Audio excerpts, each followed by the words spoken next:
Słyszycie mnie? Okej, dobra, mamy to. Hello guys, I'm Paula. I'm project manager of Polish part of the Be Internet Awesome program. And I'm working in the schools with Class Foundation. And I try to tell you something about us Internet today. So let's start. The program was created by Google.org as a part of their commitment to online safety and digital literacy and launched in 2018 to promote, of course, online safety, digital literacy, and interactive learning. I'm stressed a lot, so sorry about my English. Of course, the program was designed to help children and educators navigate the internet safely and responsibly.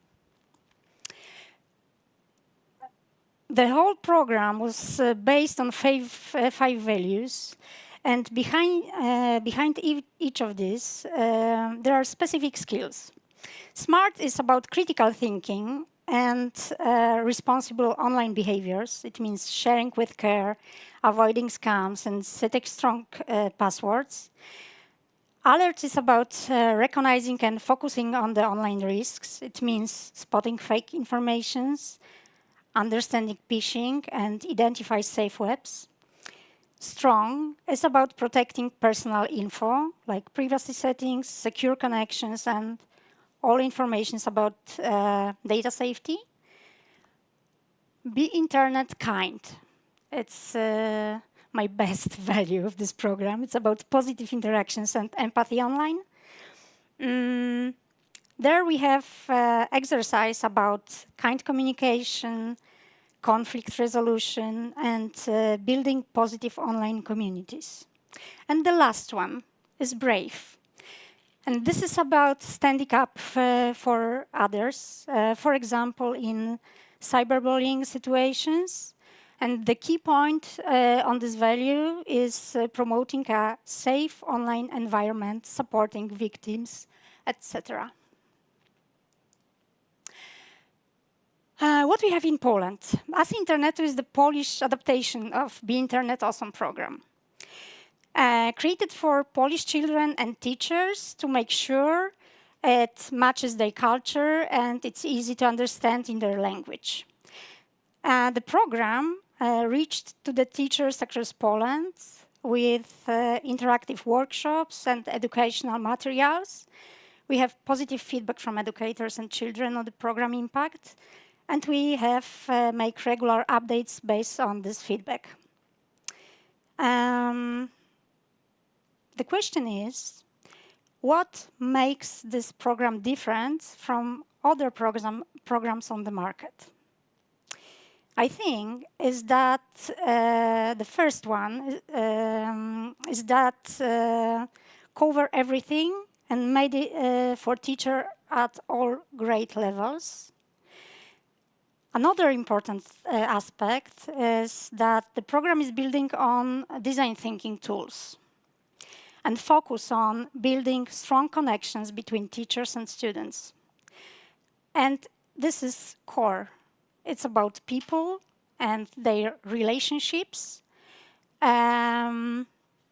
relationships with the world, both online and offline.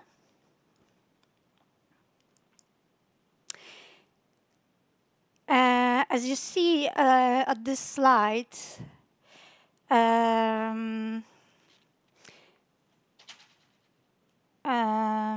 you will find in our materials all these things and many, many more. We always try to respond to changing circumstances. Recently, we have faced many changes during this program. First was the pandemic of COVID. Then outbreak of the war in Ukraine. I hope so now we have a while with stability. But even now, we are once again reconstructing our activities and our model of workshops before upcoming school year. We are making changes all the time because our audience is getting more specific and wants personalized content. Also, we will start new year with new curriculum for high schools. My favorite value in this project is kindness. From my perspective, it is about relationship with the world and other people, but also about contact with oneself. And when we work with young children, exercise from this part usually start with defining kindness. The move on to developing social emotional skills and social moral attitudes, after a while, children working with teachers learn that kindness isn't just for others, but also for themselves. Exercise in this area often gives us a new sensitive perspective that stays with us. And I really love it. Teaching about kindness includes responding for a difficult situation and online bullying and understanding that there are different ways to react. What does it mean? For example, if you see online bullying, you can respond by calling out to the bad behavior and saying something kind to the victim. But if you don't feel strong enough to do it publicly, you can support the person privately. Ask how they're feeling, talk to them on the phone or meet in person. There are always different ways to help. Learning kindness also means expressing opinions and feelings positively and dealing with bad behavior in a helpful way. As a foundation, we implement this program with partners in 11 countries. I give the floor to my teammate who deals with international cooperation. Clara, I hope you are there. Yes, thank you very much. And I am really sorry I'm not here with you because of the COVID-19 or maybe 24. As I am a Wikipedian for almost 10 years, and I used to work at Wikimedia Polska, you can imagine that I'm really depressed not being there with you guys. And thank you, Paula, because we are both new in our new workplace. That's mean School with Class Foundation. So now I can tell you a little. Will tell you a little bit about how I work, how we all work with partners in Be Internet Awesome program. Okay, Paula, I can hear you a little bit if you if you want to know. Okay, so Paula finished about. Can you hear me? Yes. Yes, everyone hears you. Okay. Being kind, brave, and embracing other values are very crucial to promoting this program. For me, it's like pillars of Wikipedia also, that we are all from another countries, but we have some pillars. It's the same here in this program. We are building on the 5 values as we are building on the 5 pillars Wikipedia project. And this program, the Internet Awesome, targets children from kindergarten to even high school. High school is coming soon, as Paula has just said. And this is not exactly only about technical and digital competence. It's also mostly about positive online behaviors, as you can hear. And can you show next slide, please? I'm not sure what is. Okay. So as you can see, we are the program is well known not only in this part of Europe but also in other countries. But we have this privilege and our success also that School with Class Foundation, which is based in Warsaw, Poland, serve as the umbrella country for 10 other countries in CE region. This program is supported by google.org, but in each country there is another organization which is coordinator, and we in Poland are the responsible for all the grants and financial support, and also for the main reporting to the google.org. And it in all of these countries, this extends to many schools through trainers, and including besides Poland, it's Lithuania, Latvia, Czech Republic, Slovakia, Hungary, Croatia, Romania, Ukraine, Greece, and Moldova. And some of these partners are very new, like Latvia, Ukraine, Moldova. Some are with us for some longer time. This is important, and since the program's inception, we have been focusing on tailoring activities to meet individual needs of students across the region. So this word tailoring is important, because as you can imagine, you can please show the next slide. You can imagine that we are in different situation, although we are in the same region. Maybe it's cliche to say like this, but you can imagine that each country may use and it is using different methods or training models.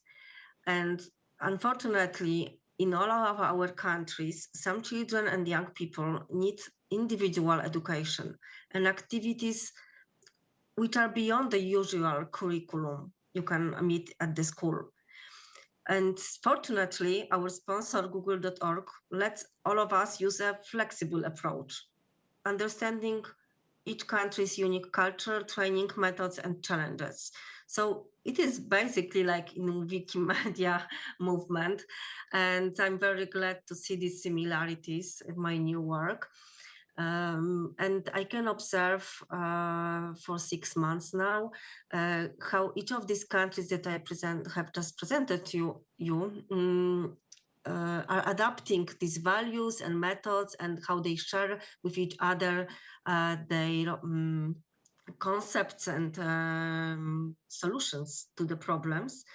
For example, not for example, but you know that we have different language traditions and cultural references. So we encourage our partners to localize the texts of our textbooks, which are free to download from our website. You can find it then on Wikimedia Commons in this presentation.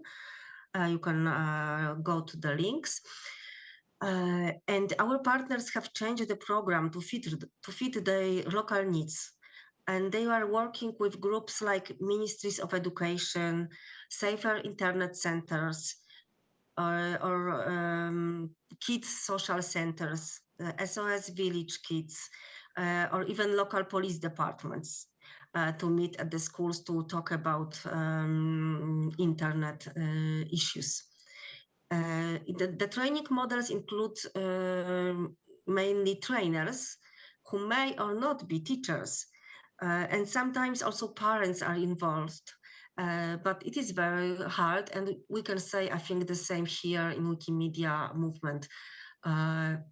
As I was dealing with educational stuff in Wikimedia Poland, and as a volunteer, we can all say that the part concerning parents is always very hard to involve into our programs.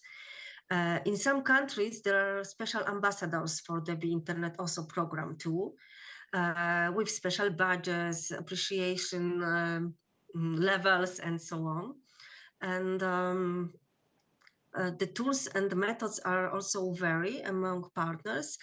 And I met on my way like webinars, podcasts, even theater plays, or complex online learning platforms. Few of countries have built their own platforms for this program, while others use a mix of online lessons and live meetings like conferences, workshops. So it depends on the situation and capacity of organization, because they are very they differ among themselves.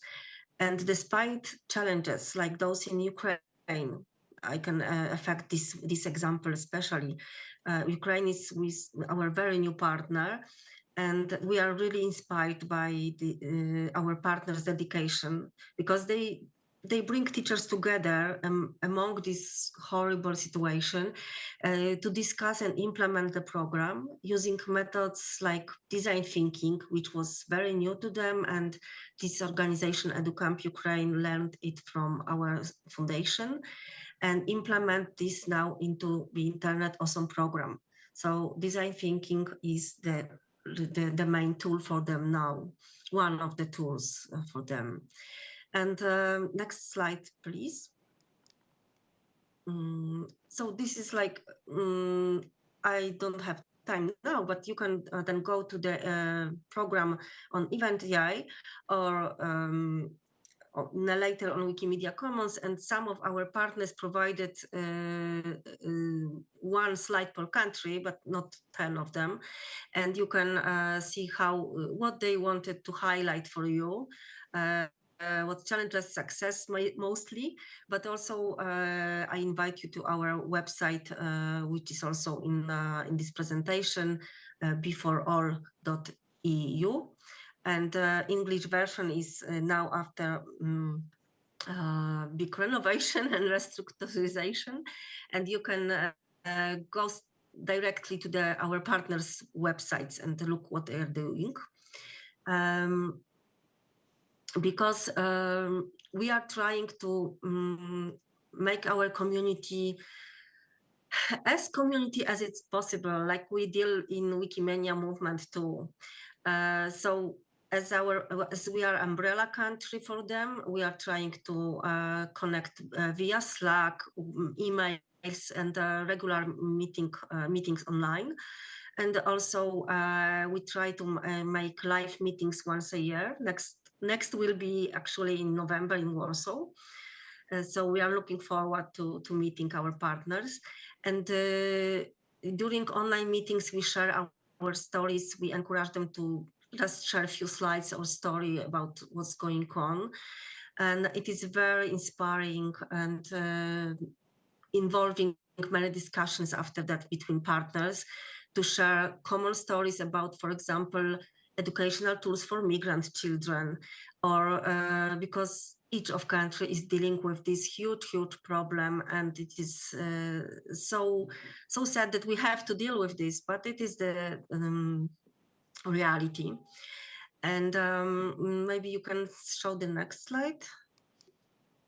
I hope I can see. Okay, thanks. And if you go on this website, you can take a photo now or print screen. You will find some impact stories in the form of short videos. And I really invite you to watch them later. Then you can see how different approaches and how different activities our partners are conducting. We are trying to gather data and every information, and not trying, but we are doing this, and make impact reports with our researchers. And each country is gathering data in their own way after trainings, but also we have common platform on Lime platform to gather the same during this similar survey, different data, and then analyze it to make a report.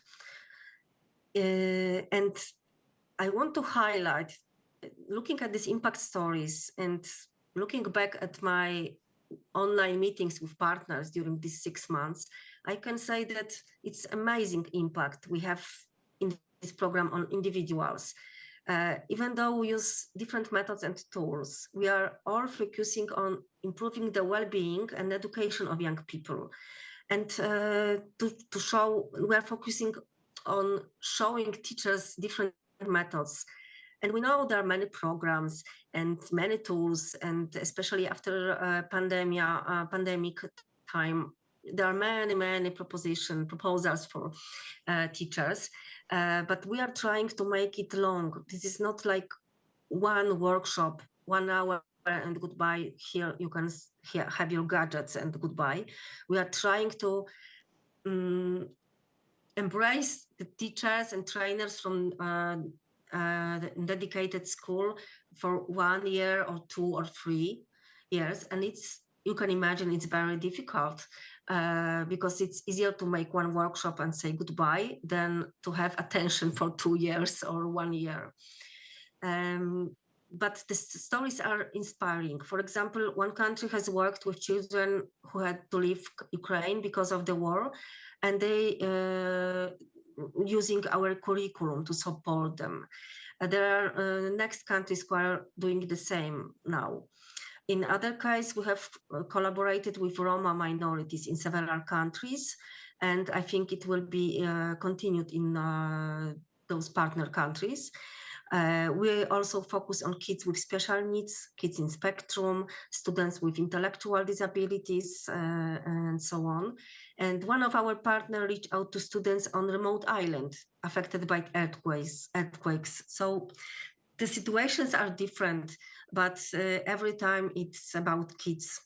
And the different methods include digital tools like toolkit for migrant kids, online games, but also traditional cards, origami, coloring, worksheets, and board games based on the internet awesome values and design. So we are flexible to finding the good way to our students. And it is also very important to empower trainers in Poland and other countries. We all know that they are tired, they're having little time, they struggled with staying motivated and they are in the need of their work to be appreciated. So I know from the conversations that we are all trying to reach out to them to be interested in their work, to support them. The last I would like to say that you can show the next slide, please. You can yeah, as you can see our researcher here, this hat, Professor Jacek Pyżalski. So it is also interesting for this kind of program, as I can imagine during my time in Wikimedia movement, when you have to compare data from different countries and there were different activities, but okay, 5 pillars, 5 values, but inside of this there are many different roads. And then we are really waiting for the next report this autumn from this year to see how our evaluation is going and what feedback we are gathering. Some of this is already gathered, and we can see what are the expectations of our partners and what we did all okay, what would be better. So I just want to stress out that not sometimes, but it is very important to gathering feedback, even if you have this one workshop or longer program, especially in programs like Wikipedia and its projects or Be Internet Awesome, which involves digital tools and live person meetings. It is very interesting to combine 2 words and compare this and talk about this later. And in conclusion, I just want to repeat after my colleague that we are preparing to launch our high school curriculum this autumn. And you guys are listening to me now, it will be 250-page guide dedicated to problems that young people may have online. So this 250-page guide will have modules like about fake news, digital well-being, Czas nam but się also skończył. self-esteem as teenager, and will be free to download. So yeah, this is from me. Thank you very much. Thank you. And Yes, and the time is end. So thank you, Clara, for your maybe part. the next slide there, maybe you can see next slide, there are email addresses for us, to us. Yes, here is And some links. That links you will contact. find on the platform and on Wikimania Commons. Commons. Yes. Thanks a lot. Thank you for everyone for your time. And if you have questions, we are here, of course. So please be in touch. Thanks a lot.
It's 10:30. Shall we start?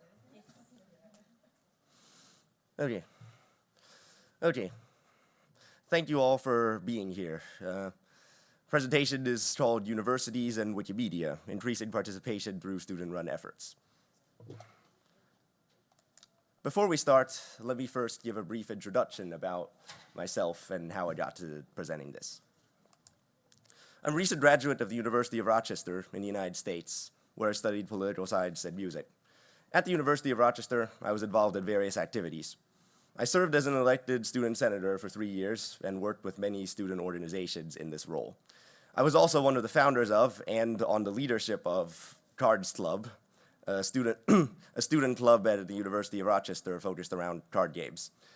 I've also been active on Wikimedia projects since 2017, where I've contributed to thousands of articles in multiple languages. I'm a native speaker of both English and German, and I'm also proficient in French and Chinese, and have contributed to articles in all of these languages. First, I'd like to give an overview of what exactly and how can universities contribute to the Wikimedia movement. Universities are organized into these high-level constituent parts, which I've illustrated on the screen. Universities are organized into departments, which have both professors and students. University libraries serve all or some of the university. In addition, we have student organizations, which are big drivers of the sense of community on campus, provide students with the sense of community, and also provide them with opportunities to pursue their interests and opportunities for leadership. There are two major resources in universities that I believe can contribute a lot to the Wikimedia movement. These are both university libraries and the human resource, which includes not only university faculty, but also students. Here I've highlighted the main parts of the university which I will be discussing today. First, I'd like to talk a bit about university libraries.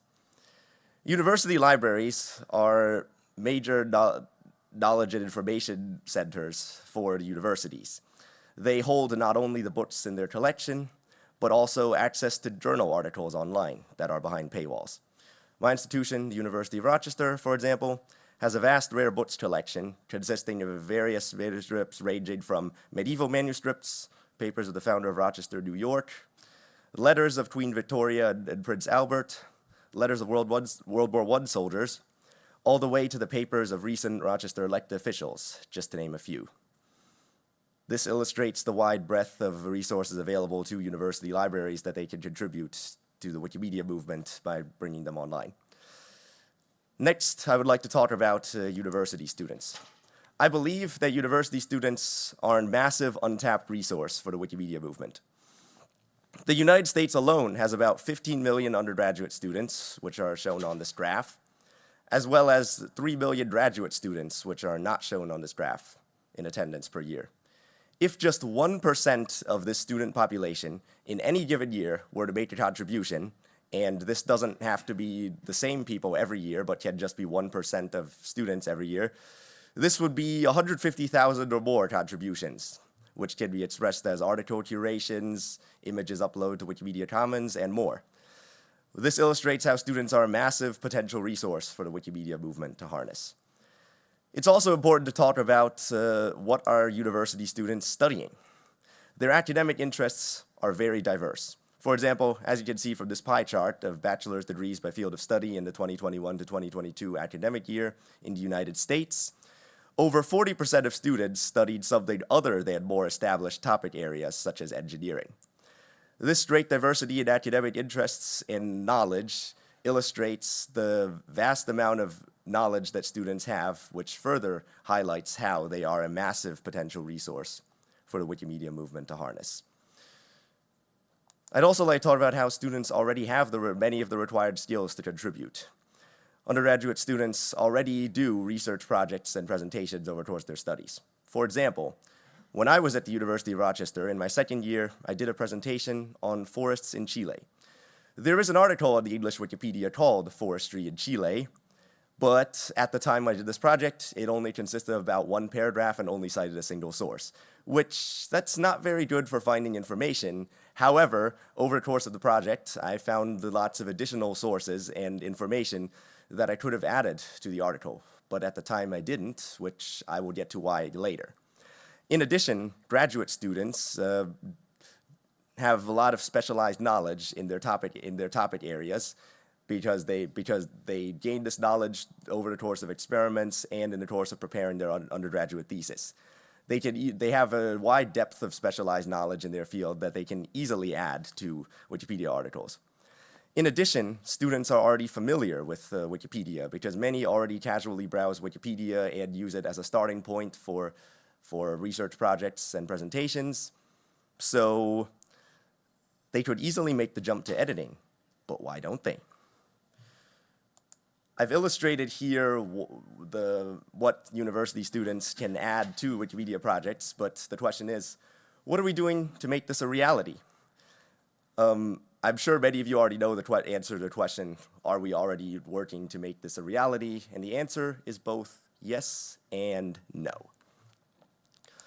Currently, many of the efforts the Wikimedia movement has pursued in order to engage universities have mainly been focused on professors. For example, in the US and Canada, there's an initiative, the Wiki Education Foundation pursues initiatives targeting departments, professors, and database facilities. Libraries have hosted events that have been trained by this initiative. While I was at the University of Rochester, the University of Rochester Library held 2 library events in the 4 years I was there that I attended. The first event that they did was an introduction to Wikipedia editing focused around the theme of climate justice for Open Access Week. The next was a series of events weekly during the month of April that was bringing the material from the special collections online through Wikipedia and Wikidata. While these events were based on a good theoretical foundation, they were not very well attended and did not result in lasting communities. So the question is then, why was this? There are many reasons why these events were not very well attended. First off, students are very busy. Over the course of their academic studies, they are often pursuing multiple undergraduate majors, and some of them are even doing undergraduate research thesis. And students are busy with not only their academics, but also a multitude of student activities. There are many different activities happening across the university at the same time, as illustrated here. Returning to the forestry in Chile project that I described earlier, part of the reason why I hadn't added the information to the article at the time was because I was busy with various other activities that I was involved in, and as a result, I didn't get to it when I thought I would. And in addition, the events were not very well advertised. The library events were not advertised on social media, and I only found out about the first event through a screensaver on a computer at the library.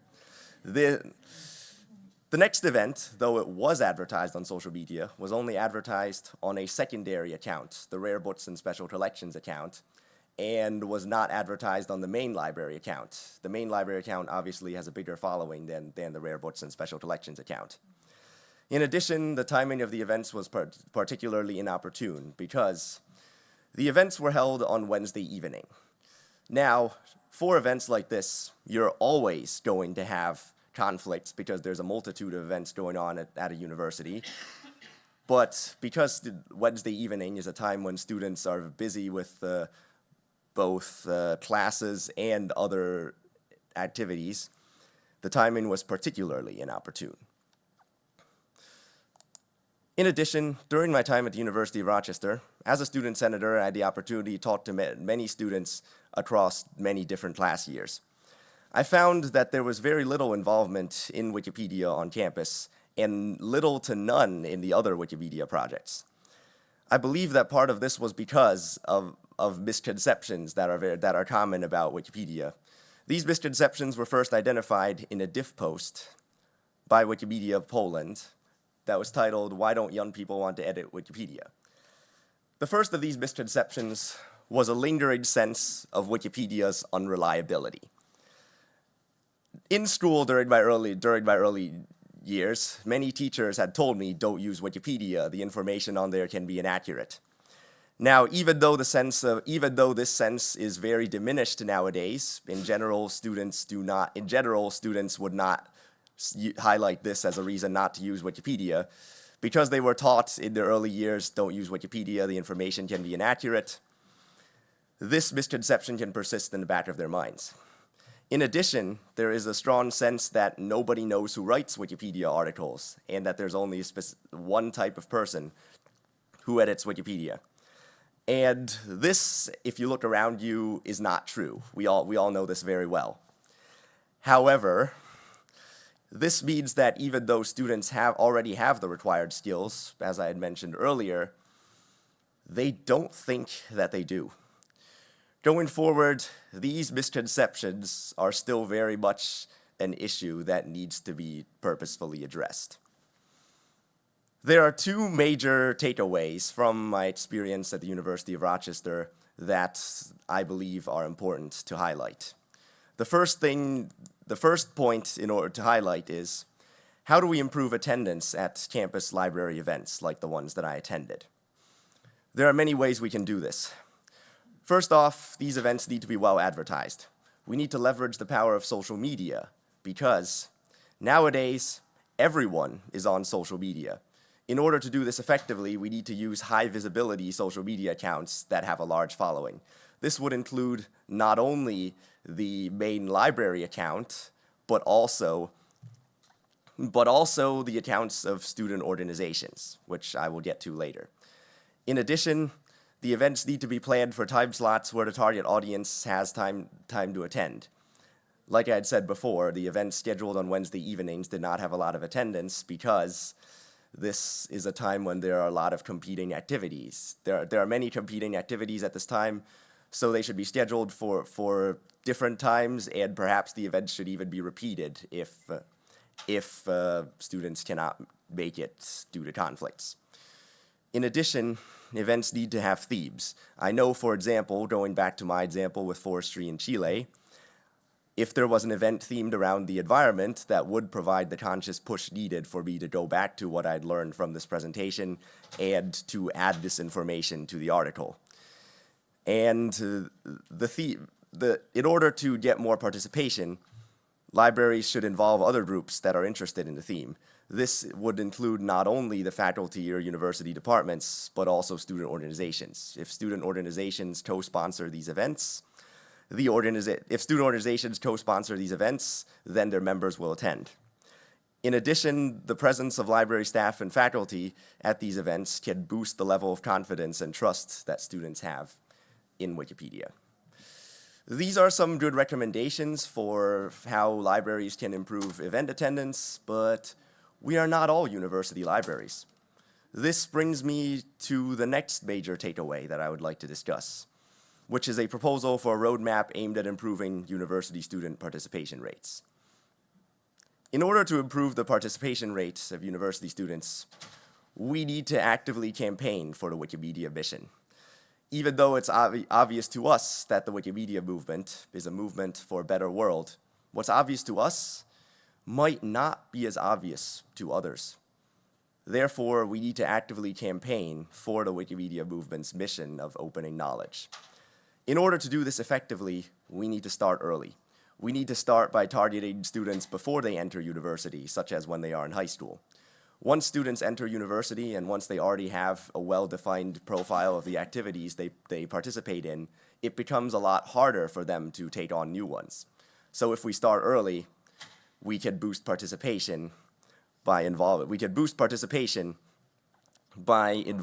students when they are still forming their conception of what they wish to participate in.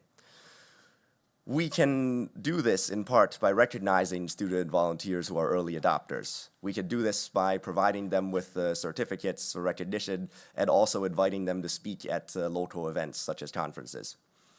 In addition, in order to boost the ethos of Wikimedia, we must recruit sponsors at universities. This includes university librarians and university professors, but it can also include some unexpected sources like admissions officers, because University of Rochester admissions office noticed my poster at Wikimedia 2019 and made special mention of it in my acceptance letter. So these sponsors can play an important role in clarifying and misconceptions about Wikipedia and strengthening the ethos of the Wikimedia mission. In addition, once students get to university, they need to be provided guidance on how to leverage their future efforts in an organized manner so that they can continue to contribute effectively. Which brings me to my next, brings me to the main topic of this proposal, student clubs. So why student clubs? Student clubs are often small organizations which can be as big as only 12 people. And these organizations, because they are smaller, have a lower activation barrier to create from scratch. University clubs create the sense of community on campus, as I had mentioned before. It's important to keep people interested, provide a reason to go to the next meeting. Clubs do and maintain interest in the club. This would allow students to choose topics that they are interested in to contribute to. And in addition, clubs are supported by university resources. Clubs can reserve meeting and event spaces on campus to hold their events. Universities provide clubs funding, which can be used for not only purchasing supplies for meetings, but also support for travel to events such as conferences. In addition, it's easier for clubs to develop meaningful meetings with a theme because students decide what they want to talk about. Students decide what they are interested in, and students can maintain interest better that way.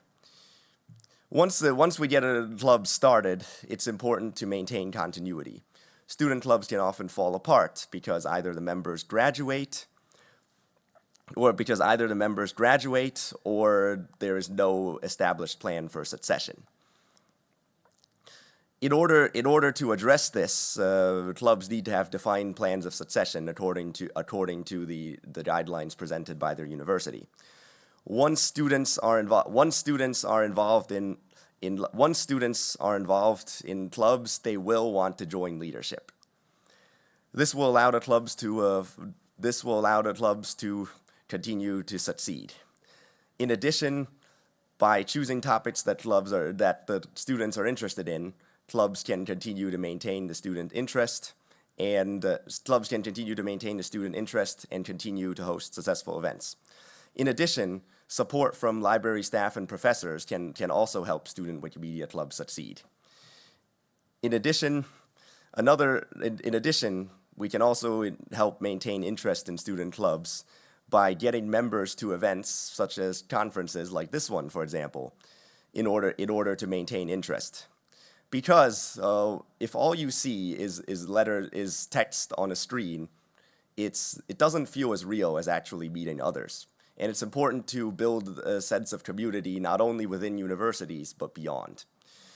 My experiences in the leadership of Cards Club at the University of Rochester and its success over the last 4 years have illustrated the importance of student clubs on campus and how they can foster successful communities.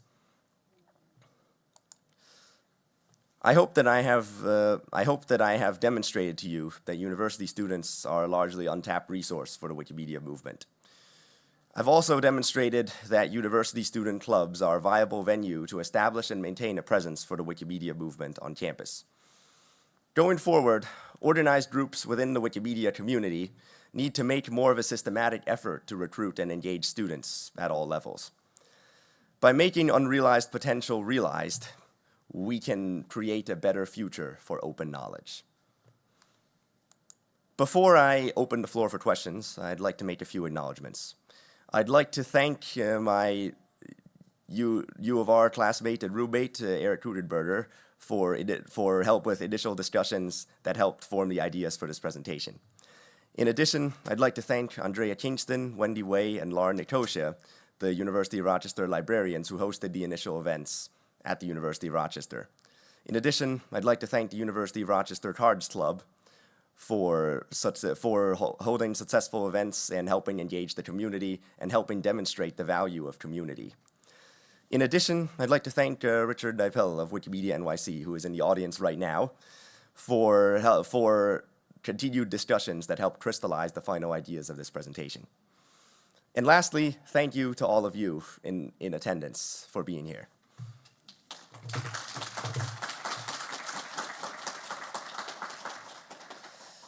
Any questions?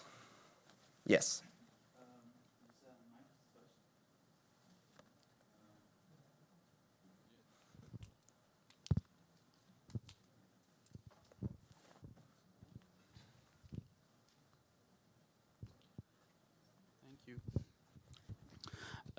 Yeah, my question is, do you think the fact that, so I'm from France and university works differently, do you think that the fact that editing Wikipedia looks like more homework or more works can be a blockage or a problem for involving more students instead of like integrating Wikipedia edition into the courses, the program?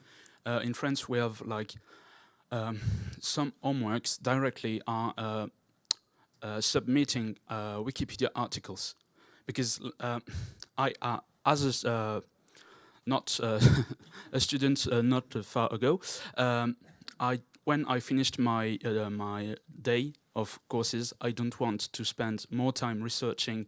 I want to do other things, hobbies, video games, etc. Yes. So, do you think this can be a problem? Yes, it certainly can. In fact, I mean, this is the main reason why I'm advocating for student clubs because student clubs as extracurricular activities that drive the sense of community on campus are a reason for students to continue to participate. We need to emphasize more that we have a sense of community on campus, and because student clubs can make editing a fun experience, this will make students want to continue to contribute. And to your point about Wikipedia in the classroom, this is something that the Wiki Education Foundation in the United States and Canada is working on. And the main issue I see with this is that these kinds of efforts get students to participate, get students to make edits once and then never again. They don't really create lasting community members. They don't really create lasting participation, which this is good for improving what exists. That is a valid goal, and that is something that we should pursue. However, if we want continued sustained participation, if we want a community, if we want people to keep coming back, then I believe that student clubs are a better way to proceed. That's not to say that these kinds of efforts shouldn't be pursued or anything, because, like I said, these are valid efforts. But we also need to make more of a systematic effort to help create student clubs. And I know that in some places student clubs have been successfully established. Like there are some people in the audience, like from Turkey, who have successfully done this. So the question is, why aren't we doing this in more places? Okay. Yes. So I'm going to be one of those classic people who do a comment rather than a question. Okay.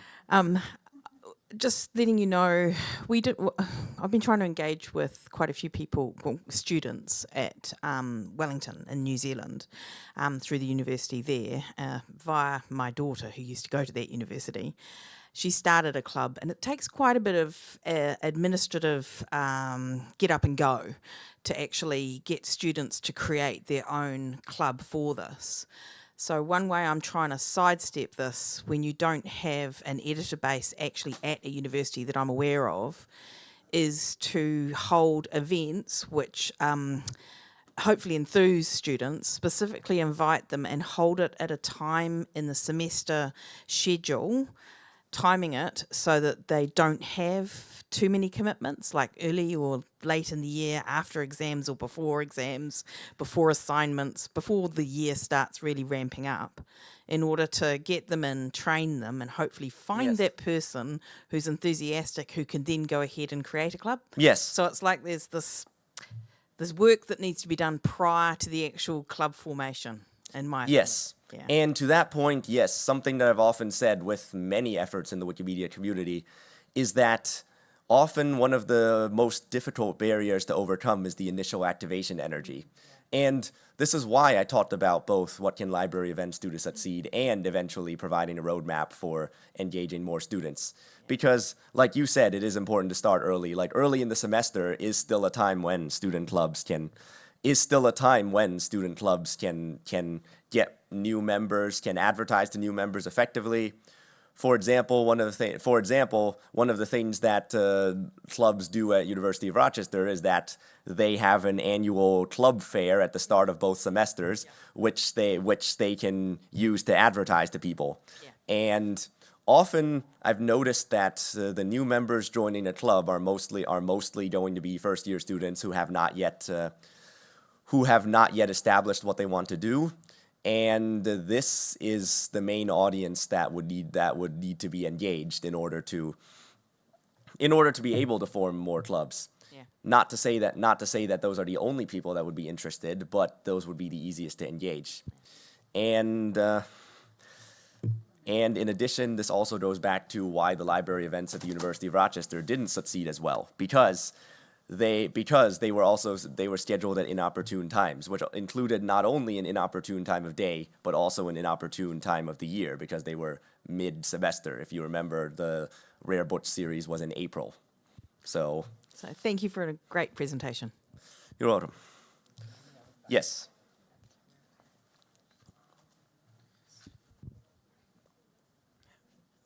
Okay. I've noticed that during this presentation, you specifically focused on Wikipedia editing and, introducing people to Wikipedia specifically. But do you think it could be worthwhile to place more focus on other Wikimedia-related projects, such as Wikisource, Wikiquote, etc.? Yes, that definitely could be. That definitely is also a valid way. The reason I focused on Wikipedia was because this is what people are familiar with. More people know about Wikipedia than the sister projects because, as I described, there was little to no involvement in the other projects at all. Even though people could easily make good contributions there as well. Something that I've seen discussed often at this conference is engaging people through having them upload images to Wikimedia Commons, which, yes, this is also a good way too. I did try to get people interested in Commons as well by trying to get people to participate in Wiki Loves Monuments, but there was never any interest in doing this.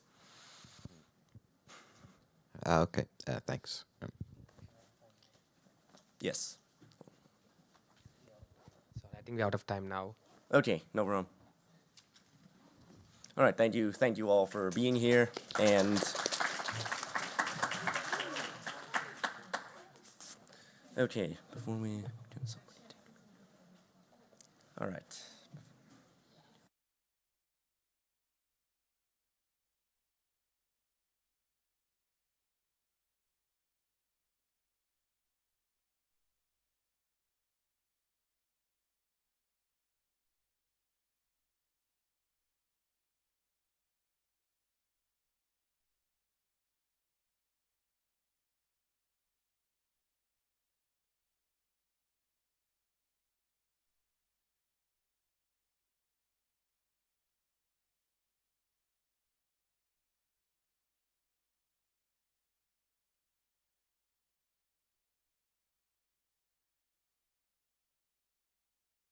Okay, great.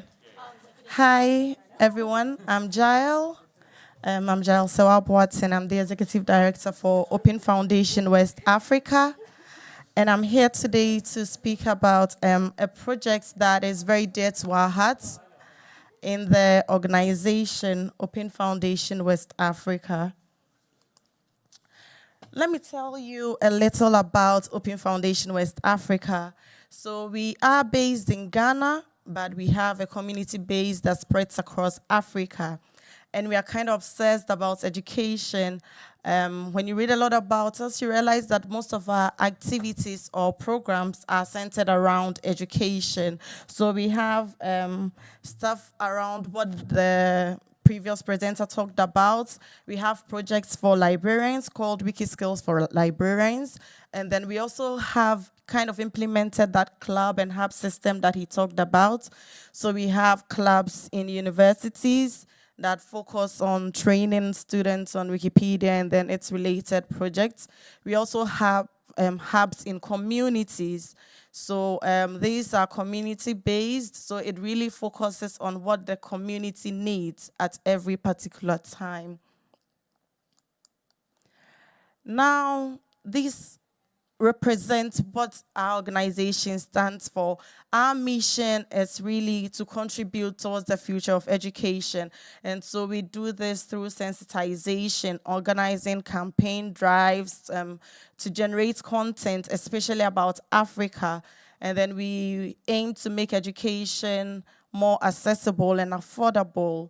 So we are into making open education accessible and affordable to everyone. Now to the main topic for today, the Kiwix for Schools project. So Kiwix is an offline software where you install on any device. It could be a computer, a phone, a tablet, any electronic device. When you install the software on your phone, you are allowed to import files onto that software. So you normally generate content from Wikipedia, wherever you want, in the form of PDF, docs, or whatever. You zip those files and import onto the Kiwix software. And so what happens is that information that may otherwise be available online is now accessible offline. So you can now read Wikipedia articles and everything offline. You do not need internet to do that. What we have done with Kiwix is to integrate that into the education system. So we named the program the Kiwix for Schools program. In 2019, we conducted a research and this was presented by my colleagues in Singapore last year at Wikimania. They had a presentation on how we use Kiwix. They even taught how it is installed. So in 2019, a needs assessment was conducted in Ghana, and the pilot project was initiated. But unfortunately, due to COVID, it was put to a hold. But in 2021, we restarted it, and then between 2021 and 2022, 777 students had been trained to use Kiwix. And these were in about 22 schools across 7 regions in Ghana. In 2022, after we realized the impact that this is making, it is notable to also know that out of this number, 49.8% were females, which is a really big deal to us because back in Africa, you do not get a lot of female activation of female participation, if I must say, in a lot of wiki projects. So making this as an integral part of the education system kind of encourages people to use it. And so after 2022, we realized the impact we're making and decided to scale it in Africa. And then we had the African Mentorship Program last year, the Kiwix for Schools African Mentorship Program. The idea was to train people to be trainers of Kiwix. And so we developed a course where people enrolled. We had about 200 people registering for the program. And then we selected 100 people to actually undertake the course. Out of this, 64 people successfully graduated. So that's like a 64% rate of excellence for us. And after that, they had become the mentors. So we piloted the project also in 5 countries, in Nigeria, in Tanzania, and a couple of other countries. We sponsored the pilot. From there, we realized the impact that we were making and decided to, take a pause, reflect on whatever is happening and see how we can move forward. But before that, before we even think of the things to work on, it is also important to acknowledge the achievements we have made. So yes, it's time to take our flowers and know that indeed we are making progress. when we consulted the community, these are some of the things they really loved about the whole program. The fact that it's making education easily accessible to them, and the fact that there is diversity and inclusion. I talked about 49.8% of the trainees being women, and making education affordable as well. So the traditional way of learning in Ghana is through textbooks, which are kind of expensive for students and their parents as well. So students would probably just rely on what they are taught in class. But here, you get access to external reading materials that you can access. What we did was to usually go to the schools, because a lot of people do not have personal laptops and tablets and all that, we use their computer labs. So they have ICT labs with a host of computers. We install everything on there that they can access at their own time. After acknowledging the achievements, now let's see what we can do better. So out of reflection and out of evaluation, actually last year we consulted an external experts to conduct evaluations into our organization and the programs that we run. What we realized from the KWIX for Schools program was that people had issues with the software installation itself. They felt that it took a bit too long to install the software. They also realized that there is not much interactive content. They are all reading materials, and yeah, we are in a generation where students want to get interactive. They learn more by having interactive content. And then the materials that they relied on through KWIX were also kind of foreign to them. Even though it provided much information on the topics they needed, they could not really relate to it because they are reading probably an article written by someone in the US, someone in Switzerland, you know, but they want something that's contextualized that they can really relate with. Also, that it really focused much on students. We had provided articles for students to read more on, and during our trainings, we trained a couple of teachers, but it's just to actually guide the students. Teachers were worried, how do we even know that students are reading the materials? There's no way to assess, that. So that was also a worry to them. And this is what led us to the KWIX for Schools revamp this year. So after all of these learnings, we realized, okay, let us take a pause. Are we making the actual impact we want to make? Yes, we've made some sort of impact. But if we want to make a greater impact, the actual impact we want to make, then it is really good to sit, reflect, and then re-strategize on how we can implement this program better. So an initial conversation with the Wikimedia Foundation yielded results, and then we were granted $25,000 to kickstart this revamp process. It actually started with a lot of conversations. You know, as an organization, the core team sat, we had a lot of conversations. We had conversations with employees from the foundation. We had people from the partnerships team, the education team, the grants team, all of us engaging with us on how best to go about this. So the conversation centered around these areas, basically. Ghana has an education strategic plan from now until 2030. So we realized that if we want to make the most impact, then maybe we should align with the interest of government as well. So we decided to align with the Ghana's Education Strategic Plan, with SDG 4, which talks about quality education, and then AU's Agenda 2063, which mainly focused on education, but specifically teacher training. I'll come back to why teacher training is really important in this. Along the line, EduWiki also published their theory of change.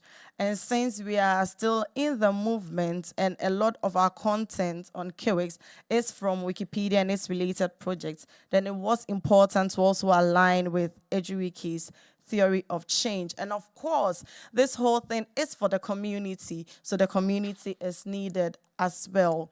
And it led us to designing a theory of change.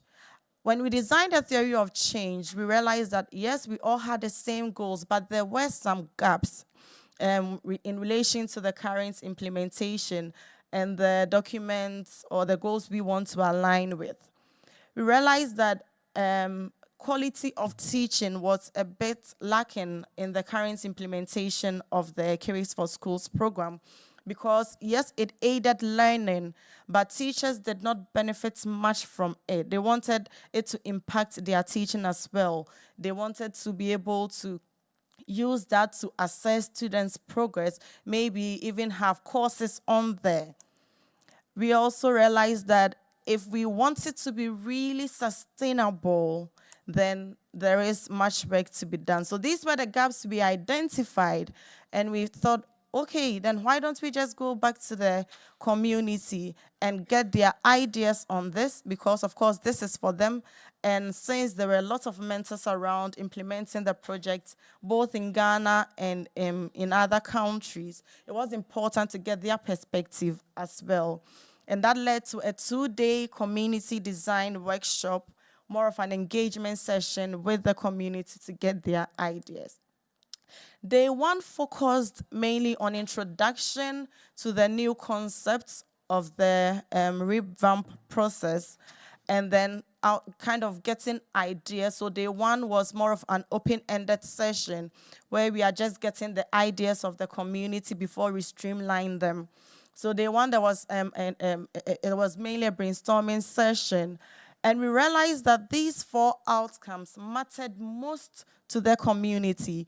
And so they felt that if we are going to have a revamp of the Careers for Schools program, these are the outcomes they look out for the most.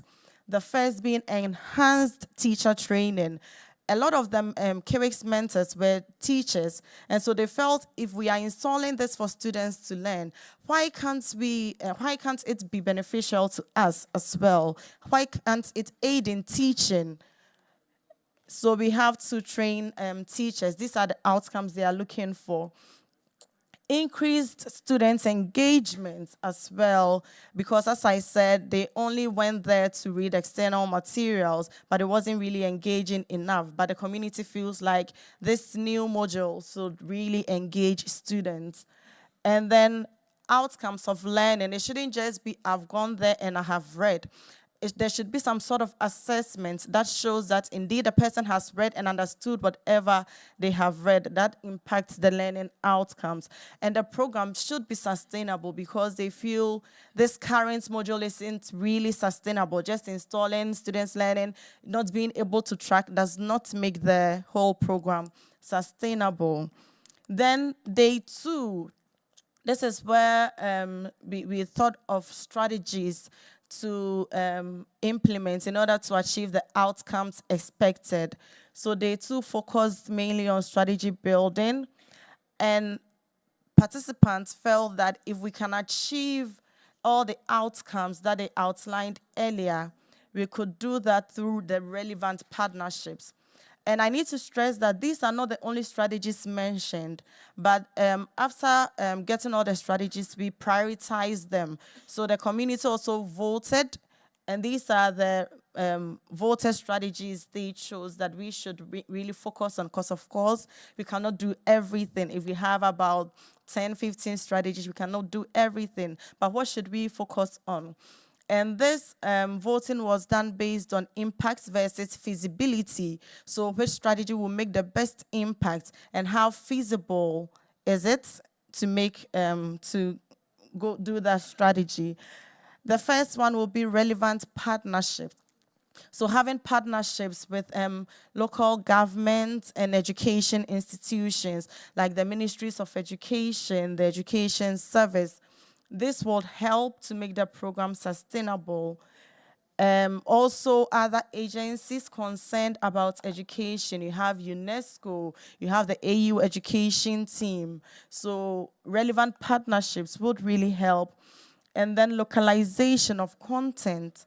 As I mentioned earlier, the content kind of seemed foreign to them.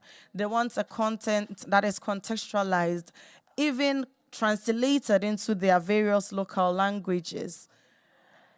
Teacher training, here our focus mainly would be on teacher trainees in colleges of education, not the teachers already in the field. Because we tried that strategy, but we realized that once they're already in the field, it becomes difficult to take up new things. But those in school and yet to graduate can learn it as part of their program, and then once they come out, it would be easy to implement this. And curriculum alignment as well, so that we provide the relevant materials that students really need. So this also means that we should have partnerships with the colleges of education that train teachers. We should have partnerships with the institutions that are in charge of designing the students' curriculum for schools. And personalized learning and gamification, this would really ensure engagement so that they do not just go there to read, but there's some sort of engagement that they can interact with. With this, we analyzed the data we compiled from the 2-day session and then designed a comprehensive implementation plan that focused mainly on needs assessments. The first part of the needs assessments was engaging with the community anyway. So getting to know the needs of the schools as well and doing things that will suit them. Designing modules of training, this time around, not just for students, but for teachers as well. Content curation, so here we are focusing on a campaign drive where we organize campaigns for local people to get more content on Wikipedia and its related projects. So we will have a list of articles that we want. We give them the topics we need them to write on, and then they get the sources and get the content on Wikipedia for us. We would also do translations into local languages. And since participants also were worried about the whole installation process, it meant that there should be hackathons to develop the tech parts of the software, and not just the installation, to make the software receptive to some of the new training modules that we want to use, like the gamifications and all of that. So we need to organize hackathons as well. And now, once we have the content we need that's aligned to the curriculum, we now integrate into the schools. So, what next? These are things we have done now. What is next to be done? The next thing to be done, the very most important thing to be done, is partnership exploration. So we are doing this with the Wikimedia Foundation's partnerships team, getting the relevant partnerships we need in order to make this project sustainable. And then after we are able to get these partnerships, we kickstart the process by piloting it in Ghana. And then we evaluate the progress of the Curates for Schools program in Ghana. Once we evaluate it, we get to know the things we did right, the things that need improvement. And then once we solve the ones that need improvement, we can now scale to Africa like we did with the first module. So this is what I have about the Curates for Schools revamp. I'm open to questions as well. Thank you. Okay, we have got a few online, but do we have anyone in person? Okay. If there's any in person, you ask. If not, then we'll move to online. I can see one.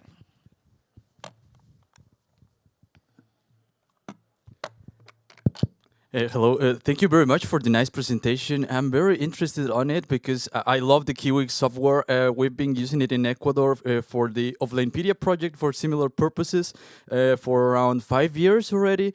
So I would be interested on hearing how you solve the technological gap. Because, for example, in our case, in many rural villages, they don't even have computers or nor even cell phones. So that was a gap that we had to fill, but I would like to hear about how you handle the situation. Okay, so we also have that same situation in Ghana. We face the same challenge. Last year, we secured a partnership with LabDo, and they provided us with a few laptops to give to students for this. So this year, we're also focusing on that as well. Our partnerships would also be looking at all of these organizations or companies that provide these tools, their laptops, their tablets, or whatever that we can get for the students. So LabDo, they do not even provide new laptops, but we don't mind. We just want something that students can use. So they are refurbished laptops. So if someone has a laptop that he thinks, okay, the battery is spoiled or something is spoiled, but doesn't want to, waste time to do it or something, they pick it up, refurbish it, and then bring it to us to use. So these are some of the partnerships that helped us, and this is where our concentration will also be in the revamp projects as well. Yeah. Fantastic, thank you very much. And yeah, as a little last idea, I wanted to tell you how we solved the problem. So in offlinepedia.org, we have some tutorials on how to resurrect old machines. So what we do is to build Frankenstein of old machines. So every computer is different, and we don't spend much money because we can take the better pieces of some computers, ensemble one cheap computer, and let Kiwix run. So congratulations. Thank you. Any other in person? There's one. Yes, hello. I was interested in the Kiwix for School program in Senegal, and I was wondering what type of schools do you work with? Because I seem to understand it's just a few private schools that have partnerships with the Orange Foundation, and I was wondering if you do anything with the larger, government public schools. Okay. So the goal is actually to serve the larger public schools, but the major challenge is that these schools do not have the computers that we need to install the software on, and that is why we start with the private schools. So I don't think I can emphasize the importance of partnerships, partnering with institutions and companies that can provide these for the schools that really need this service. Because we want to install in a public school, but a whole school may have just one computer. It won't be effective because the students may not even have access to it to gain the knowledge that they need at all times. And that is why we start from the private schools. So we start with the schools that have, and then generally, gradually come down to serve those that do not have. But before that, we may have to provide them these computers as well. Okay, do we have any other in-person questions?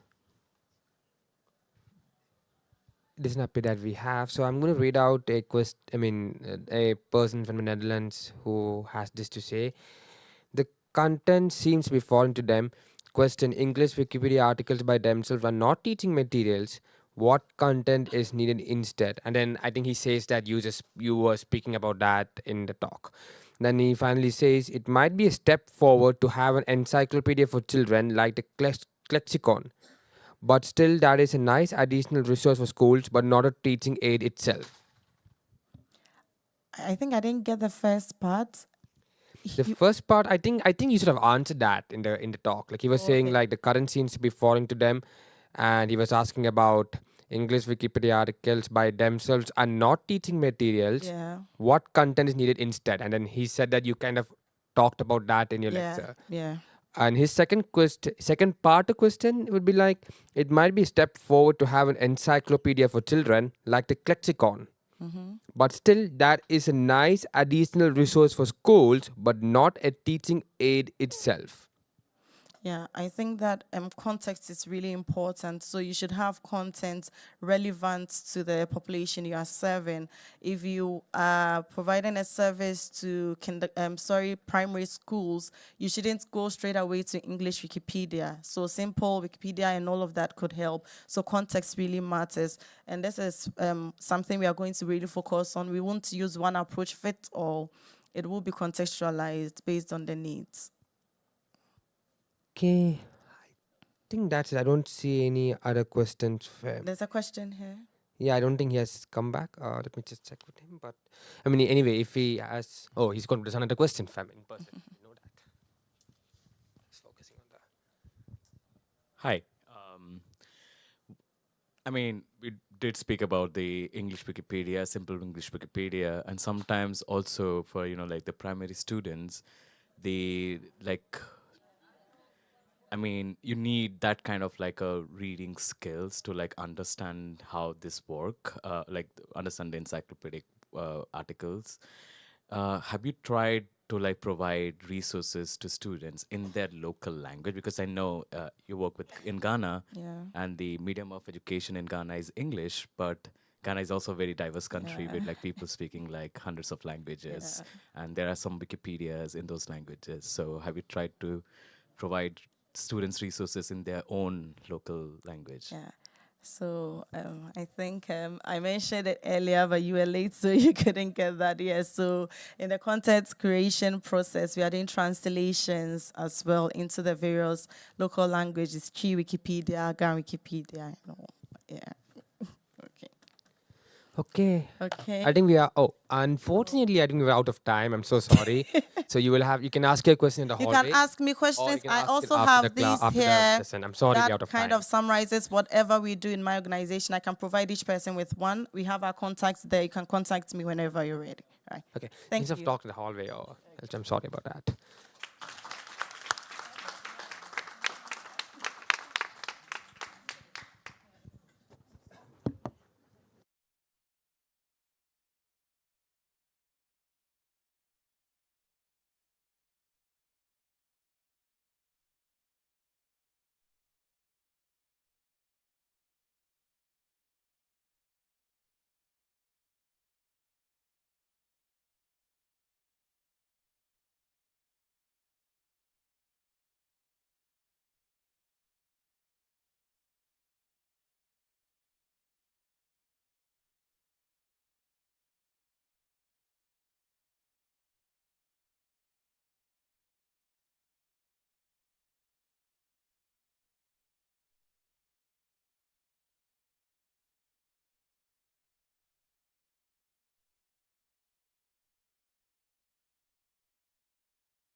my gosh.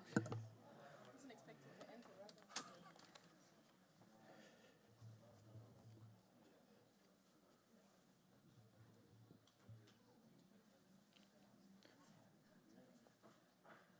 Oh, yeah. So, okay. Hello, hello. Can you hear me okay? Okay. Yeah, that's going to happen. So, my name is Ewan, and I have been working at the University of Edinburgh as the Wikimedia in residence since January 2016, so over 8 years now. And this talk is called Student Engagement with Openness. So I've included a 15-minute video of interviews with staff and students at the University of Edinburgh over the years that you can watch at your leisure after this, because I'm not going to show you a video clip. There's no use. But we also have a real-life student right here. So Ruby is pictured on the right here, and she'll tell you about her experience working with Wikipedia and Wikidata on our Map of Witches project a little later in the talk. And we also have the Edinburgh University students there and the 1838 Snowball Riot, which is now an article on Wikipedia that we have on linked on our University of Edinburgh page. So, for those that don't know our story, our background, Edinburgh is one of the UK's ancient universities, founded in 1583.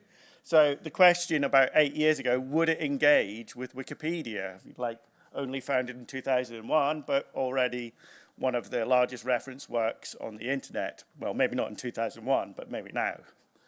Well, yes, so the university is a knowledge-generating and research-led institution, and it has all these key commitments, institution commitments, not just to supporting information literacy and information retrieval and synthesis, but open knowledge, digital skills, supporting equality, diversity, and inclusion. So hiring and hosting a Wikimedian makes total sense to them. For them, it's a multiple return on investment. And I'm based in information services, which is a central support service that supports our 3 teaching colleges. And so I'm positioned at the heart of the university. And that's why I like to think that we are. But we see Wikimedia as partners. We are partners. We have these shared visions to imagine a world where everyone can freely share in the sum of all knowledge.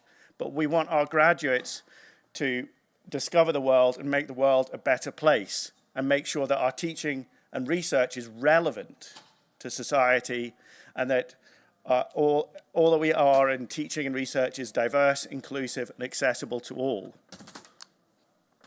And it started with students. Our student association challenged our senior managers way back in 2014 to make the learning resources open, not just for them, but for all of Scotland and the wider open knowledge community globally. So senior managers listened, and our open education policy was approved in 2016, and 2 staff employed to promote and support that policy across the whole university. And then an extra member of staff was hired initially as an experiment, a 1-year part-time experiment, to help embed open practice, the Wikimedia in residence.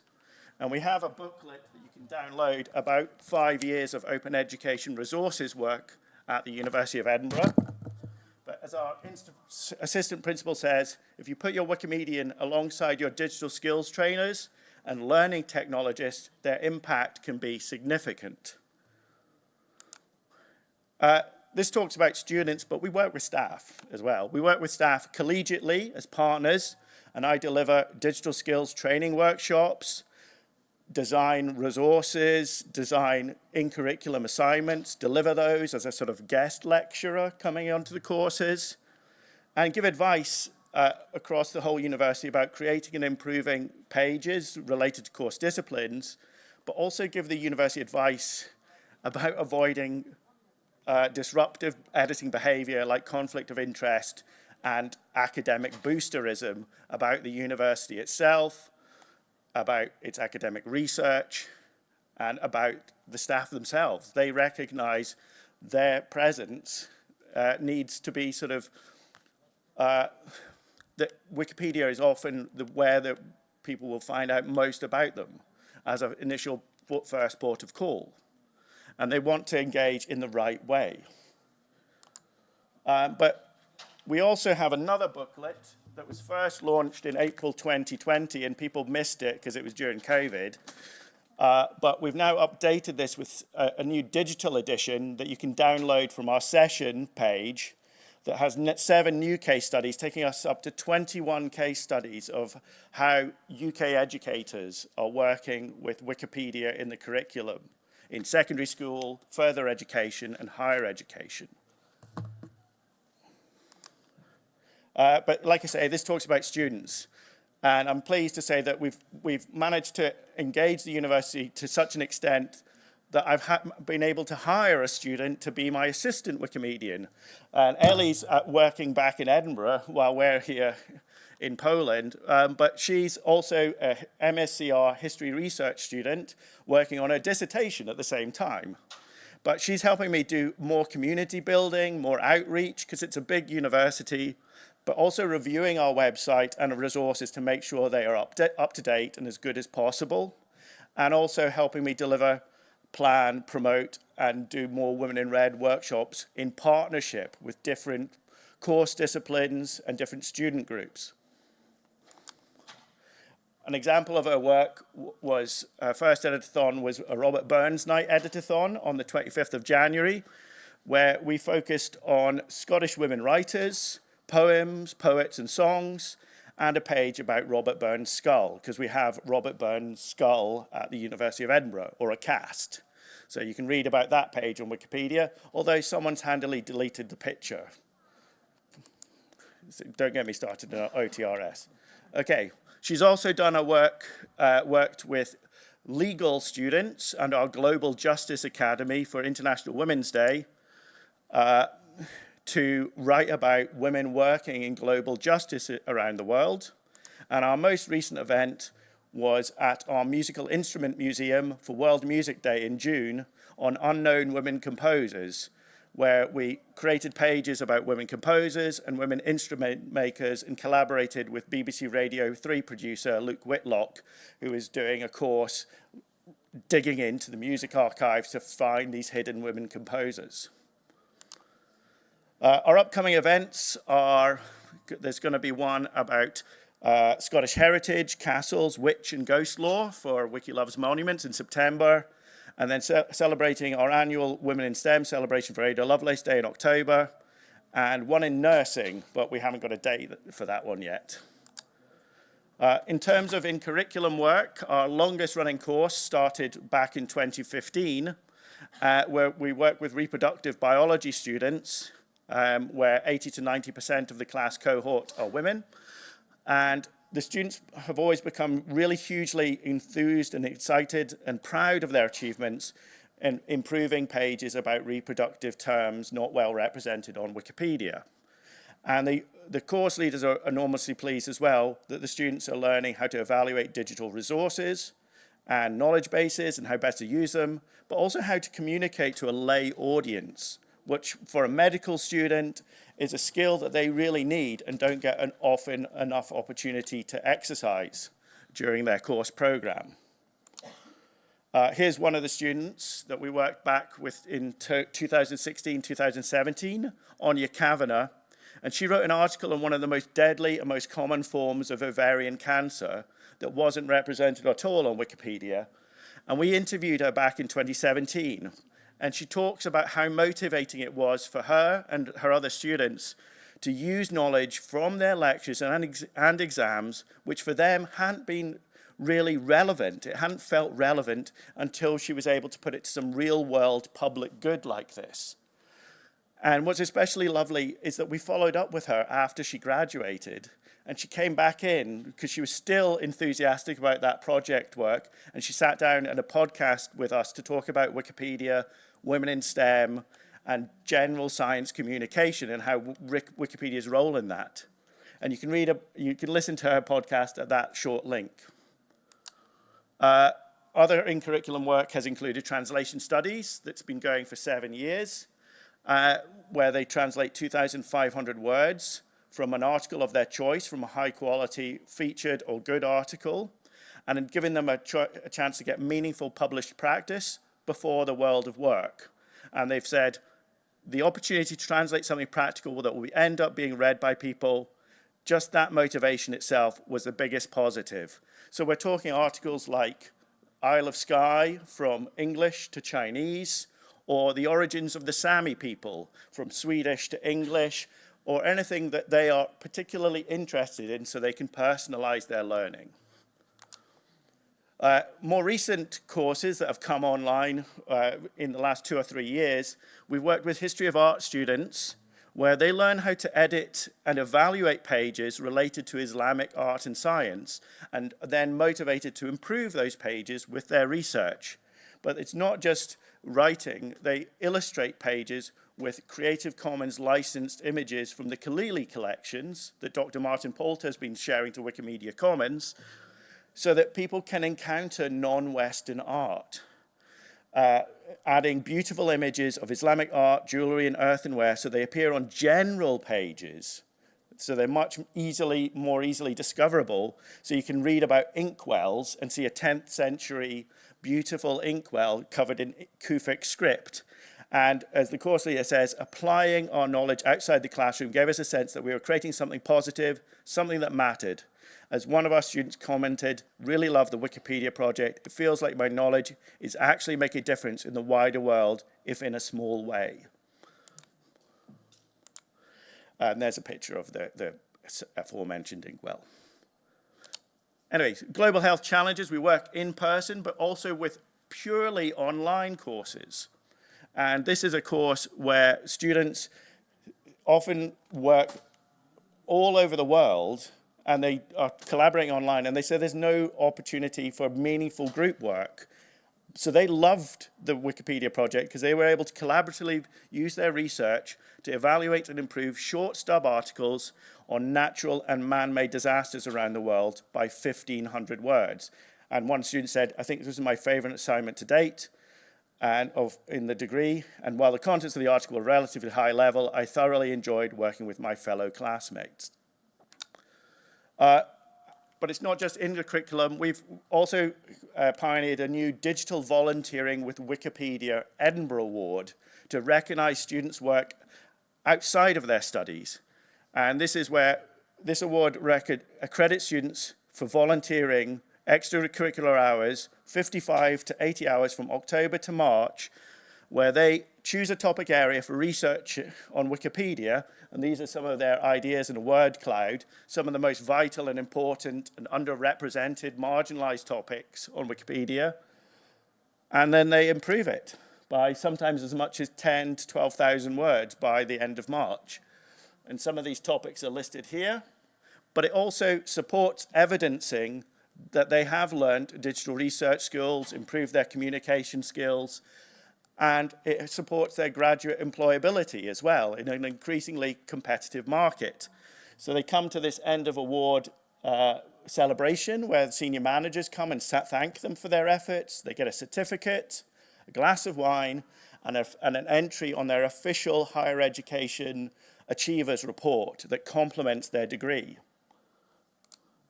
We also have extracurricular projects like the Scotland Slavery and Black History Project, where a history professor did a call to arms that Wikipedia's content about Scotland's involvement in the transatlantic slave trade needed much improvement. So we did a 4-week project from November to Jan during COVID, so it was online, and history societies improved by doing paired writing to improve those pages, and it culminated in a student panel presentation because they thought it was a great project and they thought it was a great example of best practice, and they actually recorded videos to support secondary schools that wanted to do more work in this area as well. And this then begat an extra project where some of the same students co-authored a proposal with me for a student experience grant, which was a funded project, where 3 students worked 1 day a week for 14 weeks to research important histories relating to gender history, Black history, and LGBT history missing from Wikipedia. So their research culminated in an end-of-project editing event, which was delivered in person and online, so students from across the UK and staff from across the UK could contribute and continue this work and be inspired to continue this work as well. And finally, we offer employment opportunities to students as well, internships at information services, either 1 day a week during term time or 12 weeks during the summer. And Hannah spent lockdown 2020 creating a new 40-page website to explain simply how to edit Wikipedia, and 20 short how-to video tutorials, open licensed on YouTube, that anyone can use so that they can teach Wikipedia at our institution or any other, online, hybrid, or in person. And for this, she won an Open Education Global Award. And I'm now going to hand over to Ruby to sort of go through an example of our further work with interns. So, there we go.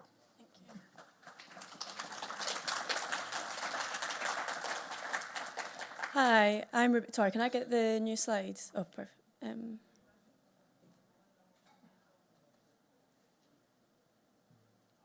Thank you.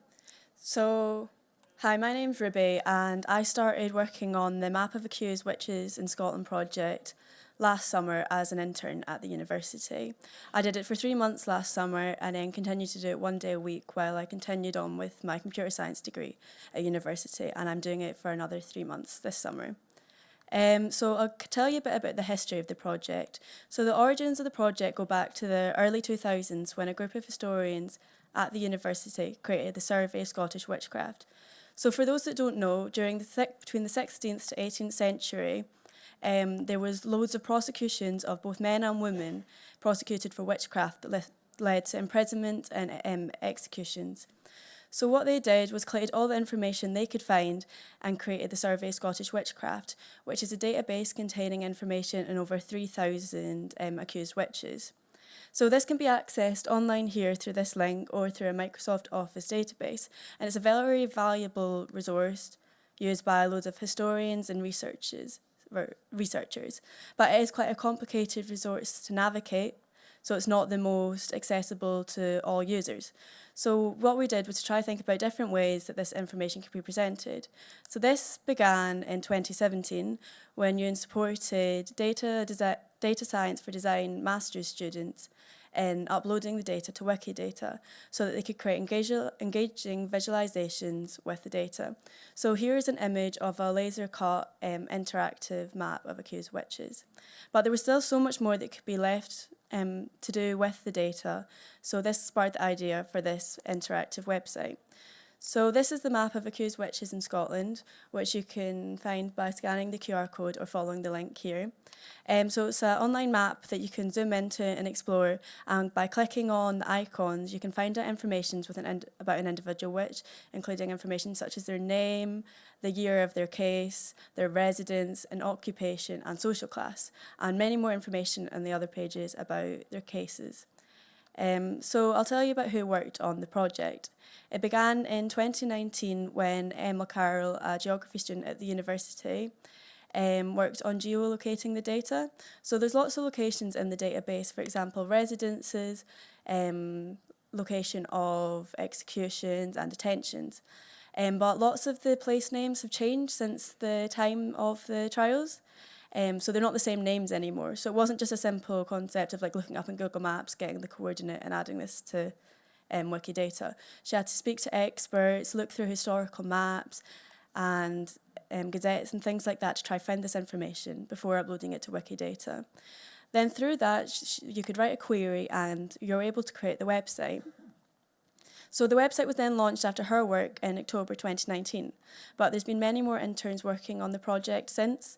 For example, Maggie Lynn, who added even more data about the cases up to Wikidata and created some more visualization. And then Claire Panela in May 2023 She created a data quality framework for checking the data so that we were able to compare what was in Wikidata to the original survey. And I'll tell you more about that later. And then so all these interns were supported by the software developer Richard Lawson at the university. And none of this would be possible without him, as he really was a great help in developing the website. And then there was also open source web developer intern Joseph, who helped update the software of the website, added the new visualizations that Maggie had created, and refactored some of the code. And then also, Ewan already mentioned assistant Wikimedian in residence, Ellie. And what she's done, she's written quite a lot of content for us to add to the website, because not everything is obvious to users that don't already know a lot about Scottish witch trials. So she's added some descriptions and introductions that we can add to the website, as this is part of what she covers in her degree at the university. So what I've done in the project is followed on from Claire's work and done some data quality assurance. So what this is I've been using the RStudio framework that she created, and we read in the data from Wikidata and from the original database survey and see where the differences are. Some of this is mistakes during the uploads or changes that have been made since, and they're both positive and negative. Some of them are edits made by other knowledgeable users that are very positive and have helped us add even more information and update on what was in the survey. But also some were mistakes, so what I've been doing when there's been anomalies, I've been doing some research myself and also contacting the historian at the university, Professor Julian Goodard, and he has been helping to find out what is the most accurate information, and that means that what is shown on our website is as accurate as we can get it. I also was fixing bugs on the website. As lots of new visualizations have been added, this added some bugs. So I've been solving them and also did some usability testing on version 2 of the website. So we got 8 different users. 4 of them were already experts on, or very interested at least, in the Scottish witch trials, but also we did it with 4 users who had no previous knowledge. And this helped us get ideas for new things to add to the website, what they'd be interested in, and also assess kind of how accessible the website is. And then we've also been adding in some new features, and hopefully in October version 2 will be launched. So here are some new features that are in the website. There's a new interface, hopefully making it more usable. A timeline selector, so you can see how hysteria spread through the years of the Scottish witch trials. Historypedia timeline, which gives even more information about the individual accused witches, and again you can see it as through time. There's some new filters, so this is there's new case information. For example, the women and men who were accused of having pacts with the devil, meeting with other witches, pacts with So that's what some of the new filters are about. There's a historic map, a contact form to get feedback, and there's some new visualizations. We've also got a map of memorials. Because this was such a big injustice to so many people that were accused, there's now lots of memorials dedicated to them. So this means that people can go and visit them when they're in Scotland. And we also have a glossary to help people understand the terms that are used in the website. And there's many more as well. So. This project has had lots of impact. So far, 6 student interns have worked on this project, and from that we've all learned loads of new skills with Wikidata and web development, and there's also data science students involved who all got to create really exciting projects from this as well. And it's brought so many exciting opportunities, for example, me being able to be here. It launched in September 2019, and by January 2020, it already had 120,000 users from 113 countries. And that really shows the impact that these Wikidata projects can have and how far student work can go. It got media attention from news outlets such as BBC, the New York Times, STV News, and it was really exciting to see that. And then we also get lots of feedback from people that use the website, for example, PhD researchers, local history and community groups, and schools that are using it. And then also through editathons, and we have now got 50 pages on Scottish accused witches, helping to tell the individual story of the people that were prosecuted. Thank you. Here's the QR code again for anyone that wants to visit the Witches site, and also the update will be happening in October, so that's when the new features, so keep an eye out for them as well. Thank you very much.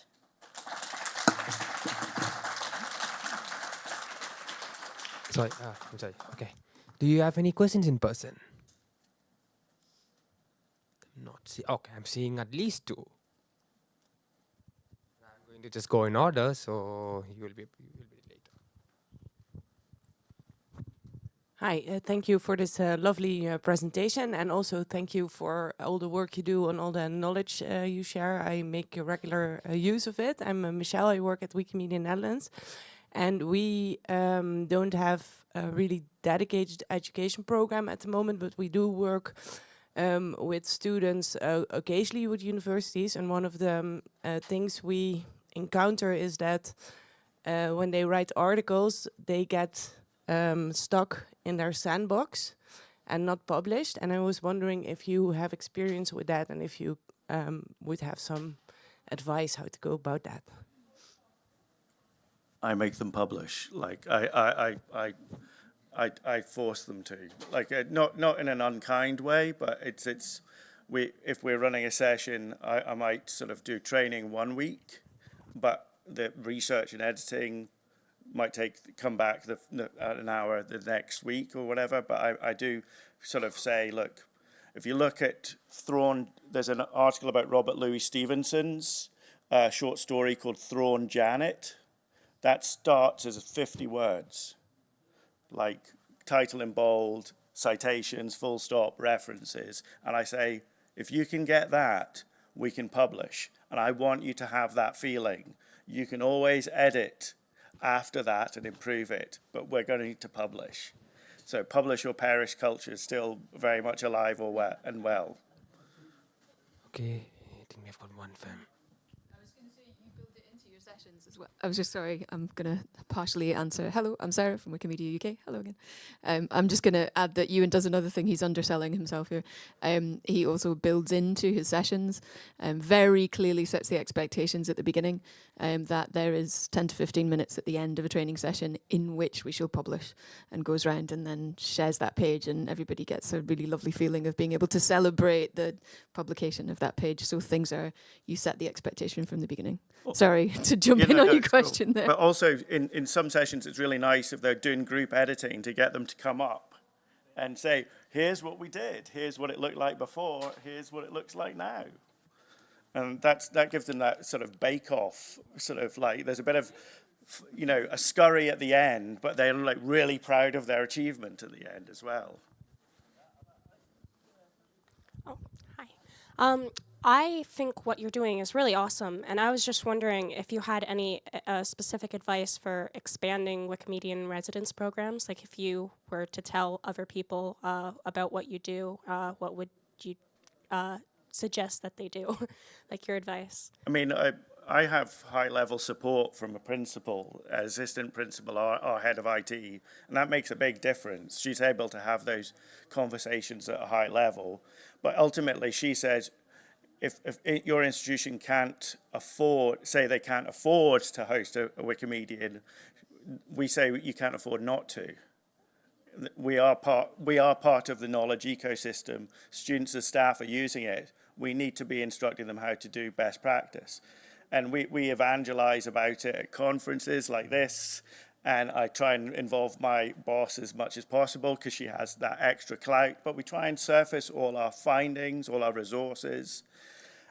And ultimately, it's up to other organizations, but advocacy, as Sarah will tell you, has a long tail, but you get there in the end. But it takes those conversations and engaging in those conversations and getting the people in the room.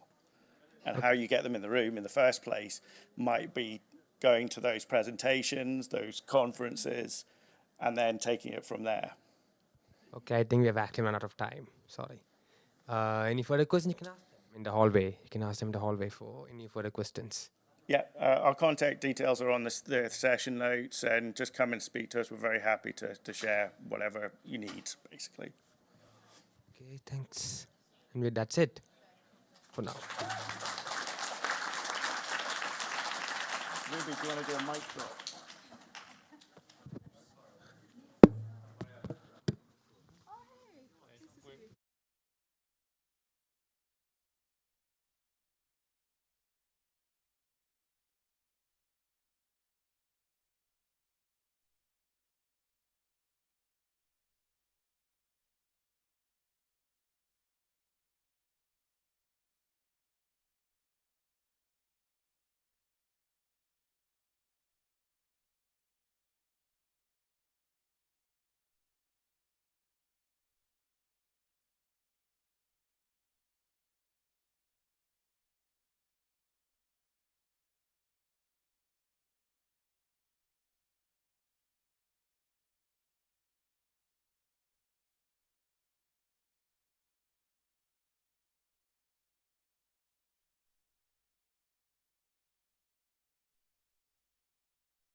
Jest już wpół.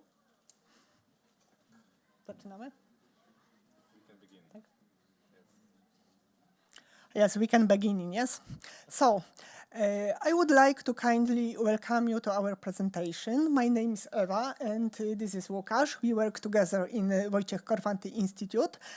At the beginning, I will tell you a bit about cooperation of Institute and Wikimedia Poland, and then Łukasz will tell you more about Mobile Digitization Centre.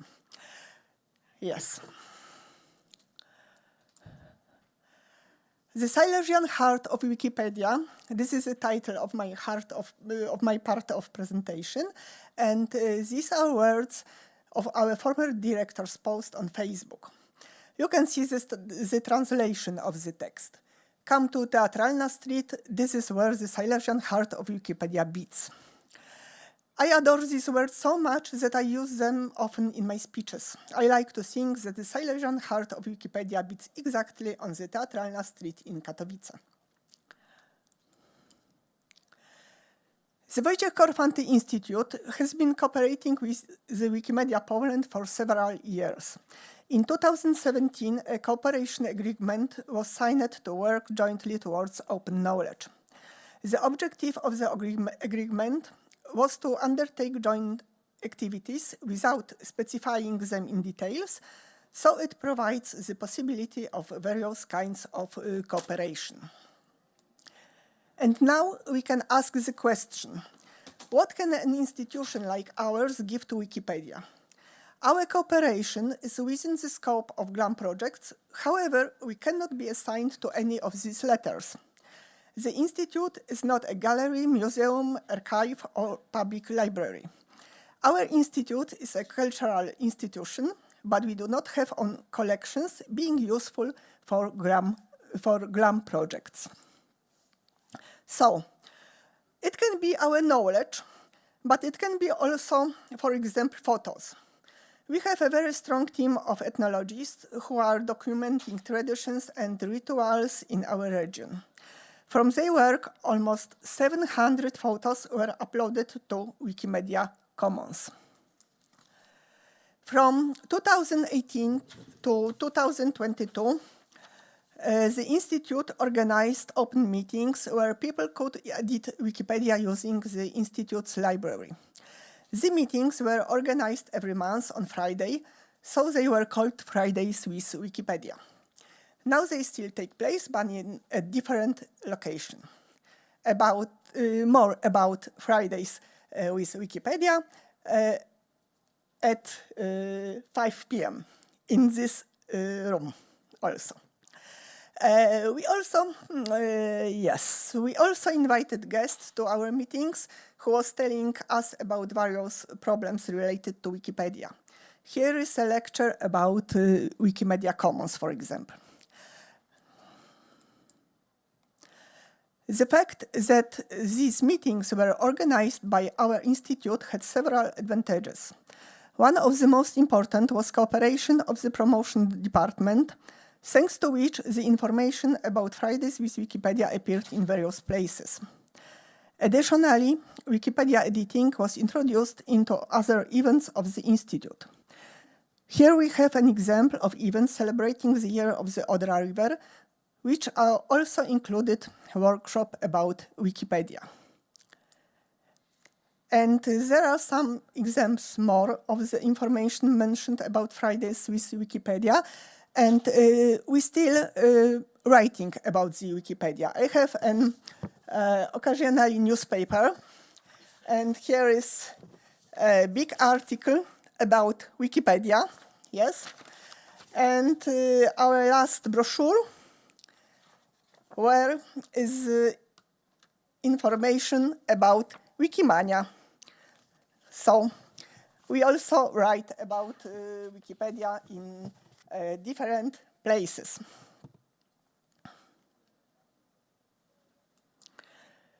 Another field of activity is WikiLove's monuments. During several years, the Institute has been taking care of the category regarding monuments in Silesian region, also by funding the prizes. These photos have been awarded by the Institute in the last 2 years. The next activity is the Unknown Women of Wikipedia competition. In 2021, we took care of the special category about Silesian women. It was about the women related to Silesian uprisings. During the action, 18 articles were created, so I think a lot.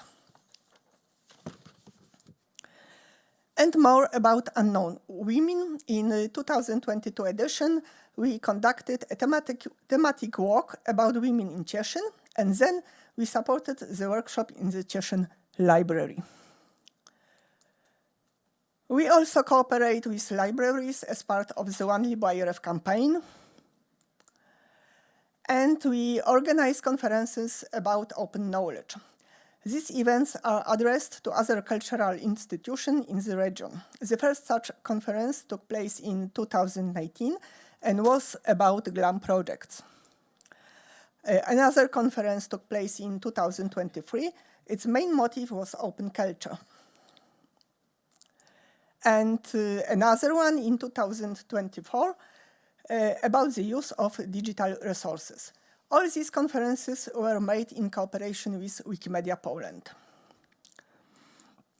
And one of the ideas for cooperation is to use the possibilities offered by Mobile in Digitization Centre. These photos were taken during a joint trip of the Mobile Digitization Centre and Clara from Wikimedia Poland. And the goal was to document making of the Harvest Crown. Photos are now on Wikimedia Commons. So, thank you very much for your attention, and now I would like to invite you for Łukasz's speech.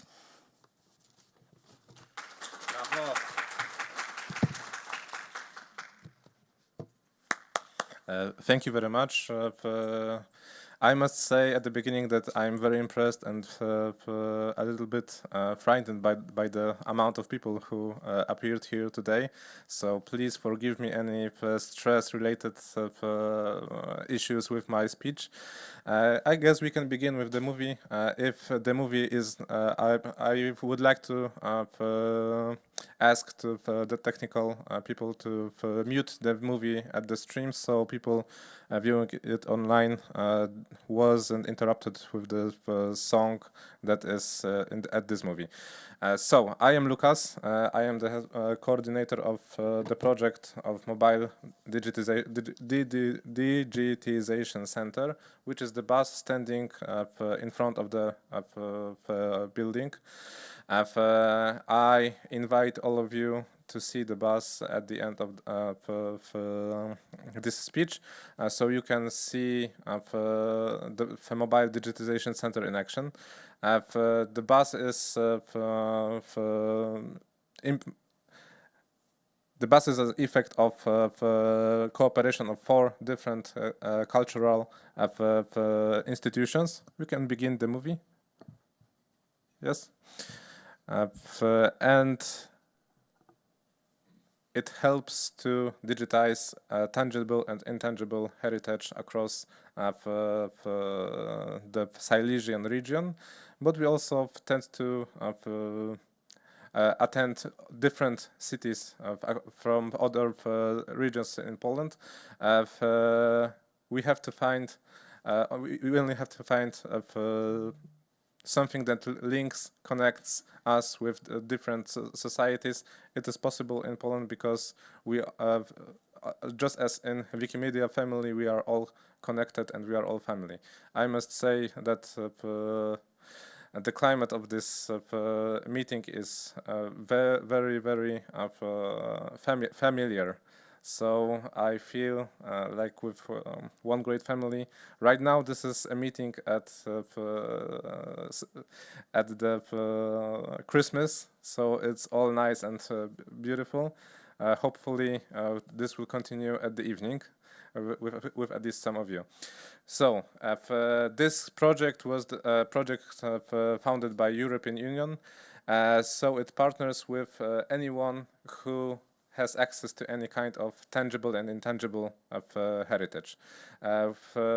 Just as you see, we are cooperating with other cultural institutions, but also with private people having access to some personal resources of heritage. We also cooperate with schools, universities, and NGOs, non-government organizations. So Wikipedia is also our potential partner to this project. Right now we have digitized since last year at least 16,000 different objects, and we already had talked about it a little bit, and we aim to transfer every object, especially objects like short movies or photos from the cultural heritage in Silesia region to Wikimedia Commons. So it will hopefully soon be also available at this resource.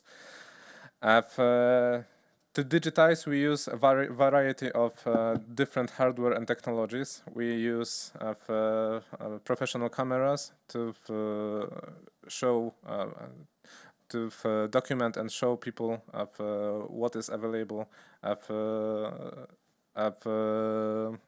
our region. And we also use tools like 3D imaging equipment to create 3D images of the heritage that is still able to see and preserve. But sometimes you will see it later in the movie. Sometimes we also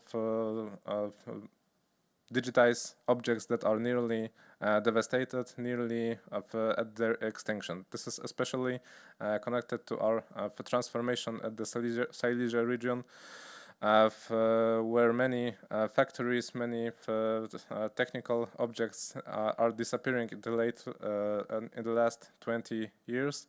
So in many times we are at the last ringtone of living of these objects, and we are one of the last persons to give a photo or give a video or give a 3D image of these objects and put them to the public domain, because this is a very important aim of our work. We share everything we do with people. And if anyone is interested in remixing the job that we have done, we allow to do it. That is why it is for me very important to also cooperate with Wikimedia Commons, because it would greatly increase the amount of people that would be able to use of our digitization effects. To efficiently digitize, we need to have objects, but we also need to have good partners. And when I am here at the Wikimania, a great convent on Wikipedia, I feel that I do not have to explain why being a good partner and creating an effective social network is important, because you are the living proof of creating a living organism of different organizations that share values and try to do something together. But this is not as this doesn't look the same with different kind of societies, because it changes, but there are many museums, there are many cultural institutions, there are many organizations connected with, for example, a church or political background that do have a vast resources of tangible and intangible heritage, but they do not feel to they do not feel that this is important to share them. And we also meet these kind of partners. And the good thing is that it changes, and we see that the partners that we had talked with in 2018 that weren't so keen to partner with us, they changed their vibe, and they are more and more able to partnership with us. Right now you can see the 3D model of the Szafgocz Palace in Kopice. It's a 19th century palace that has been devastated.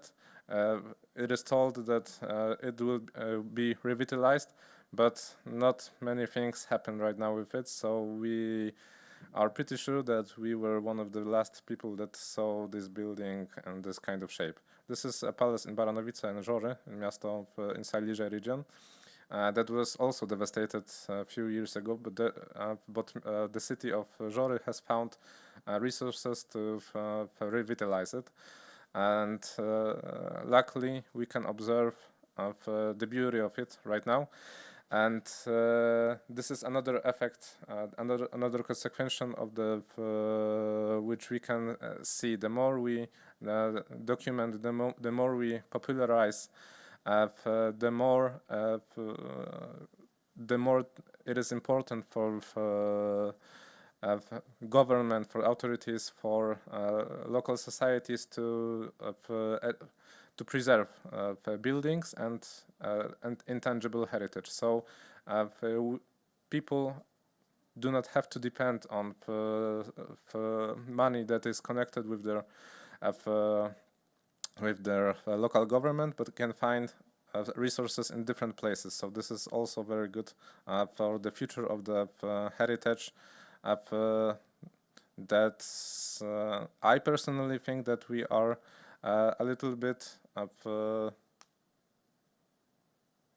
especially today, a little bit too much online, a little bit too much in right now of not being totally aware of where are we coming from, and sometimes not finding the good base to communicate with people, and even to treat different people like people, not like tools, to which happens. That is why building the community, the positive community, with, for example, with local cultural institutions such as museums, libraries, galleries, like in GLAM, is also very important for us.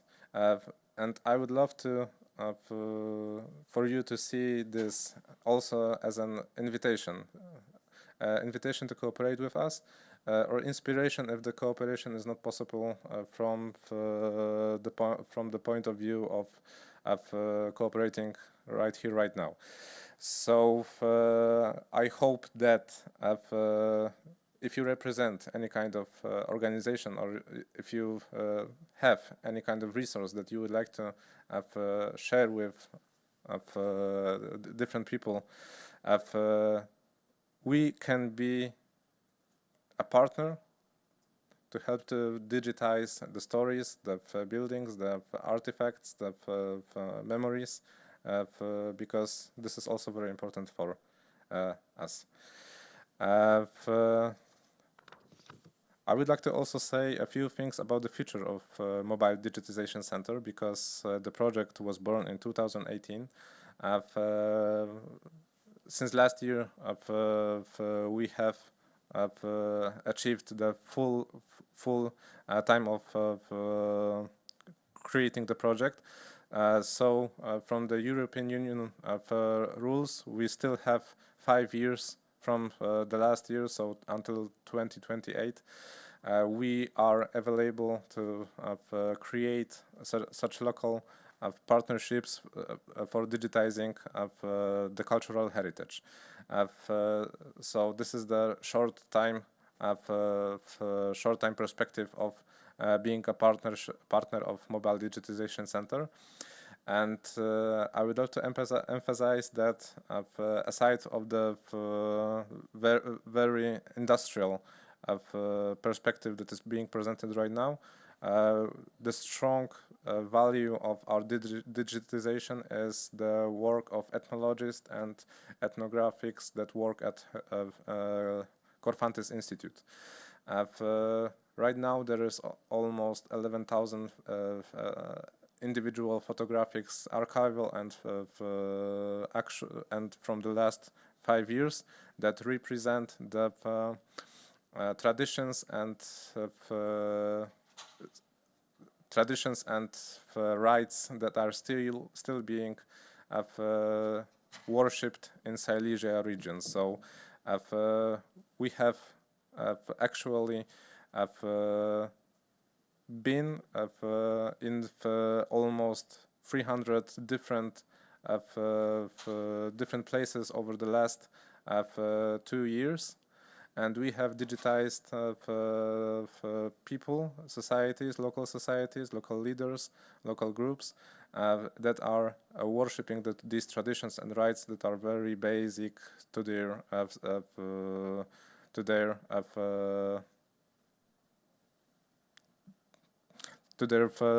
cultural spine. So the future of the Mobile Digitization Centre will end in somewhere near the next 5 years, but I would love to see that the future also spreads into smaller digitization centers that are more local and based in local cultural institutions or powered by local leaders such as Wikimania leaders, Wikipedia leaders.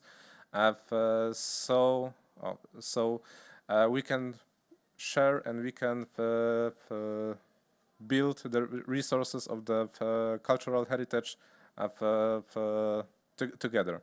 Because right now, I think that we agree that this is very important for us to build awareness around our cultural heritage, but I also have in mind that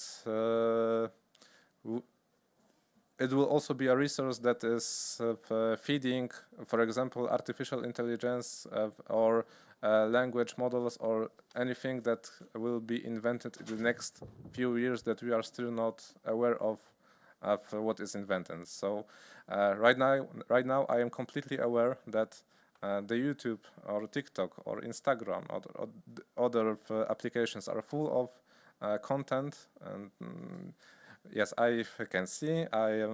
This movie also has 90 minutes, so it will be okay. I'm finishing my journey. So I'm completely aware that social media and applications develop a lot of content that is we can discuss about the value of this content. I will be diplomatic, and the other side of this building this content could be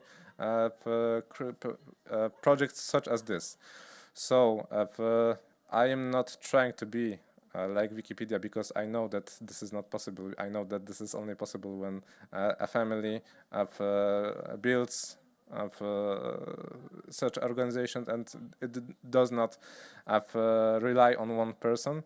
But I would love to inspire all of you to create such digitization projects in future in your own organizations. If you want to do it with partnership with Korfantis Institute, this is still possible. We can share the hardware, we can share the know-how, we can also learn from you, because every project that we start and realize is a project that is good for the both sides. We learn something, and we also give a little bit of know-how to our partners. So I think that it will all can be mutual resource. If you have any questions, I will be available. I would love to thank the Korfantis Institute for possibility of presenting this project today, and I invite all of you to talk with me and to partnership with Corfantis Institute. And to visit the car which is standing beside, in front of them, and Seka. Yes. Thank you very much, Eva. Thank you for. Thank you. Yes, we can enter inside. Yes. No, this is not possible. Yes, we can make a model. Not yet. This is a very good question. And I would like to add that there is a director of Wojciech Korfanty Institute, Dorota Pociask-Frącek. So if you have a question to our director, so this is also possible. This is possible. Yes. Thank you very much. Thank you very much. How long will you be downstairs and then need to go to some other? I think now a little bit more than 1 hour. Yeah, okay. Because we have another measure. No, I was just asking how long will you still be available. The bus will be here for next hour, right? At least. Yeah. Okay, thank you very much. I will definitely be joining you. Thank you very much. Have any question? I hope it wasn't. I wasn't boring.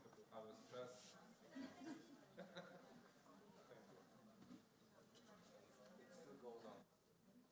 No question?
Hello.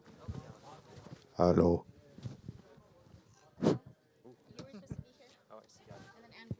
Yep. He's first. And then you have.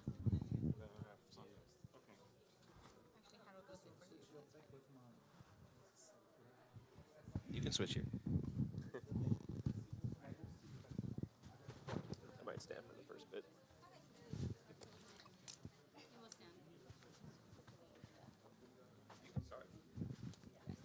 Hello, everybody. Welcome to the session on WikiPortraits.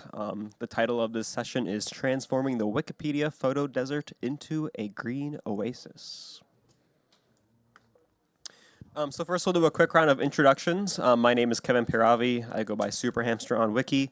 I live in Dallas, Texas. I'm on the board of Wikimedia DC. I organize Wikilo's monuments in the United States. And I am one of the co-founders of WikiPortraits. If we just want to start with Frank, introductions. And my name is Frank Schulenburg. I'm based in California, and I take photos mostly about California. And I've been on Commons most active since 2012. I'm Harald Krichel, user Seewolf in the German Wikipedia, but my photography work is under user Seewolf, user Harald Krichel. I'm from Germany and do photos mostly in Germany and in Europe. My name is Jenny Aitley. That's my username, and I'm one of the co-founders of WikiPortraits, and I've done a lot of, I like going to events, which is how we started all of this. So I've been to Sundance and South by and Cannes. I'm Andrew Lee, based in Washington, D.C., and I'm the Wikimedia at large at the Smithsonian Institution, but I've been a big photographer of book festivals, film festivals, and Pulitzer Prizes I've done before, so happy to see this as a formal project. So our problem statement is that many Wikipedia biographies have poor or missing photos.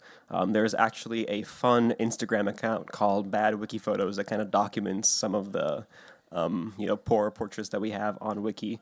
No offense to the photographers, but you can always have these photos of people blinking, blurry, eyes closed, side shots, etc.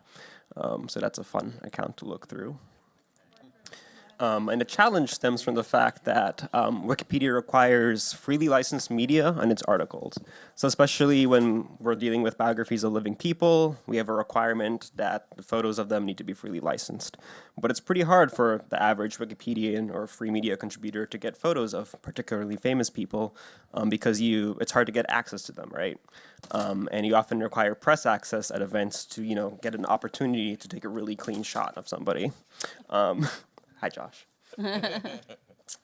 So the challenge is getting press credentials and sending photographers to these events, and it also comes with costs like travel, lodging, etc.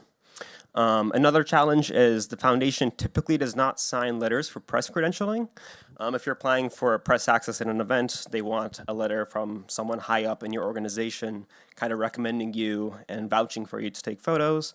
The foundation has sometimes signed these letters at a past, but they try to not make it a norm, which is a challenge. Wikimedia affiliates, particularly on a national level, do sign these letters, but that's also a challenge because these film festivals, they've heard of Wikipedia, but they haven't heard of Wikimedia New York City. Wikipedia, it causes confusion, right? So it's kind of a branding issue there as well. Now, in this space of trying to take better photos of people for Wikipedia, there's been a lot of work over the years. We're not the first ones to do this. Gage Skidmore is a longtime contributor of freely licensed photos on Flickr. He's known for going to Comic-Con in San Diego and also lots of political events to take photos of people in the United States. Wikimedia Deutschland has done a lot of work covering various events like the Berlinale. And many other affiliates have also covered events and received press credentials over the years. Andrew Lee started a nice page on MetaWiki called Wiki Covers Events, where we're basically trying to catalog all the previous work that individuals and affiliates have done over the years. So that's where we're kind of gathering all this documentation. If you've done this sort of work and want to add your information to this page, please do so. And then Harold here will talk about some of the work of Deutschland. So all of Wikipedia is a photo desert? No, not all. We are doing this work for some years now in Germany. These are German community projects and Austrian community projects, and Wikimedia Deutschland and Wikimedia Austria are funding these projects. So they are in the headline. First thing, they gave us great tools. I have a Wikipedia.de email address, haraldkrichel@wikipedia.de, and with such an address, you get access a lot easier than with a private GMX or a Gmail address. Does Wikimedia Austria also have Wikipedia 80 addresses? So I can recommend this.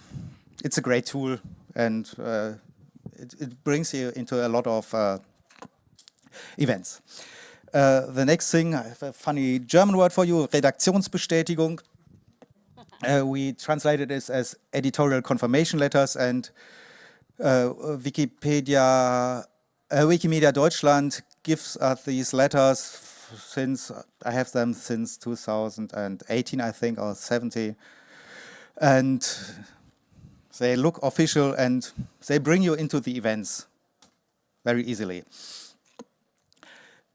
No, we have them since the Festival Sommer. Festival Sommer is one of our community projects which started in 2013. We applied together, made a plan of the interesting music festivals, mostly in Germany, and applied for accreditations, and it works. We get about 90% of the festivals. This year we cover about 60 festivals in Germany. Wow.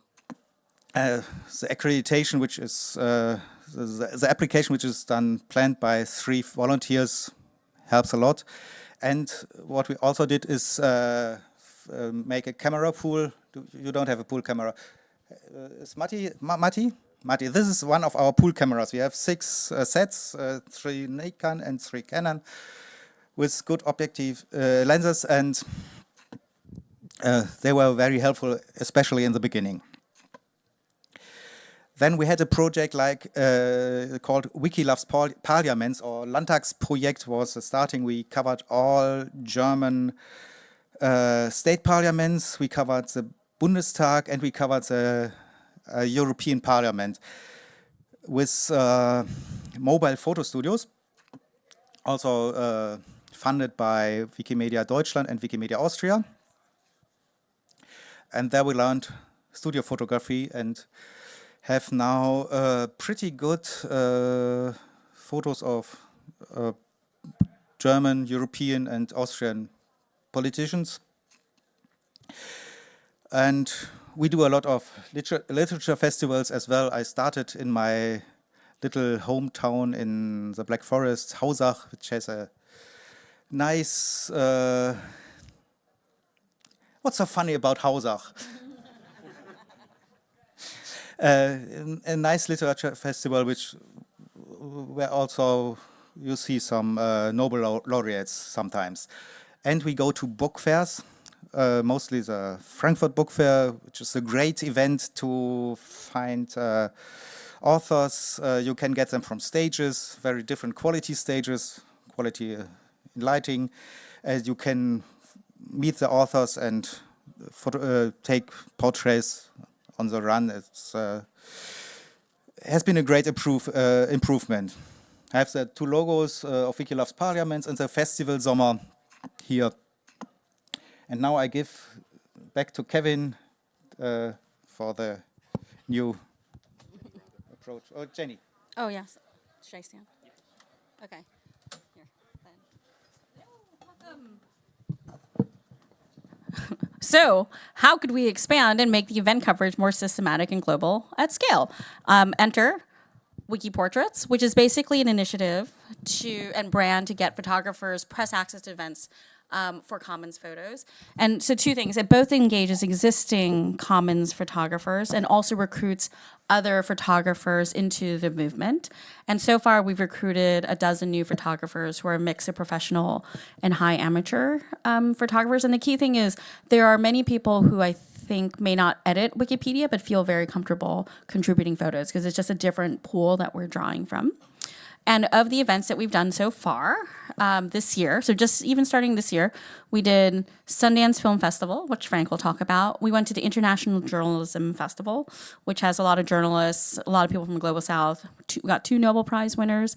South by Southwest, which is in Texas, where we got Meghan Markle and some other notable celebrities. The Cannes Film Festival, which was a lot of work, so much work, that one. The Tribeca Film Festival, and right now, the Edinburgh Fringe Festival. So actually from here, we fly back and then finish covering that. And so in terms of the WikiPortraits formats, there are different kinds of things. The key thing that we want is high quality, almost either professional or almost professional quality photos. So there are different places that we take photos. So one is red carpet. So that's like Cannes, Venice Film Festival, and the equivalent, sort of the similar equivalent of, which is called a photo call, which is like, it's like a red carpet, but like they're not necessarily as dressed up as fancy as a red carpet. Then the actual performances, which we've done at the Edinburgh Fringe Festival, which often gets great photos because the lighting is quite impressive. Then we have panels, which is a nice way to just get like Meghan Markle, Conan and O'Brien, sometimes in press conferences themselves. So the film festivals are good because they will just put the celebrities in a panel to answer questions. And then you have sort of the award ceremony stakeouts like Cannes. And then we will also talk about how we can set up a studio, which is not only for the performers at a specific festival, but for just like normal people to get their headshots. Boop. So far we've managed to like scotch tape this together with a bunch of $5,000 or so rapid grants. We love rapid grants. And then some private donors who are basically friends of mine and they're like, this is cute, this is fun, Jenny. And oh, hello. At this point, the way that we do the funding is that it goes towards the lodging. So if you can get yourself there, we will cover the lodging. That's like not all the different cases, because but the vast majority of that is done that way. And then we are in the beginning of applying for a larger program grant for 2025, partially because the rapid grants are always 5,000, but not like some things are cost, like Cannes was probably like 10,000 for us, but other things are less than 5,000. What's next? Okay, this is Frank. Okay. So just to be honest, like I'm not necessarily a people photographer, right? Like for Wikipedia, I shot mostly animals and nature and architecture. And so this was a big adventure when Jenny said, do you know someone who would be interested in going to Sundance? I said, well, let me think about it. And then secretly I pulled out my phone and I looked on Wikipedia what Sundance was. And then I thought, like, that sounds like an interesting thing. I want to go there. And I'm tremendously thankful to Jenny and everybody else who helped with this, because I have to admit, like, this was photographically a lifetime experience for me. I've never done anything that was that exciting. And I'm going to give you like 2 examples of what we did there. And when I say we, it's like my friend Jason, who's one of the photographers that Jenny just mentioned. He had never uploaded a photo to Wikipedia before. We both live in Chico in Northern California. And before we went to Sundance, I showed him, okay, here's how you log in. Here's how you get an account. Here's how you upload a photo. And then we were off on a plane towards like Salt Lake City, and then on a rental car to Park City to Sundance. And Sundance happens over 2 weeks. We were there for the first, I don't know, 4 days, 7 days, okay. And so the first thing that we did was press lines. And press lines are, so what you see here are the results of some press lines. And it's different than red carpets. So the press line is, you're lined up as photographers, and how cool is that, right? Like there's someone from the New York Times, AFP, Getty Images, and then it says Wikipedia, right? Like it was absolutely amazing, absolutely amazing. And so that felt like, in the beginning, that felt like super frightening to be right next to those super professional photographers. But in the end, they're very friendly. They said, "Oh no, let the guy from Wikipedia also take a photo," and so on. And people come from the right or from the left, and they walk by. The first photographer has the first opportunity to take photos, and then it's your turn, and you can direct the people in front of your camera and so on, right? And so I just want to give you one quick example. What was the most meaningful to me? We photographed a couple of people who were quite notable, right? Like here, Devo, that band. I don't know who knows their music. We got a hat like that, and all the photographers, all the Getty photographers and us were wearing a hat during that session. It was super fun and so on. But for me, the most meaningful thing was the sessions, the press lines that happened very late in the evening, where people came on stage and in front of these things here to be photographed, that had never been in a movie or in a documentary before. And they were kind of young people, and they were super excited to be at Sundance. They brought their whole family, right? And most of the photographers had already signed off for the day. And so I was really happy that I was there, because what happened then was someone got on stage and grandma in the back was cheering and yelling, and hey, that's my grandchild, and he's on stage. And that was really, for me, those completely unknown people, and to bring them onto Wikipedia, that was the most meaningful thing for me. And then maybe we can do the next slide. And then at the party that Jenny organized, this is Jason's lighting equipment here. You can see that, and that is me in some weird ski pants. And we had a line of people who wanted their portrait taken, and they signed up on a computer that you operated.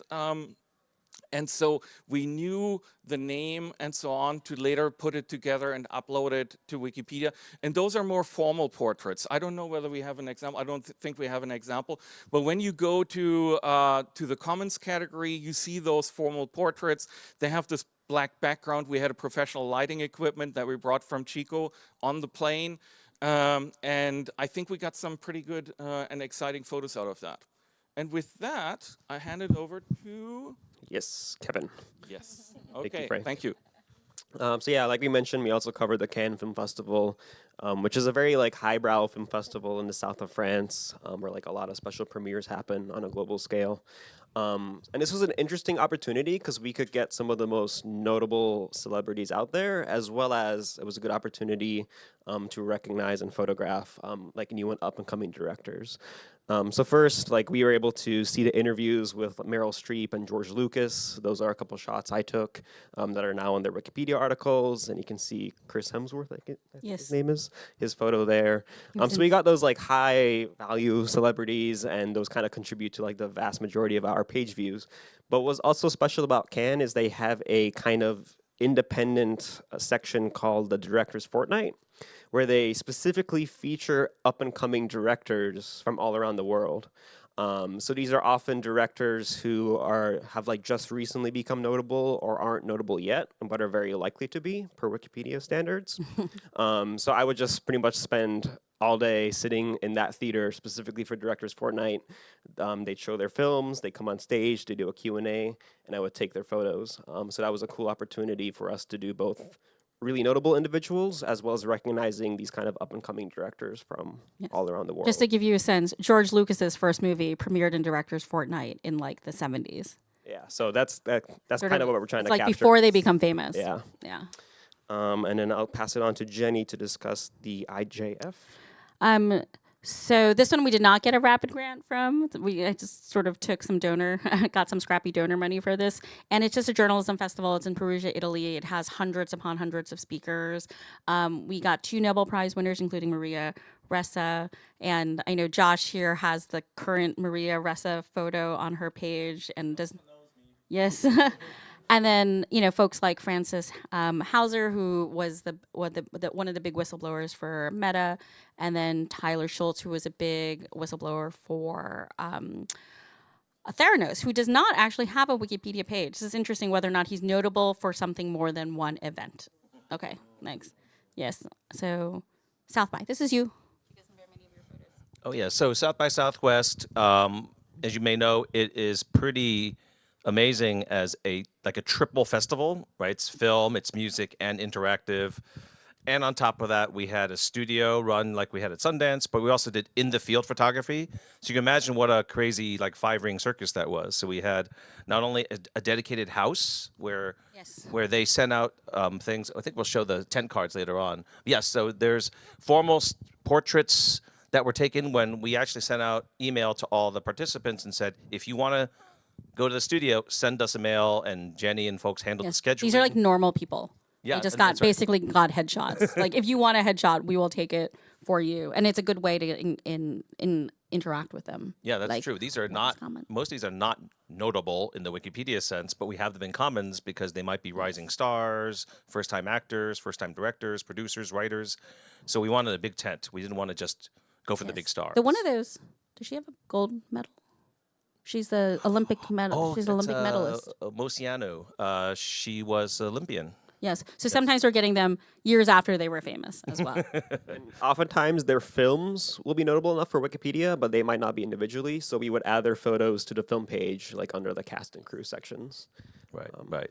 And it's really amazing because we're there to capture the photos, and your mind is on what's this person's name and getting it all down. But then once you look up and go, oh my God, that is an Olympic medalist, and their story is amazing. Like what happened to them after they got their medal, and you just didn't know it until you saw them. Right? We did over 250 people over many days. Also, we have the same house again at South by Southwest, and if you guys want to do wiki activations, we are trying to come up with ideas for that. So it is in March. It's an 11,000 square foot 4-story house where we basically wikify it for a good bit of the time. Yeah, so we're always looking for more folks to get involved or to collaborate with folks and teach you some of the stuff that we're doing and learn from others as well. Oh, these are mine? Yes. Most of them are mine. I took mine because I was too lazy to attribute to Martin Kraft or... So, in the middle, above this is a famous German author, which name escapes me. As an example from the Frankfurt Book Fair. I advise you, if you go on a fair, don't ask the publishers who you should photograph. They send you their newcomers and expect you to write articles. Don't mix writing and photographing. Yeah. It's like being a wedding guest and also photographer. Don't mix. Yes. Don't mix it all. But this photo is a good example. If they have a big photo on the booth, he's probably notable. What is his name? This is really famous. I knew it this morning, but I forgot. Okay. On the left, this is Renate Reinsve from Norway. This is an example for a red carpet photo. A red carpet photo in Berlin. In Berlin, they don't have any requirements for the photographers, which stand on both sides. No clothing requirements. No dress code. In Venice, you wear black tie. Yes. Yes. And here you see my colleague Jerome, and I don't know the lady with a funny camera on the right. Kind of a colorful background. Down there is, in the middle is Adrian Brody. This is a panel, the press conference. it's kind of contrasty in the background, but Berlin is pretty good in backgrounds. I can recommend it. You see on the right side the gentleman. Adrian. Yes. Okay, he's not.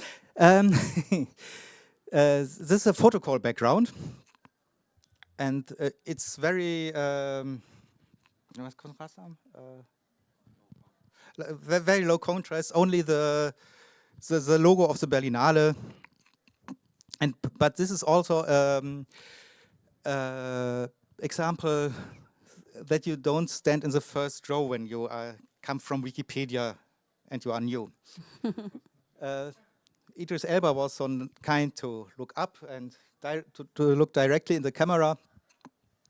But you see, it's yes. it gives a photo something special. But you want to be in the front row, besides Getty and AP. Axel Hacke, danke. This is the author in the middle. And I will say that we pulled the stats for the Berlinale. 10 million views per month of your guys' photos from just 2024. Okay. And this in the right from Elena Ternovaya is a great photograph from 2 years ago. She went outside. You see the happiness of Carla Simon. She just won this Golden Bear for the best film. Gave a television interview, and she captured a great photograph on the street. So I took this as an example. Okay. Cool. Thank you. No, it's not related. We had a discussion about the stage show because the author of the chat show is dead for 60 years only, but this is Beiwerk. Yeah, so just to kind of all those photos, the results of all of them. So we covered 6 events, as we discussed, with roughly 1,000 photos uploaded across all of them. And these photos have been used on over 60 wikis. This is especially enabled by Wikidata, right? Because if we add a photo to a Wikidata entry, that ends up propagating to a dozen or so Wikipedias instantly. So we're able to kind of hit a global scale in that regard. And as we mentioned, we've been able to hit Nobel laureates, Pulitzer Prize winners, Oscar winners, and Emmy winners, as well as a lot of up-and-coming performers and artists and cast and crew. And in total, our images get roughly 5 to 10 million page views per month.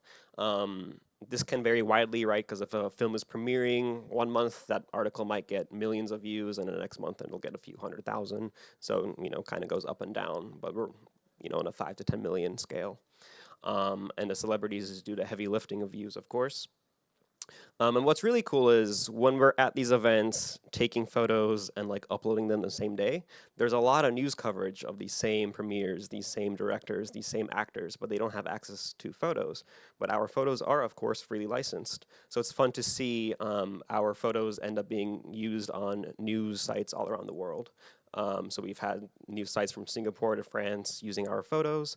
I actually have a Google alert set up with my own name, right? So if someone uses my photo on a news site and attributes me, as they should, I'll get an email about it and get to see where my photo was used. So that's, as an amateur photographer, it's really exciting to see your photo used by professional outlets. And then lessons learned. This will be, I think, Andrew. Oh, yeah. So just very quickly, and some lessons learned. This might not be new to some folks who've done it before, but it might not be obvious. So in the field, as I mentioned, something like South by Southwest, we're doing a lot of talking. Am I on the camera? I think we're okay. We're doing a lot of the work by going out and covering folks in the field already. So as many of you know, probably the camera that he has there is a long lens. So sometimes you're not in the front row, you have to stand in the back. You have to have a very fast lens to get that. Places like book festivals are great. The subject is sitting there signing books. They're not moving. They got good lighting. Sometimes I like taking pictures of folks when there's no one there, and they think that, my God, no one's coming here to see me sign books. And then you say, I'm from Wikipedia. I'm going to take your photo. It's going to be in Wikipedia. And they say, oh my God, this is great, because no one's coming to get my signature. So it's worth the trip for them. And I've seen that their face light up when there's no one coming to see their book. In studio, You definitely need in the front of house people management. When you're setting up a studio, you don't think of it. You think of the portrait, and you take the picture and you upload it, and you're like, what's this person's name? And you need to get all this information. So you need as many personnel taking photos as you do just jotting down metadata, which is important. The other thing is subject release forms, depending on what jurisdiction you're in or what the situation is there. Some of the events, we just had a sign that says, by entering the space, you agree to have your likeness used in whatever manner. But for South by, we had actual forms for them to fill out, right? So it's more official. And then finally, it's a time to educate people about commons. Sometimes it's just a good idea, but sometimes they're like, what do you take my picture for? And then we said, we're explaining it so much, we might also put them in posters. So we actually made these banners, and people, while they're waiting for their photo to be taken, could read about commons and CC0 and everything, and that was really nice. So next up for us, we have a rapid grant for the Toronto International Film Festival, which we got actually some letters from Canada. Then the Venice Film Festival, which Harold is going to. We applied for a rapid grant for the Nobel Prizes in Stockholm, Sweden. And our wish lists, so these are sort of things that we either missed this year or don't have someone to cover. It's the San Diego Comic-Con for 2025, so it's, which is kind of when you see a lot of the big celebrities about the big movies that are coming up next year. We'd love someone for the Jaipur Literature Festival in India, if anyone knows anyone, and the Busan International Film Festival in South Korea, which is a big Asia film festival. And then maybe one day the Olympics, which takes about 2 years for credentialing. That's sort of a very big wish list. And we feel like as we create a track record of having very high quality photos and saying like our photos are seen, millions, tens of millions of times each month, that the larger credentialing bars are more receptive to us. Boop, what is next? I guess this is you. Is this me? I guess I can do it. Yeah, I think this one. Yeah. Something fun about getting credentialing is they'll often ask you in the form, like, what's your viewership? And, like newspapers and stuff, they'll say, a few 100,000, millions, whatever. But for Wikipedia, we can easily just say billions. And that sounds nice. 2 billion devices per month. Yeah. So that's one easy metric. But, so as we mentioned, in addition to Wikimedia photographers, we're also kind of onboarding new photographers like Jason at Sundance and other newcomers. So the question is, what makes them want to do this? So the first is we kind of help them get credentialed at events they otherwise wouldn't be able to. We can, connect them to a Wikimedia affiliate who can sign a letter, vouch for them, etc. And it just gets them access to cool events, right? Like, as Frank mentioned, being at Sundance was a really cool experience. So this is a really big motivator for photographers. And it's also a great way to just kind of improve your own portfolio. Like I've taken photos for years, but like I have never gotten like any high profile people, but I was able to get those photos of Meryl Streep and George Lucas. That pads my portfolio. And now when I apply for credentials in the future, it becomes that much easier. And it's just a great sense of community, right? Like we're all here. Wikipedians are fun. So just being a part of this kind of community and network, doing good things is a big motivator as well. And it's just a good sense of purpose, right? Like you're taking photos, they're just not going to sit on your hard drive for years. You actually get to upload them somewhere, see them used across the web, see them used on Wikipedia, as well as news sites and external parties. So it's just a great sense of purpose for photographers. And that photo there is of our little badges that we print with a nice shiny Wikipedia logo. Thanks. This is me. Yes. So what's really nice, obviously, is Wikimedia has a global footprint. So we've been... most of us are U.S. based, but we made a collaborative effort to reach out to other affiliates to make it international. Partially one of the most lovely things is photographs really transcend individual wikis, right? Like if you take a photo, it can be used across so many wikis, and so you feel a sense of impact as a photographer. So we worked with Wikimedia Canada to get for them to sign the letters for Toronto. We're working with Wikimedia Sverige, Sweden, to credential for the Nobel Prizes, and then I had outreached, I don't even know how, but somehow like found the Germans and was like, does anyone want to go to Venice? Because it is a lot closer to Germany. Venice is a lot closer to Germany than it is to the United States. Boop. What is the next one?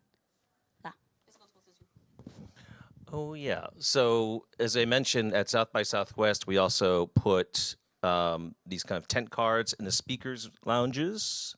So trying to get our project out in front of as many eyeballs as possible. So not just email, but physical cards. And we actually had a number of folks come because they saw those cards left around. So we also had business cards made that we could hand to folks in the hallway and say, come by the house and get your portraits taken. So. And then finally, you know, what tools do we use? If you're going to an event with lots of folks there, you want to try to figure out, like, what pictures do we have already in Commons? What pictures are being used in Wikipedia articles? If you're just manually clicking, that takes a lot of time.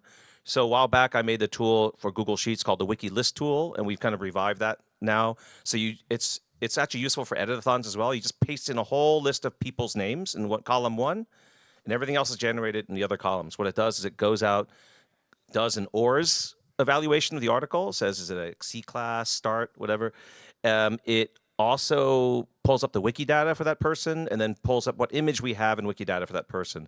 In addition, it's really cool, it will show you the most popular articles of those people there, and then give you a little graph of what the average quality of those articles are, and then combining all that information together, it can give you kind of a shot list there. So you can see in the lower left-hand corner there is the list of all the most popular articles and what picture we have for them. You can see the one in the upper right-hand corner there's not very good. So you can just in one scan see that don't need a picture for this person, desperately need a picture for that person, no picture for this person.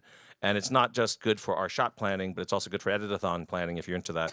So for the longest time, people have been using this spreadsheet of mine, but just passing around. I've never documented it well. So we actually do have now, if you go to Meta Wiki List tool, there's a link to a generic spreadsheet, and you can customize it to whatever you want. So feel free to try it and give me feedback for it. And Vera? Yes, she has a tool. Hi, I'm Vera. I've been photographing with press credentials at the International Film Festival of Rotterdam. And you have a similar tool.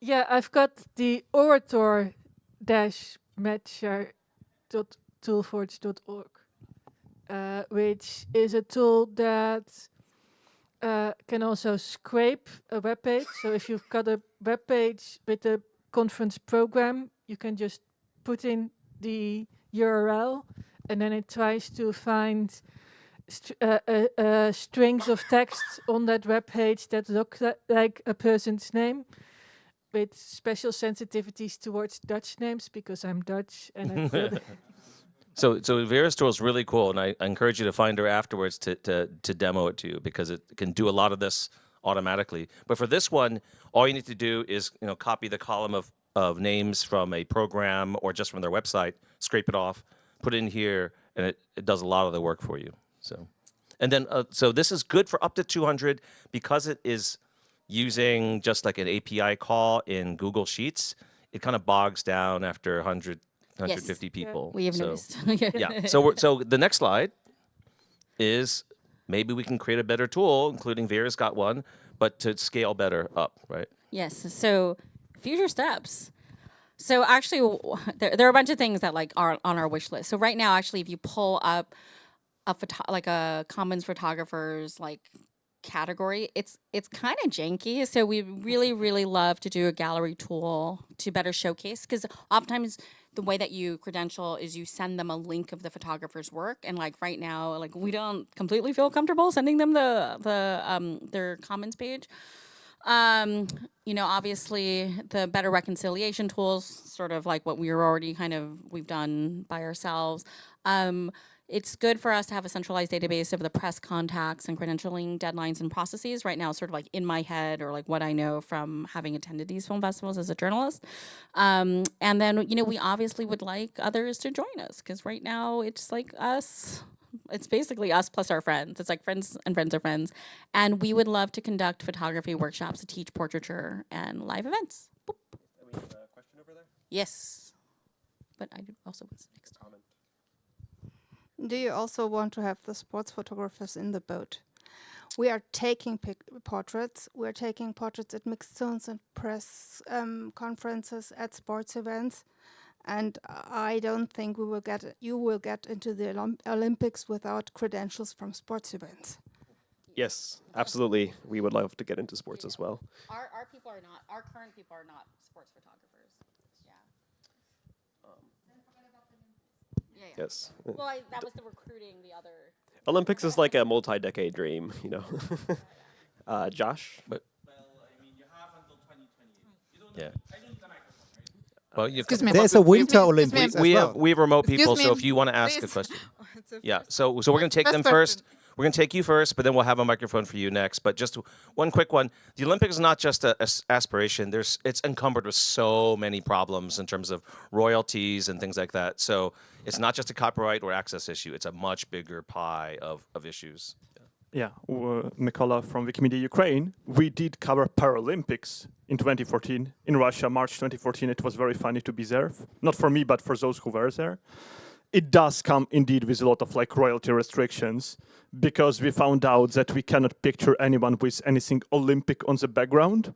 So we had to picture people with a neutral background, which is difficult to find at the Paralympics. I think Paralympics were easier to get. We got accreditation at the time for we can use somehow. But like, you can start with like 2026 Paralympics or something like that and get to Olympics in 2028. But I think like figuring out the royalties would be a big challenge. And so my question on this is like, what did you have any challenges with events saying like, oh, we give you permission to photo, but only for like non-commercial or like something incompatible, or like dealing with people who impose you restrictions when you get accreditation? So the short answer, so the question has to do with whether or not the restrictions on events. At this point, the events that we have chosen is no restrictions. So there are two things. So if someone's in a panel or they're performing, we can just take the photo. And partially this might be a copyright issue in the United States. If we do a studio photo where they're not necessarily being displayed, we do make an effort to give them a release that they sign so they understand what it means to be a CC BY, because a lot of people don't like intuit like, oh, Creative Commons sounds good, but you basically have to emphasize that these photos can be reused basically in all kinds, even in a commercial format. And we have had some people, upon looking at the letter, either decline or they just want their studio photography done and then like don't want to put on Wikipedia. But it's been just a handful. Most people are like, woohoo, it's fine. It's sort of like the cost of having their photo taken is that it becomes a Creative Commons licensed photo, which is usually fine for most people, because like it's not like someone's gonna go look for a random photo of a random person, even with a good background. Yeah, from my experience, it's also a great opportunity to take photos at the Youth Olympic Games, which I've done in 2018 and 2020, and lots of the people covered in 2018 are right now medal winners in Paris 2024. It's much easier to get into these smaller events from the IOC than getting into the real Olympics, because there are restrictions by the NOCs and they choose one people from this magazine, one people from this agency and so on. And there are also some competitions in preparation for the Olympics, and if you get to these competitions, you also get all of the Olympians, and you have a bit more time to edit the photos, upload them, and they are there for the Olympics. Yeah, that's great. I know our Functionary of the Year as well has covered a lot of sports photography. Der Hexner, yeah. Oh yeah, Martin's great. Yeah.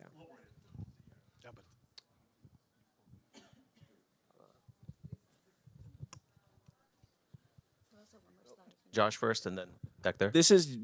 Sorry. No, it's fine. Go.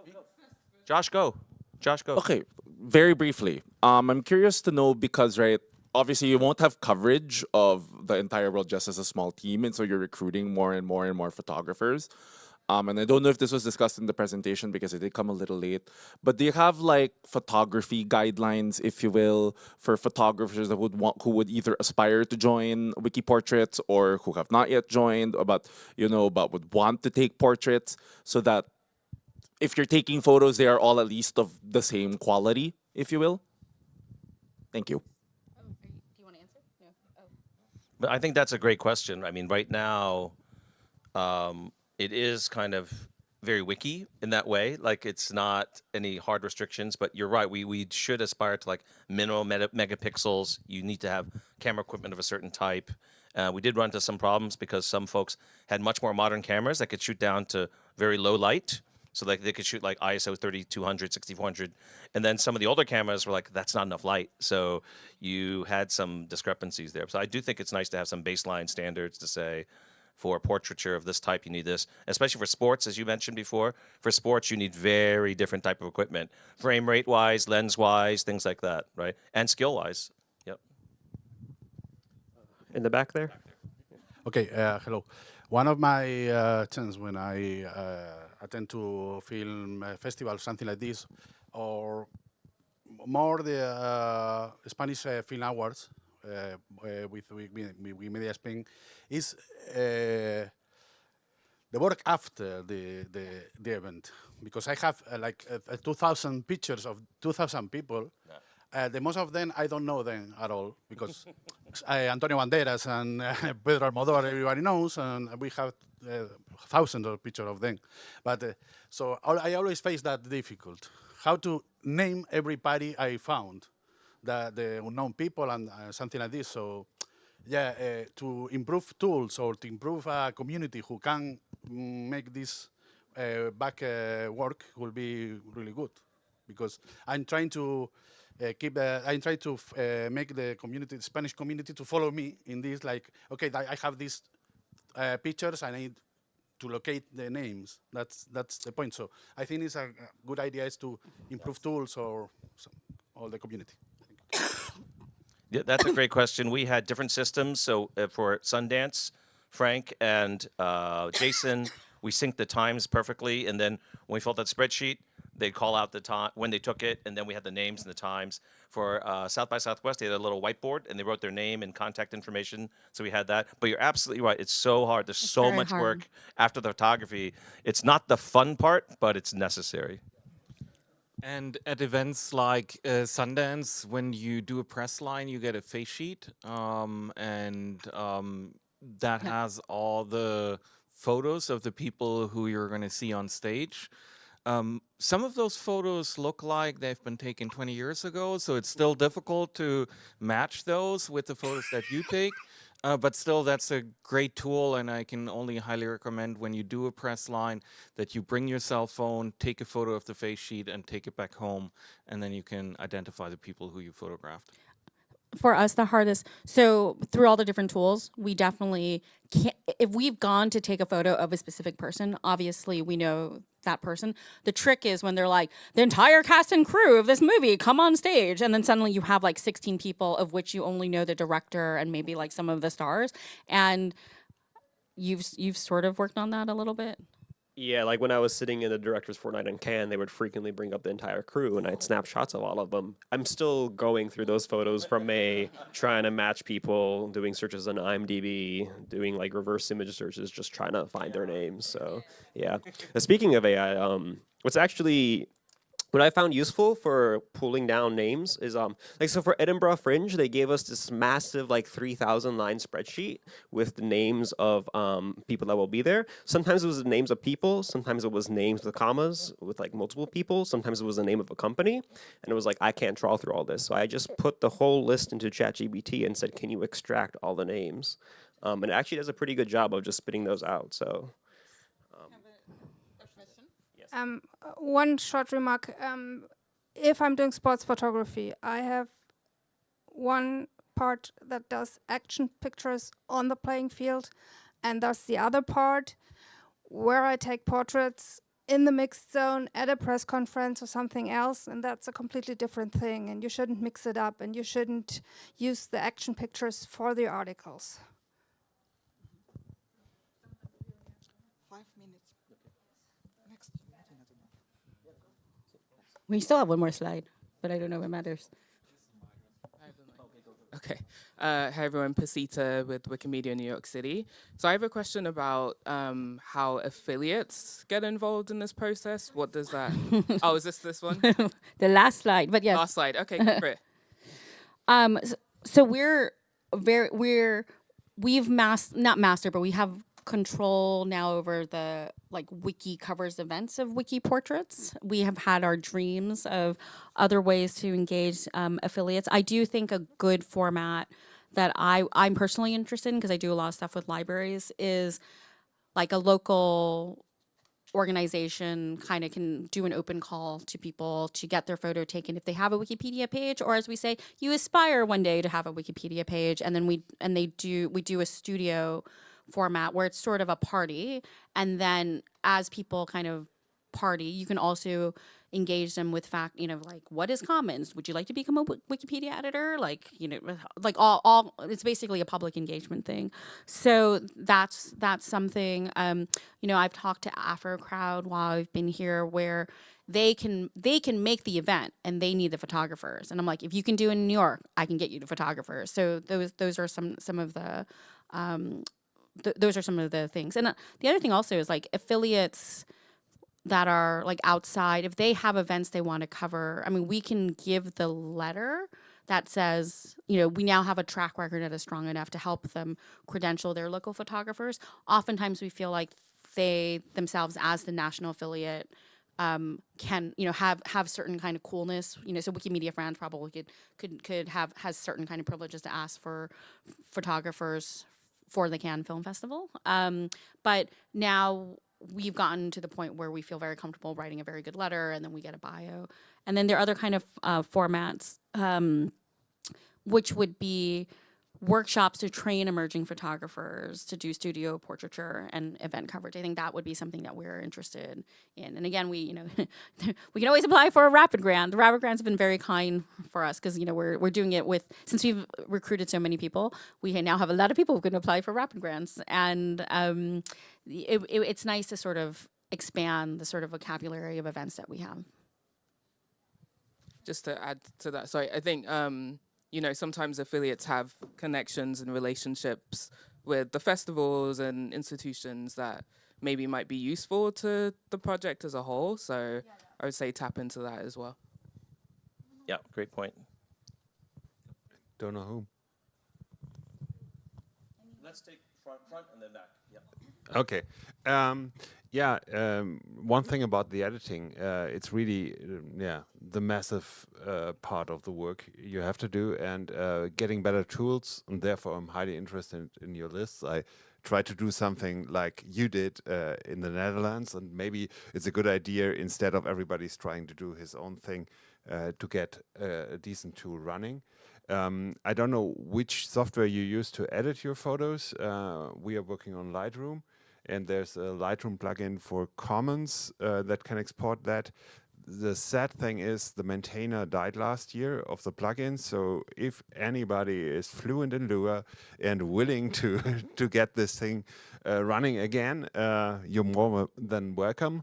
I myself, I tried to script a face recognition Lightroom 2 Commons thing into that thing, because when you're taking photos of groups, it's almost impossible to do it by hand and say, okay, you have 10 people, and to name them all, especially if you're not taking one photo of the group, you have like 10 of them, and they are changing positions within these photos.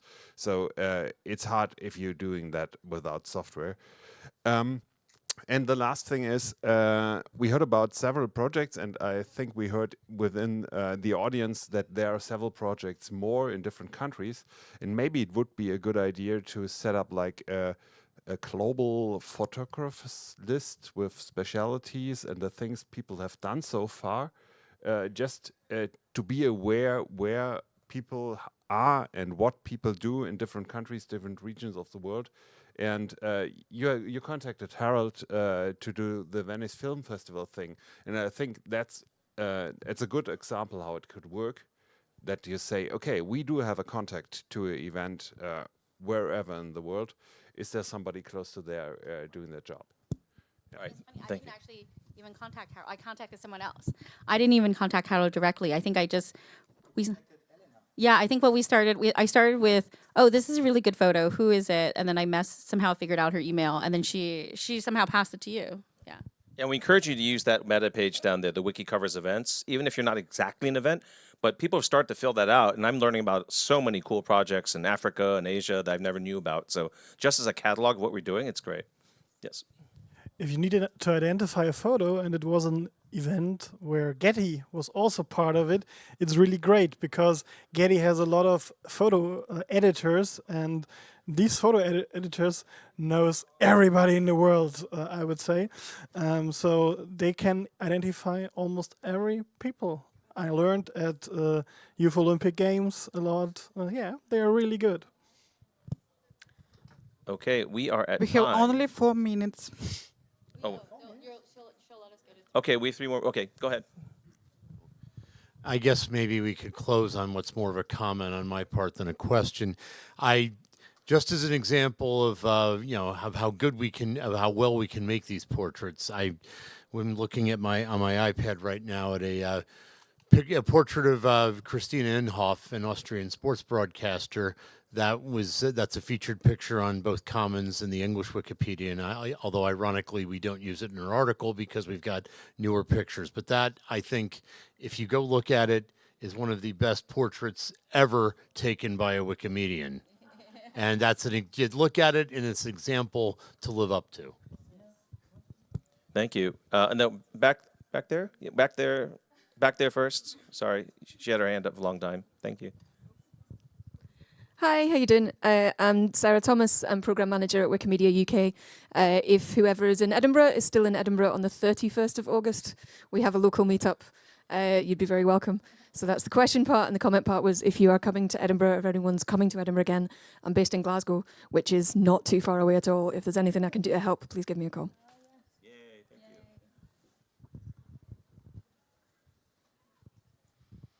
Yeah, just another comment. We now had the impression we talked about Olympics and other big events, but as we heard from others, it's also the small events where the people of the future, the stars of the future are active, will be part of. So yeah, take a chance whenever there's an event in your areas, sports or cultural. Try to get accredited, try to contact your affiliate and get a confirmation for your work, and often you're lucky and can do something. Absolutely. I think that's great to mention that we're talking about high-profile events, super famous people. Jim Hayes here is from DC, and myself, we photograph a local book festival every year. And this year, there's a gigantic line for this author named Ryan Kennedy. Never heard of her before, but she had this amazing fan base there. I took her photo. We did not have a photo of her in Commons. And that's what makes me the happiest, honestly, is when we fill this niche when we had tons of interest in it, but it doesn't show up on the same radar screen as a big star out there. So I completely agree with that. Just final question to close. Are you folks taking pictures at Wikimania? No. I'm taking 360 photos, so I'll post those. Yes. Thank you. Thank you, everyone. Thank you.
Ah, okay, we can start.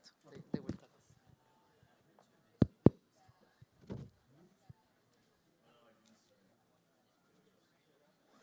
us. Hello, everybody. Welcome to this session, Frictionless Data for More Collaboration with Open Data Editor. Before we deep dive, let's just introduce ourselves very quickly. I'm Sara Petti. I'm the International Network Lead, Projects and Community Lead at Open Knowledge Foundation. And here's my colleague, Patricio. Hi everyone, Patricio Del Boca. I'm currently the tech leader of the Open Knowledge Foundation. I'm also like an open activist since like young age. And here are some ways that you can contact us via email, X, or GitHub as well. So before we start, we just wanted to give you a short introduction about Open Knowledge Foundation for those of you who might not know us. Open Knowledge Foundation is a non-profit organization, and our mission is to create a fair, sustainable, and open future for all, advancing open knowledge as a design principle. What we actually do at Open Knowledge, we're one of the pioneers organization when it comes to open data. And basically what we do is building open source tools that people can use to basically share data in a more fair way. And of course, because all those tools are developed in an open source way, we also build the community that's come around those open source tools as contributors and users. And because we believe as that people should have skills and that we want to empower individuals, we do training as well, with the idea to really unlock information, to create knowledge, to produce positive social change. At Open Knowledge Foundation, we are very specific about what we mean by open. We published the open definition, which is largely built on top of the open source definition that defines what an open data and an open content is. And you can see the definition there. And we also take data publication very, very seriously. And we are the ones behind CCAN, which is an open source data management system that is powering data hubs and open data portals for government and public administration and organizations around the world. But enough about what we do. What we wanted to talk about today is data friction. So because we have decades of experience around data publication and data portability, basically we can say that we have quite an expertise also when it comes to data friction. So we wanted to maybe pause a little bit with you and try to see what the main data friction out there are. So first of all, when you have a data set that you find, the first data friction that you might encounter is if the data has no license, then can you use it? Can you not use it? This is very unclear. I was having a conversation actually yesterday with someone that told me by default, if you don't put a license, then basically the data set is copyrighted. So in case you want to publish it open, this is definitely something that you have to pay attention to because that means that your data set otherwise is by default copyrighted.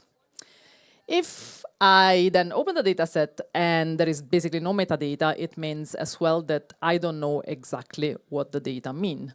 So who created the data, who is the author, who owns it, what do column names mean, what kind of value I must expect in this cell. These are all things that make you lose a lot of time, especially if you want to do analysis on top. This is what will take maybe even more time than what the analysis will take. Another friction is if you don't use standards in your data sets, that means that basically when you want to combine them, this is very, very hard to do and that you have to kind of like put them all in the same format. At Open Knowledge Foundation, we do have standards as well, so we definitely encourage you to use open standards, but any standard is actually good. Another thing is then if you save your data set in a proprietary format, it means that people that do not have that proprietary license might not be able to use those data sets. And that's kind of like very important because licenses can be quite expensive actually. And then, of course, there is the problem of archiving data. And if you don't archive it properly, then it becomes very, very difficult to find it. Even for yourself, if you're looking for your own data set, it might be very hard to find it. So thinking about all those data friction, basically at Open Knowledge Foundation, 15 years ago, more or less, we came up with this toolkit called Frictionless Data. Thank you, Sarah. The main problem to solve here is like when all these frictions appear, the situation no longer is, oh, I'm going to give you this CSV file or I'm going to share this file to share data. In order to be able to share your data with your license, with the information, with the data, then you no longer need to share one file. You need to share the file plus the license plus another file in another format that specifies which columns it has, what is the description. So to fix anything of each one of all the frictionless that Sarah mentioned, we need extra information. And how we package that and into one single thing that people can share with each other is a problem, it's a technical problem. And then that is why we came with this idea of data package. Data package is basically a way to share the data file with a descriptor. Like a descriptor that contains the metadata plus the schema. So you share not only the data, so the CSV file, but also you share a file that contains information on how to read that CSV file. And once you have like this way of packaging your data, so you don't only share the data itself, but also all the metadata in a standardized way, then you can have like a lot of communities and software tools and metadata standards that allows people to create an ecosystem around it. So people that wants to read a CSV file no longer says, okay, I'm gonna open it with Excel, or I'm gonna open it with Python or R in a raw way, but instead of reading the CSV file, I read the data package. And when I read the data package, all the information in the metadata and in the schema automatically starts shaping like the way the application loads the data. So when it loads the data, it loads as the way that you as person that is sharing the data expects the other person to have. So to keep it like in a simple example, when you in an Excel share an Excel file and the date column, how many times people struggle because the Excel do whatever it wants with the date column and changes into an integer or change the format. Well, by sharing with your data a descriptor, which is like a file with metadata, the application can automatically say, okay, no, this column is a date and it has like this format, so I'm gonna load it in a correct way. So that's the idea behind frictionless data and behind data package, to have one way to share both the data and the metadata. Maybe just to give you a few examples from like community projects that were made on top of Frictionless to make you understand also how Frictionless can solve some of these problems. One that I wanted to mention is Libraries Hacked. That's a UK initiative that basically is collecting data on libraries in the UK. So the situation they found themselves with was a situation in which not so much data was shared. There was no standard, no guidelines on the data that had to be collected on libraries. So basically the library professionals came together and they said, okay, let's maybe start with some simple unified data sets for the whole UK. And let's see how we can make it work. And the interesting thing, it was very, very easy to kind of like select to understand what kind of topics people wanted data on. So for example, events happening at the library, at what time the library was opening and closing. You know, for mobile libraries, for example, what the stops were. That was kind of easy, but then when it came to describing the data, that it was also very easy to fail in the sense that, so there was this data set that was started for closing times, and then there was no standard for it, and no kind of like schema, so no description of how the data had to be entered. And so of course you find yourself with dates entered in all kind of different formats, which means that then someone has to go after and sort of like clean it and make it all look in the same way. And so in that sense, adding a descriptor for them, in this specific case, table schema, which is one of the Frictionless standards, helped them because then basically like people knew how they had to enter that particular information in the data set. So this is kind of like on the range of like the medium-low skills when it comes to technicalities. But we also have an example for a more technical community, which makes me a little bit thinking about Wikidata as well, which is Bicodemo. It's an oceanography repository with which we worked, and what they had is this very big, repository where people doing research in oceanography, maritime biology and all of that, you can think linked to ocean sciences, were putting the data. And what you can imagine is that you find yourself, people were uploading their data, maybe not in a standardized way, maybe not checking very much what they were putting inside. And so the curation team was actually spending a lot of time going after all the entries, checking, going back to people saying, okay, we are missing something here, you have to adjust this thing, there is an error there. And so what we did with them was integrating in the repository, building a kind of like application that was kind of like invisible for the users. So when the user would upload their data, Frictionless behind the scenes would kind of like run a validation on the data sets and directly say to people, be careful, there's an error here, you cannot upload. And so it would generate also an error report, and which would indicate to people where the errors are. And on top of that, it would also record all the cleaning that people were doing. And so that, of course, enhances the reproducibility and the fairness of the data set, because someone coming after can understand what happened in between the raw data and the clean data that is entered in the repository. But of course, those two examples are, and Frictionless itself was thought for communities that have skills, let's say, ranging from medium to high technical skills. And so what we basically started to think about a couple of years ago is, how can we make, there's a lot of like data producers that are not technicals. They don't have the technical skills. And how can we kind of like enlarge the Frictionless experience for them as well? And how can we make them use Frictionless without having to learn how to code? And this is how we started thinking about Open Data Editor. So Open Data Editor is basically this easy-to-use desktop application. The idea is really to maximize Frictionless and make it available for people that don't have the technical expertise. It allows people to do data management with no code, and it's really optimized for non-technical people. And when we were actually designing and thinking about this, our first conversations were actually with Wikimedia community in Latin America, specifically in Buenos Aires. But enough of talking, let us maybe show you how Open Data Editor looks like. Thank you, Sarah. And two things before I start. First, supposedly this one was going to be like an interactive demo, but because of like the displays, I'm gonna need to do a screenshots and explain the screenshots. And the second one is that at 4 o'clock, I have another panel. So after explaining like the technical parts of the application, I'm gonna need to like sneak out of the room and leave you with my lovely coworker here. But yeah, I apologize in advance because it's gonna be a little bit rude to leave the window, the room. Okay, so Open Data Editor, as Sarah mentioned, and we are thinking, Frictionless is a cool concept. It's basically like a Docker for data, but it's difficult to explain and it's difficult to implement. And we want to reach to audiences that do not have technical skills.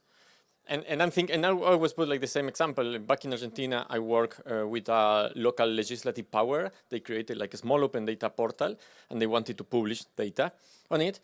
But the way they created the data set and the CSV file to publish was manually. So after like each sessions, like one of the person in the department will collect all the data, will add a row to the CSV file, and then it will publish it to the internet. And in that manual process of collecting, creating the CSV and uploading, a lot of errors appear. And they wanted to say, hey, I want to ensure that the data set that I am uploading to the website has quality, so that I don't mess around with the CSV, that I don't forget any data. So I need some kind of quality validation in between my manual process and my publication. And that's why, that's what Open Data Editor is trying to like cover. That is a scenario of people that do not have coding skill, that is difficult for them to understand what is a standard, what is a schema, what is like an integer. Those concepts are difficult to translate. And that's why are we trying to develop like an application. And the application at the beginning, like it tries to open with a really concise message to the user of what this application does. Because we cannot put like, oh, this application is to create a data package to publish data without friction, because they are not going to understand what I'm saying. So we are all the time needing to translate like super technical language into like text for the users to understand what it's doing. So yeah, for example, here we say like the Open Data Editor helps data practitioners with no coding skills to explore tabular data and detect errors in an easier way. Advanced users can also edit metadata and publish their work. So it's kind of like a welcoming screen to the users to kind of like explain in low level what it's going to do.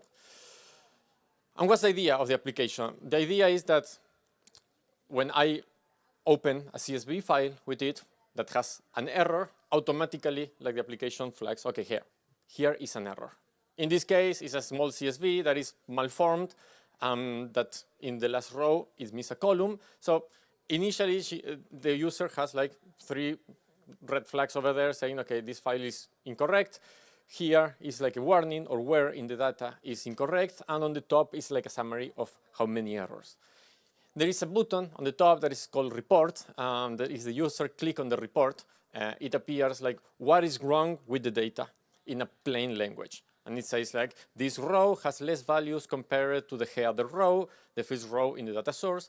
A key concept is all the rows in tabular must have the same number of columns. So we are not only trying to explain what the error is, but also to like educate the user in good practices and in this text at the same time like teach to the user, okay, this is a tabular data, this is what is expected. So we are trying to create like really educational texts for people. And then below it says, okay, the row at position number 10, we have like an indicator 10, has a missing cell in field annual at position number 3. But when we run like the first experiments with the first users, like even the concept of cell is a little bit complicated for some users. I mean, they are used to Excel, so maybe it's not the most like problematic term, but even like these small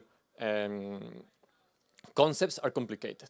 Okay, so when the user uploads like a CSV, a frictionless data detects, okay, this is an error, there is a problem here. The user can just like edit it manually here in the application. And then when it edits and it has form, like all the errors disappear. Now it says on the top, the data is valid. And over there as well, they change to green, which is also like funny because this button of valid created like a huge confusion in the community. When we ran the pilot, people, okay, what do you mean with valid? And we ran a survey with a lot of users saying, what do you understand for valid? And the amount of answers that we received was like overwhelming and on completely opposite directions of what we were trying to say valid in the technical language of the frictionless framework.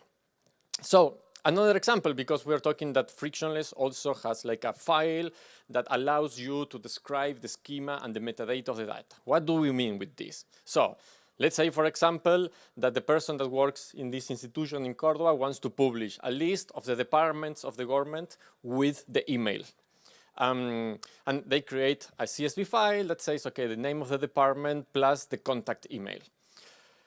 So if the user clicks on metadata, which is probably a term that we are going to need to change because it's confusing for end users, and go to schema and fields, it appears like, okay, what are all the columns of the data set? And here is like, okay, the department column is one, the contact column is another one, and we detected it to string, which string is text in technical language.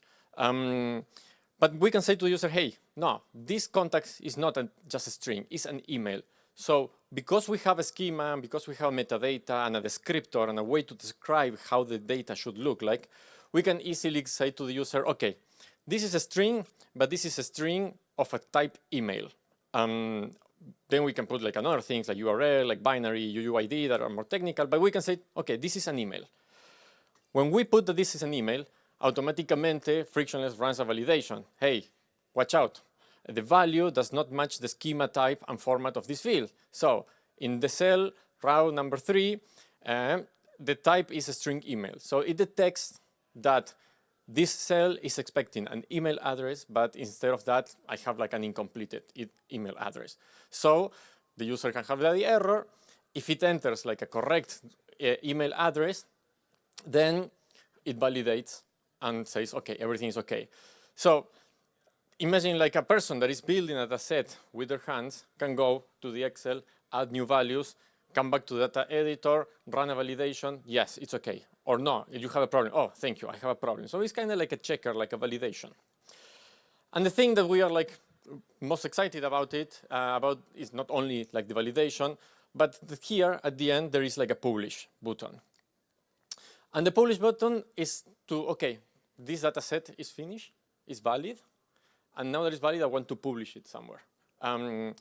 Nowadays, we can publish it to CCAN, which is like the open data portal framework that we designed. We can publish it to GitHub. We can publish it to Zenodo.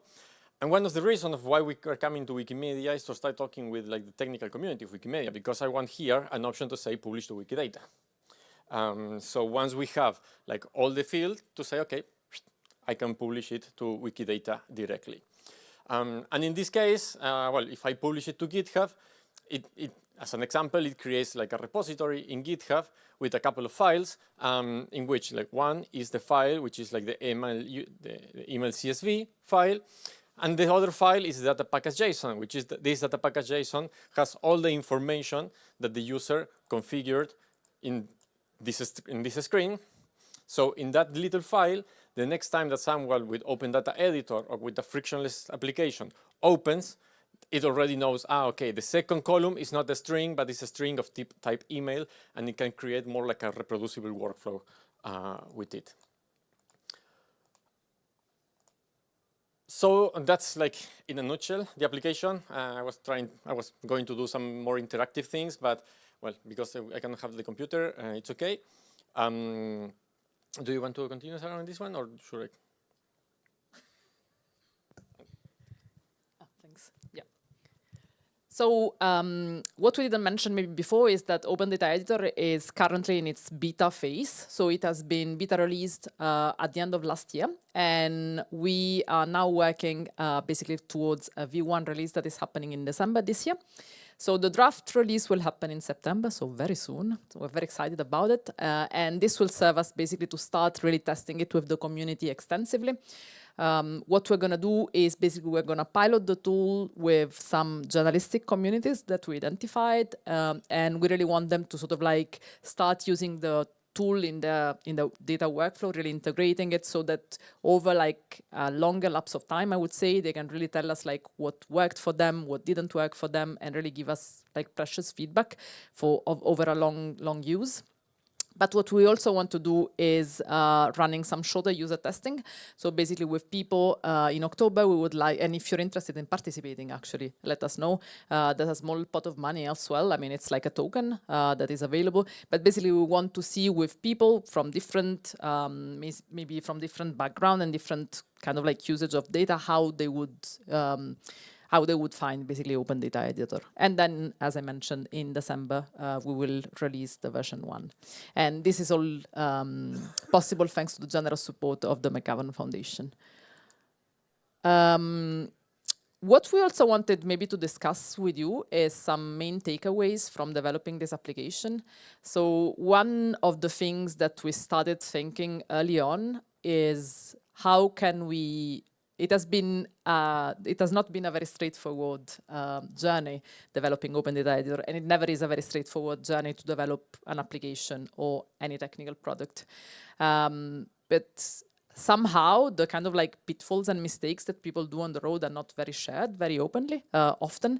So one of the things that we really wanted to do with Open Data Editor is sharing openly with the community, like what happened for us, what went wrong, what, was a little detour for us, and all the interesting things that we found out. And so Patricio was talking a little bit before during the demonstration, let's call it still like this, about the language problem that we encounter. So one thing that maybe it's worth mentioning is at Open Knowledge Foundation, so we have decades of experience with data publication and data portability and all of that, but the audiences we deal with are always technical audiences. So in a way, for us, maybe the tricky part was not identifying our audience immediately, or at least we started having conversation with people from the GLAM sector. I mentioned the Wikimedia community also in Argentina, for example. But then, and this was not done intentionally, we went back to our technical community and we kind of like iterated with them how we were developing the application. And that, of course, was not ideal because we ended up with a beta release that in the beginning was much too complicated for non-technical audiences to start testing. But this is something that maybe will happen also to other people. If you start thinking about new audiences, for example, take into consideration the fact that they are very different from your typical audiences and that you have to really have this kind of like iteration with them and get feedback from them. So really correctly identifying the audience was something that we started doing this year. We had a product owner that really devoted 2 entire months just to do that. And it was very enriching, and it's now like the way that we're developing the application right now, it's really, really drawn on that work that has been done.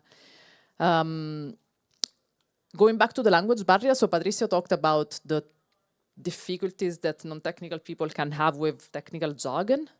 One additional barrier that we see a lot, and that probably you Wikimedians don't see that much, is languages. You're very good with that. We're maybe less good with that.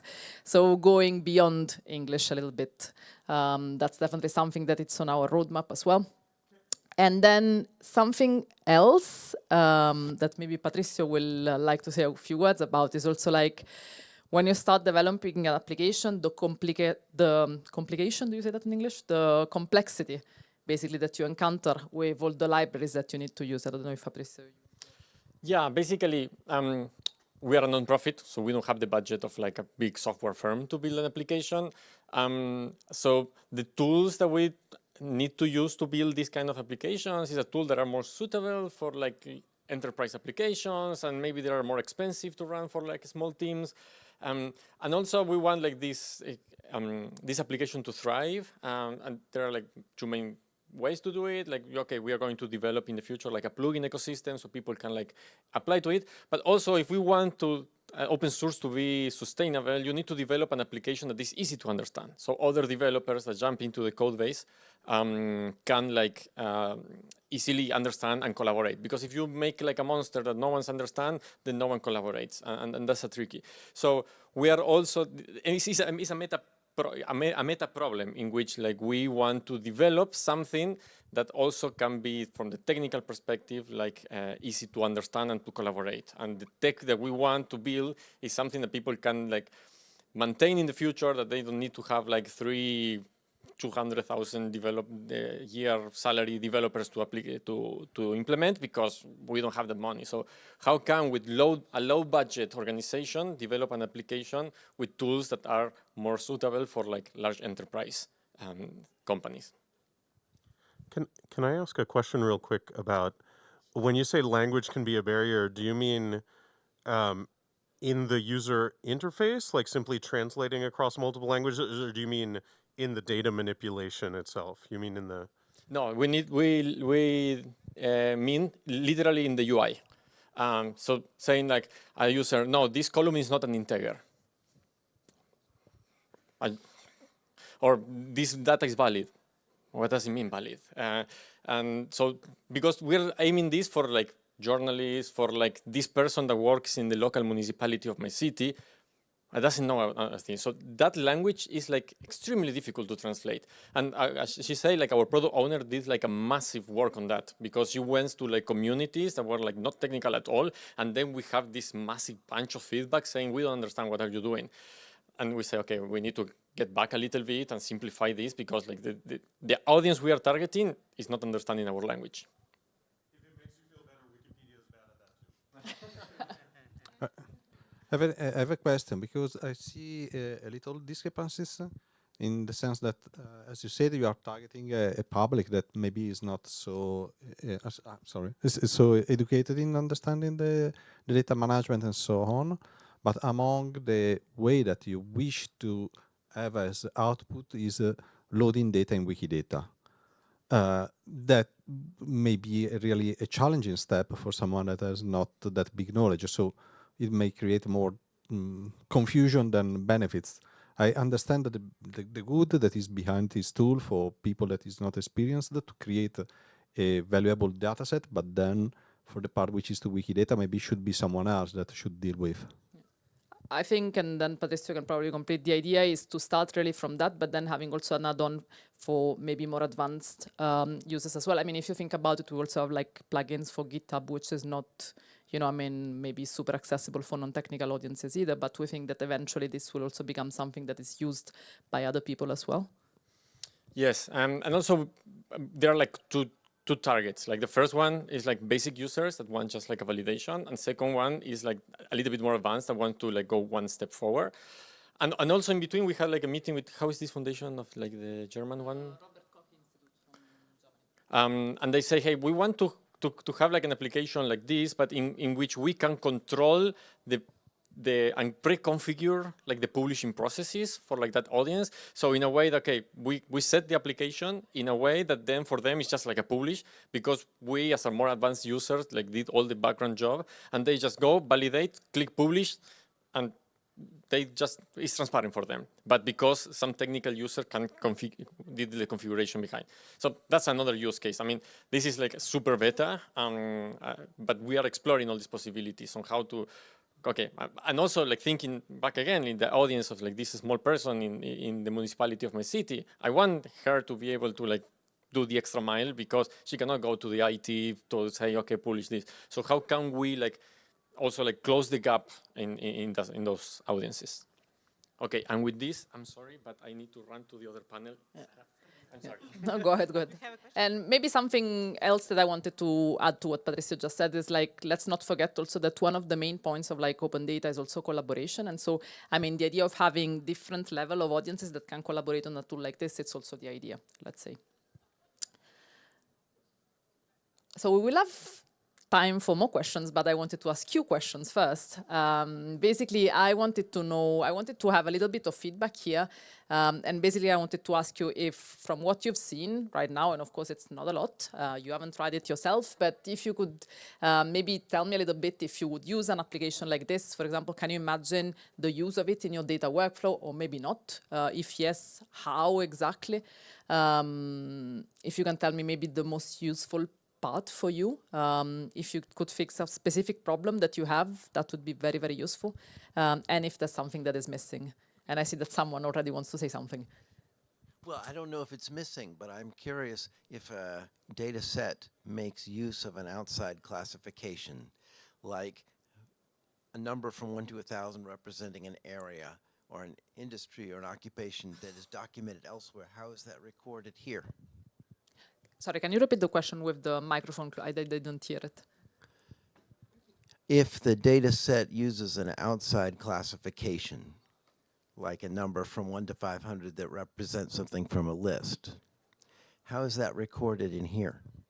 I think that would be, Patricia would be a better person to reply to you. But in that sense, you can think about, so the data description, that comes into the data package, for example, that allows you to, for example, if you have something that is already decided by an outside institution, for example, that would be a place where you can insert all those requirements, for example.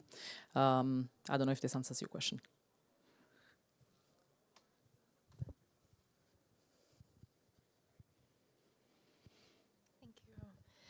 You mean like a unique identifier, right? Like a customized unique identifier for a thing. How would you translate it and then publish it? Is that part of what you were asking? Or a standardized industry code coming from a government list. Yeah, okay. I just want to make sure I understood your question. Thank you. I have a different question though. This feels very much like Open Refine. Is that, can you just talk about any differentiators between what you're working towards and what Open Refine offers? Yeah, absolutely. So it feels in a way very similar, but I think that we are looking at a different audience compared to Open Refine, in the sense that this, at least in this first phase that we are doing right now, is really aimed at people that have like zero technical skills, and that would be intimidated by a tool like Open Refine, which is more like maybe medium skilled audiences. So in that sense, that's different. And maybe the other difference with Open Refine, with whom we had collaborations in the past, actually, at a certain moment they had like Frictionless data package as one of the export way of containerizing data. But yeah, the different thing is maybe that that we have the Frictionless standards that are really the core of it. So this containerized way, this way to package data, which is very unique to Frictionless, would maybe be a difference. And to go back to your question, that's definitely, so you have a data package can be extended.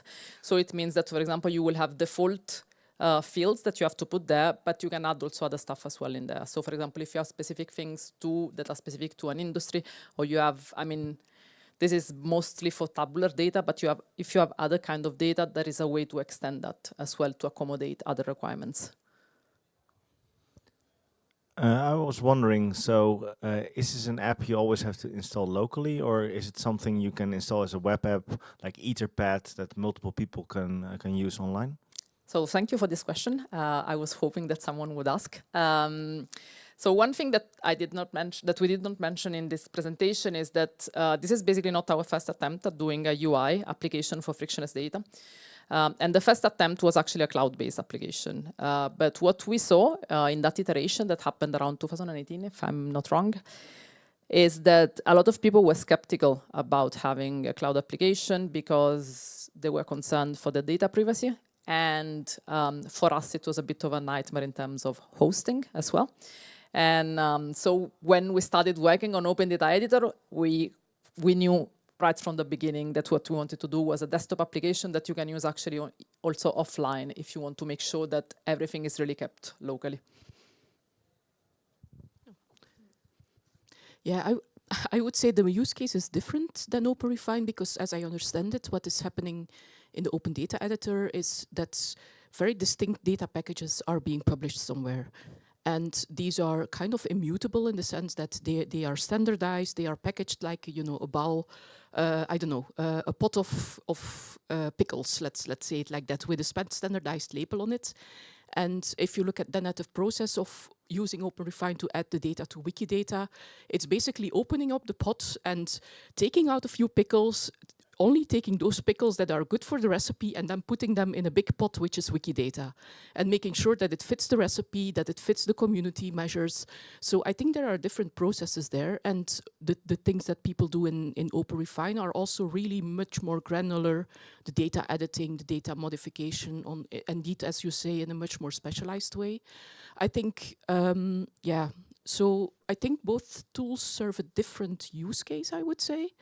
I'm not saying that you cannot support Wikidata, but I think it's going to be a big step. If your ambition is to support Wikidata, it's not going to be take your data set and boom, you can put it in Wikidata. It's going to be really like, okay, there's going to be the complexity of how are things described on Wikidata? Is all the data valid for Wikidata? Is all the data accepted in Wikidata? It's what is already there, so you will have to match what is already in Wikidata, things like that. So it's less publishing a bucket of data in a repository. It's much more integrating it in a larger whole and linked data, etc. So those are things to consider whether that's the way you want to go with the tool. I would welcome it, but I think it's different from what you're doing now. Yeah. Absolutely, and thanks for this. Actually, I mean, we're very in a preliminary stage. Sorry? 2 minutes. Okay, so go ahead with your question. I won't answer. Hey, do you also take feedback and not just questions? All right, okay. So I think that this is a cool tool, and like you said, you wanted it to have to be used by audiences who have like no technical skill.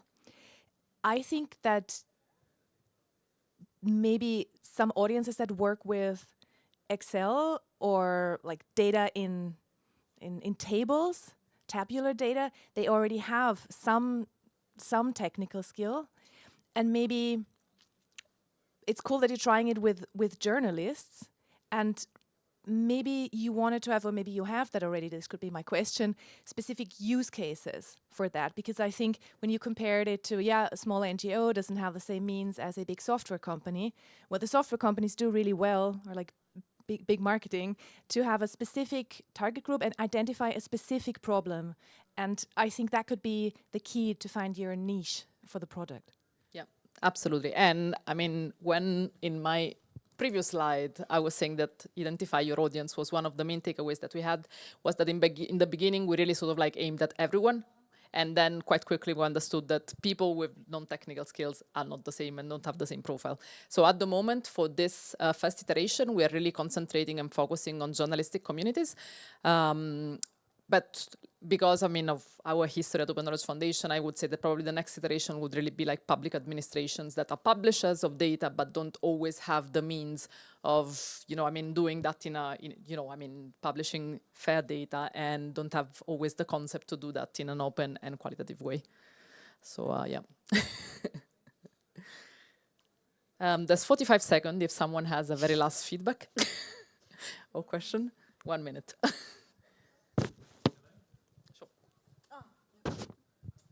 Thanks. So reading the tagline, it says, no code application to explore and publish all kinds of data, data sets, tables, charts, maps, stories, and more. What do you want this application to do?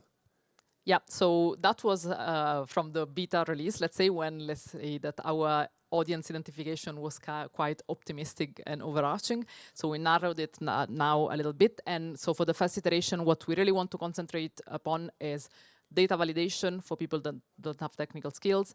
And by doing that data validation, we hope that also maybe teach is maybe a big concept, but like really pass on some concepts also of like data quality and data fairness, and then data publication. Yeah, it's finished. Thank you very much. And if ever you find me around and you have new feedback that you want to give me, please go ahead. And the last thing that I wanted to say, please get in touch. Those are our email address. If you have additional feedback, we would really be happy to hear it. Thank you again.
Hello? Okay. Oh, why do I hear it here?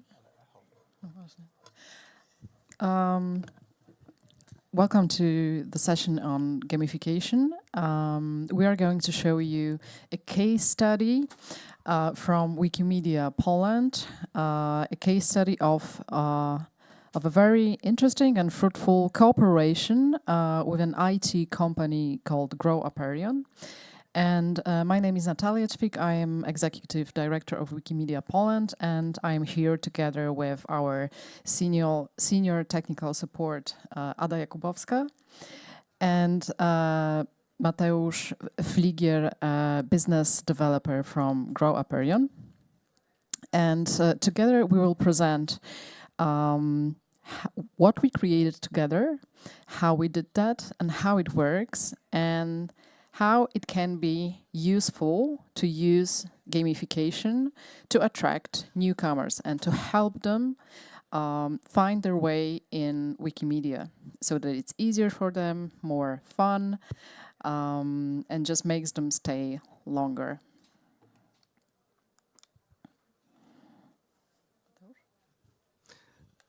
Okay, hello everybody. Thank you for inviting me here. It is really inspiring event. It is my first Wikimania, so it is completely new for me.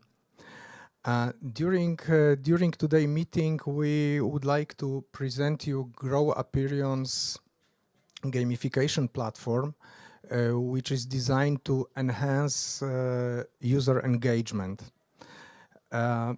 Gamification is a kind of a trick. I hope we can show it here. And we want to say a few words about how, as Natalia mentioned, how we want to attract newcomers and make their learning path easier thanks to gamification. Of course, we will talk about origin of our cooperation, about results of this cooperation, and finally, of course, we will show you a short live demo. We hope we'll succeed. It will work. Okay.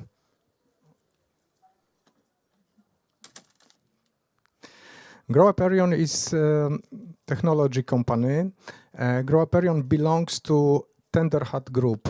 Tenderhat is a Polish technology group listed on Warsaw Stock Exchange. Working with us is safe because we employ more than 400 highly skilled people. And that's why we can support our customers. We can share with them, with our good ideas, our innovative ideas. So, well, I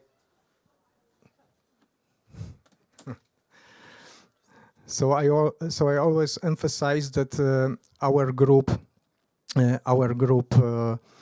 employs people who are full of new innovative ideas.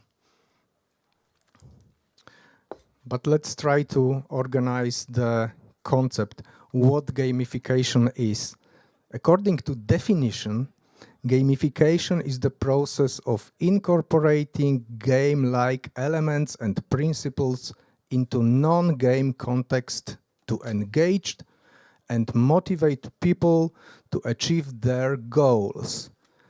It involves applying game design elements such as points, badges, leaderboards, and challenges to create an experience that encourages participation and enhances user engagement.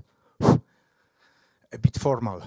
Okay, but let's consider why do we like playing games. it does not matter if we mean playing games on your mobiles, on consoles, or even table games. Table games, as you know, are reborn for last 20 years. Furthermore, part of us like to compete in sport activities, spending time, energy, and money. Yes, that's true. We all like sport gadgets. So, why do we do that? Because we want. This is very important. Playing is voluntary. You know what is voluntary because you are Wikimedians. So, we like playing because we want, because we feel good on doing that. This is a kind of natural need. You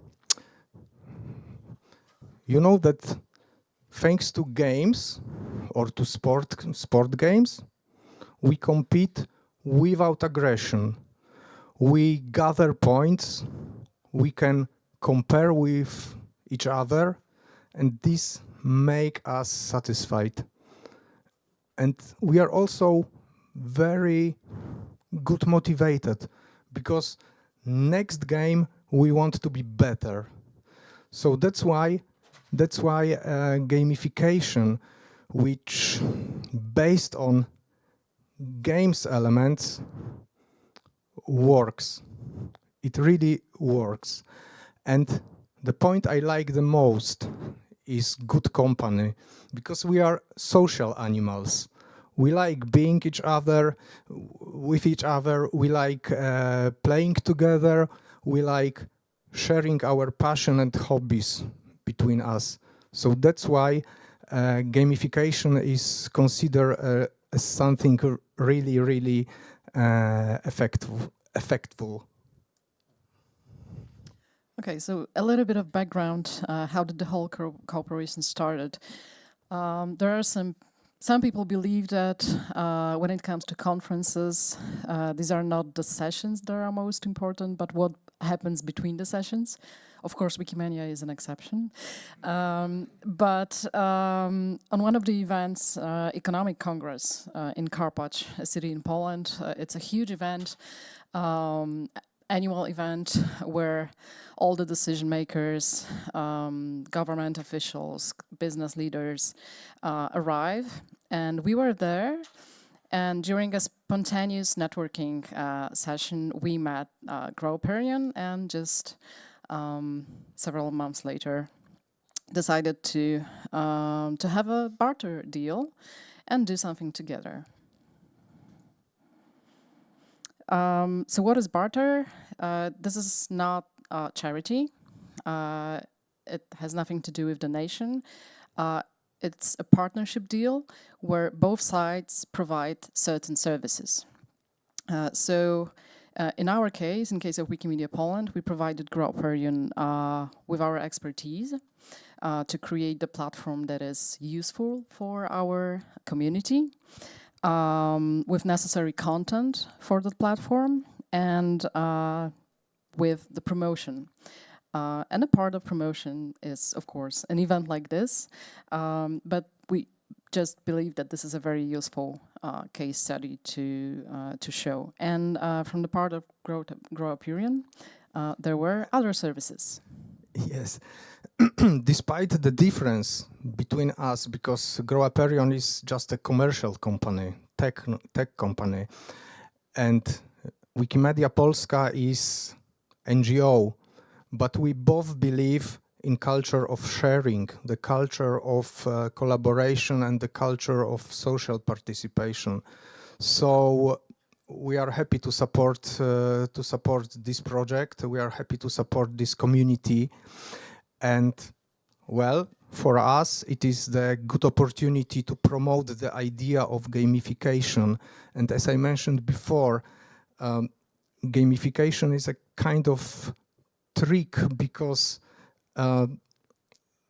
if we can find feelings which we find when playing and do something voluntary, in daily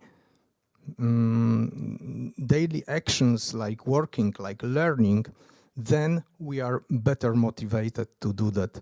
So yes, for me this is good opportunity to promote the idea. So I appreciate that. One more important thing, the value of services within the barter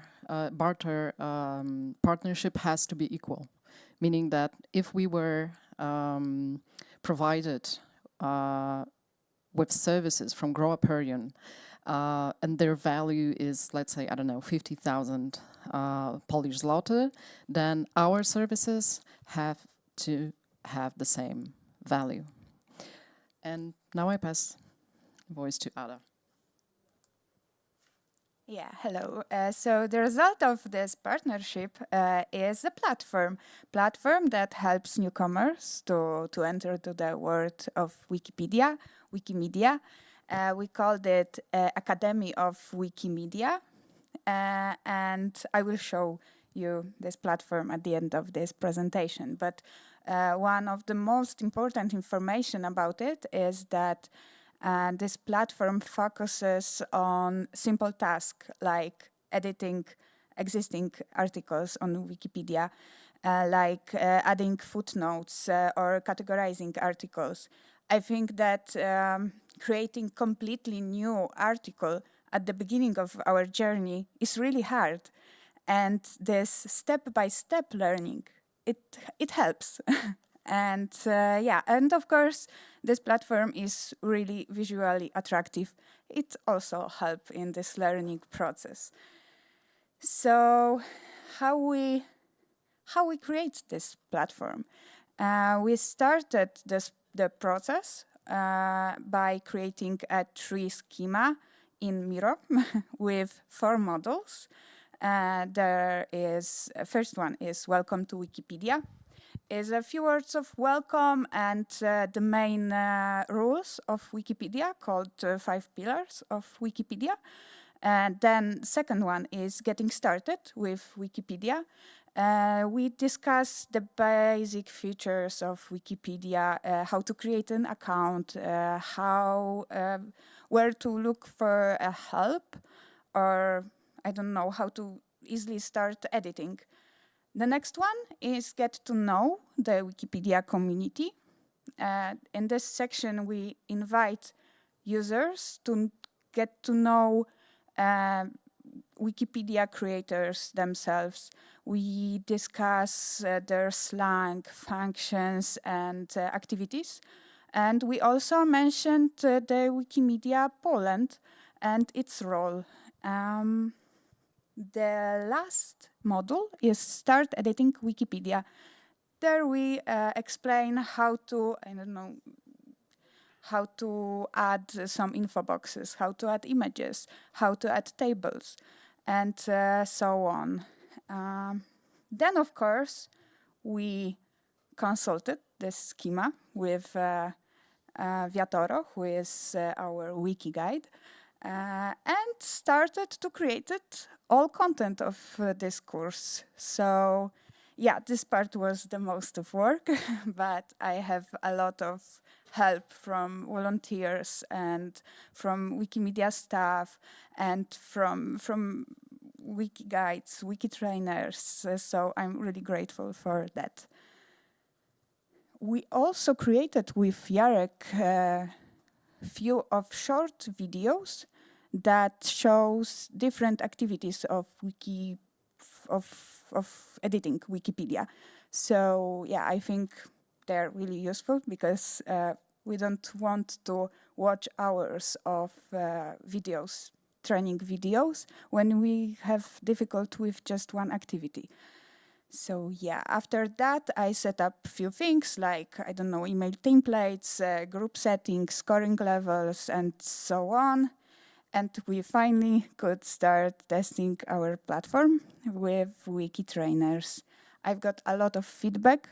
I could improve this platform, this content of platform, and all feedback that I've got about platform I could send to Rafał, who supported me from the Uperion side. Unfortunately, Rafał couldn't be with us today, but we have Mateusz, and Mateusz will say a few words about platform itself and about technicals, platform technicals. So yeah.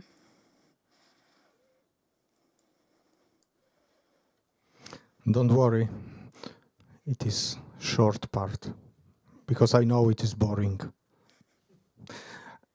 Our platform is based on Microsoft Azure cloud technology. It comprises three important elements. One is, of course, multi-tenant architecture, which allows to manage and isolate data and resources for different clients. That's make using the platform safe and privacy is assured. Next is Azure Function.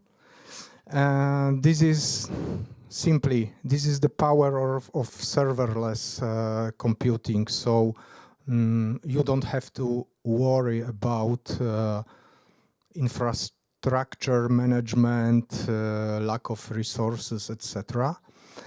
And the last one is Azure, so-called Azure QE storage, which assures communication between different services or components. So this makes the platform really resilient. So generally, the platform is designed to be safe and easily accessed via web browser in any time, anywhere. All you need is the account, of course, with your password and internet access. That's all. And this is the general scheme of the architecture. You see, our main goal is to make it safe and easy, simply safe and easy to use. So your concern is only this first left part. The rest is ours. You don't have to worry about the rest. So we think that the more work and wisdom we put into platform design, the less complexity users have. Okay, could we change the screens? Oh, great. So this is this platform. This is the main page of this platform. It's in Polish, but we can easily switch languages to the English. This is my account. So yeah. And at the top of this page, we have menu where you can find my KPIs, group results, tasks, rules, knowledge base, and I think this is the most important place in this platform, and FAQ and my results. At the middle of this page, we can see a few buildings. Each user have his own building, and if you get points from these tasks and quizzes, your building getting bigger and bigger. And this is a part of the gamification. This is comparative, yeah.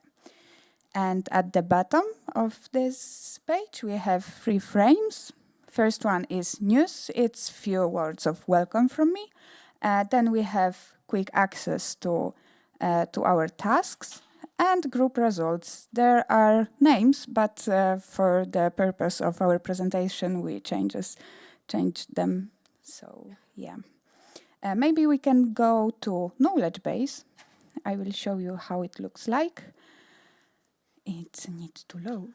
Let me add here that the platform is designed to be easily implemented in different languages. Our biggest commercial customer, who operates in 15 countries, has his local language platform in every of the country. So it is not a big challenge to translate the platform. It is prepared to to be distributed locally? Great. So we are in knowledge base. It's in Polish because we have a content in Polish because it's for our Polish community. But there is some plan to translate this in the future.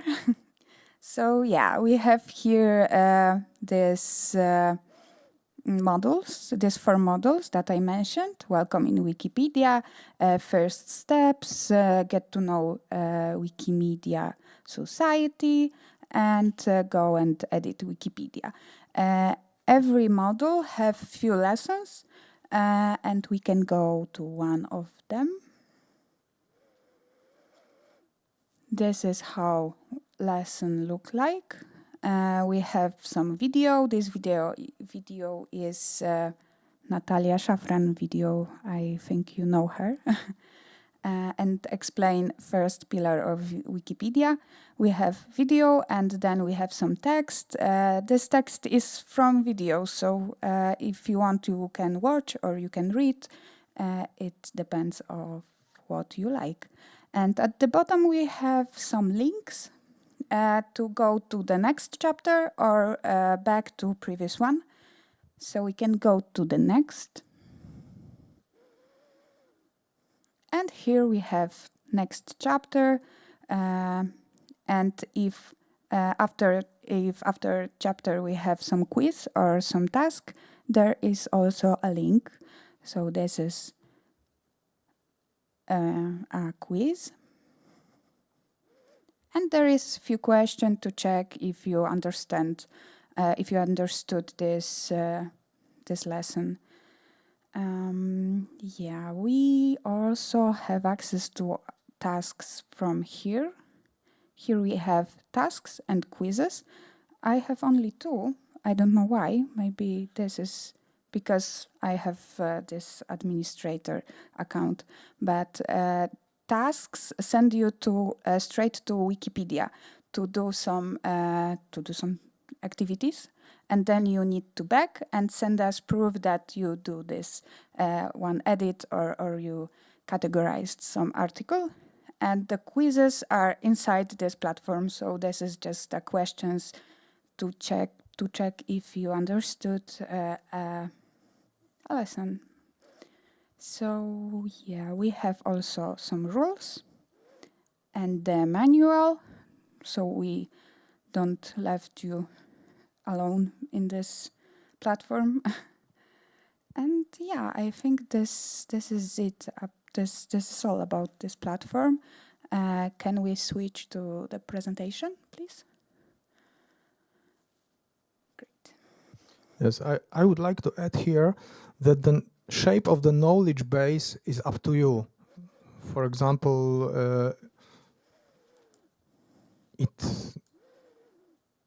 it is your creativity, how this knowledge base will look like and consist of what so-called knowledge pillars, because Ada has shown us here, for example, some chapters, but you can design all chapters with, let's say, multimedia clips. It is up to you how the knowledge base will look like.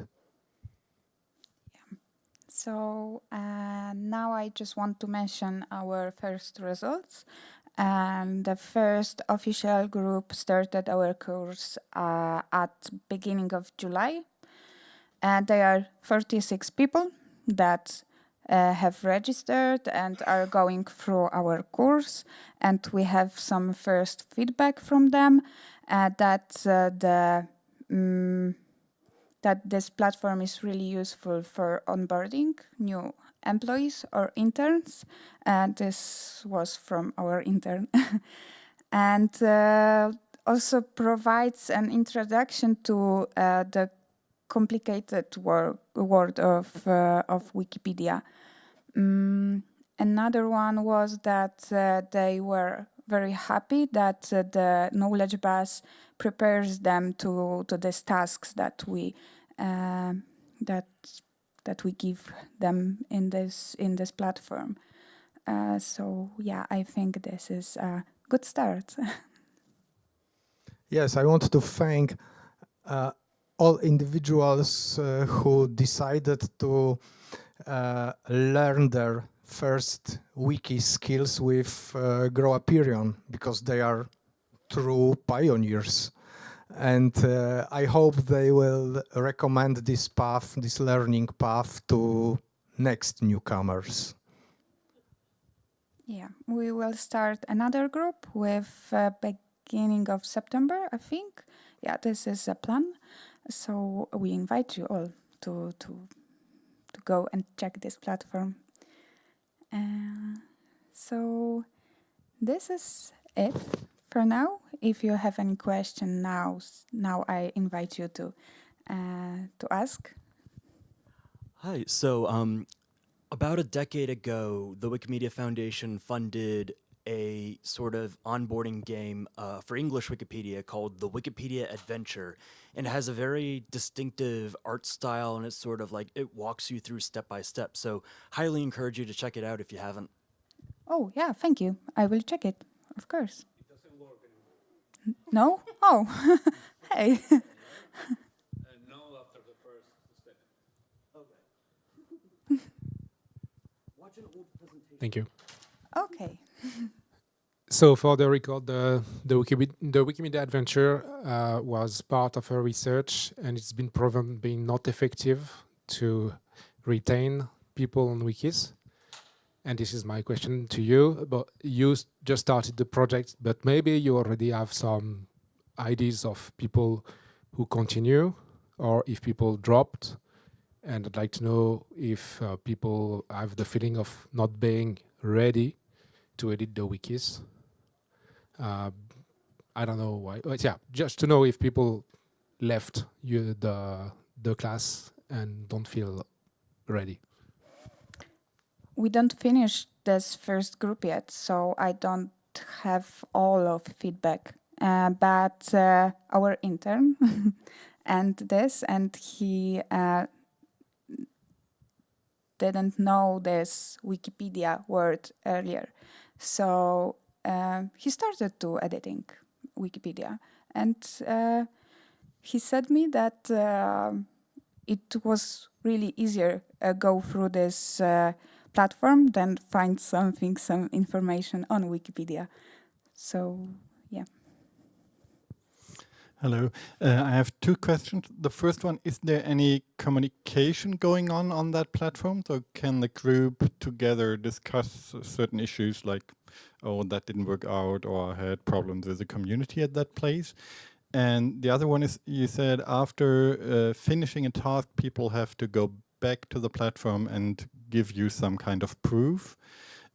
Is that perhaps automated, like do 2 edits with the reference and you could get that via the API, or do 5 edits in the namespace X and things like that, so that there's an automation connecting to the Wikipedia username? Unfortunately, it's not automated, but we want them to share screenshots of their last edits, or give us some link to his main page, user page, or something like that. I don't know if this was answer on your question. Yeah. No. The first one about communication inside the platform? Yeah, there is no communication now. Yeah, this is something that we could work in.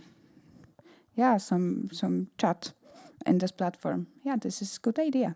We are at the beginning of the road, so yeah, we are open to feedback, and well, we will see if it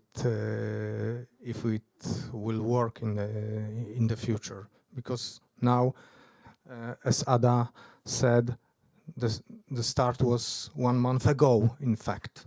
So it is very short period to be analyzed deeply and to conclude if it is attractive or not, if it is efficient enough or not.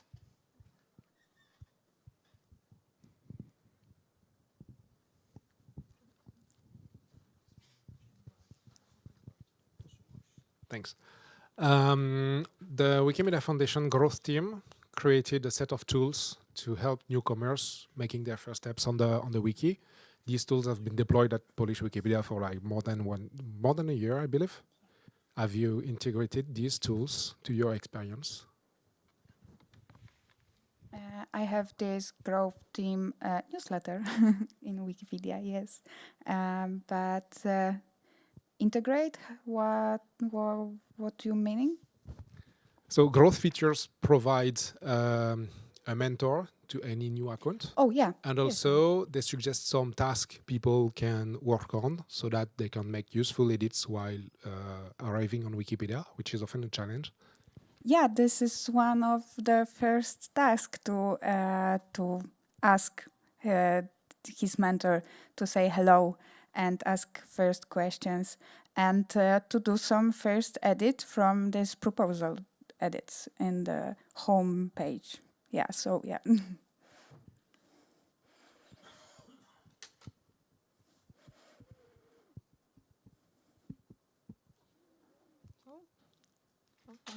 Oh, there is some question.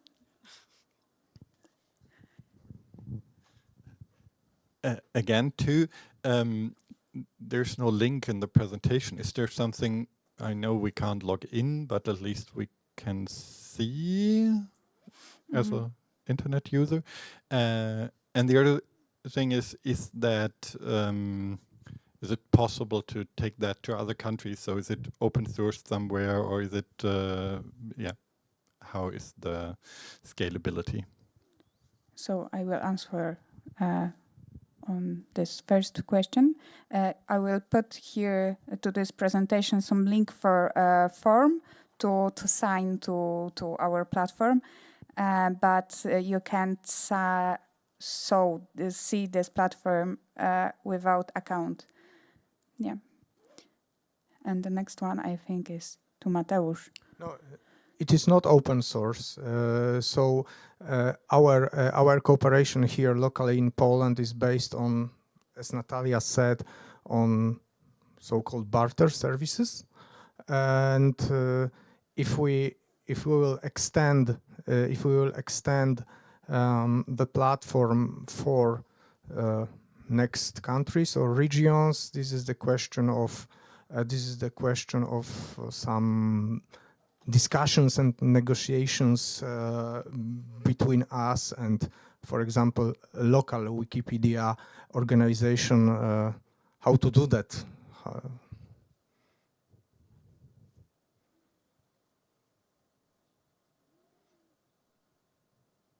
Is there some more question or?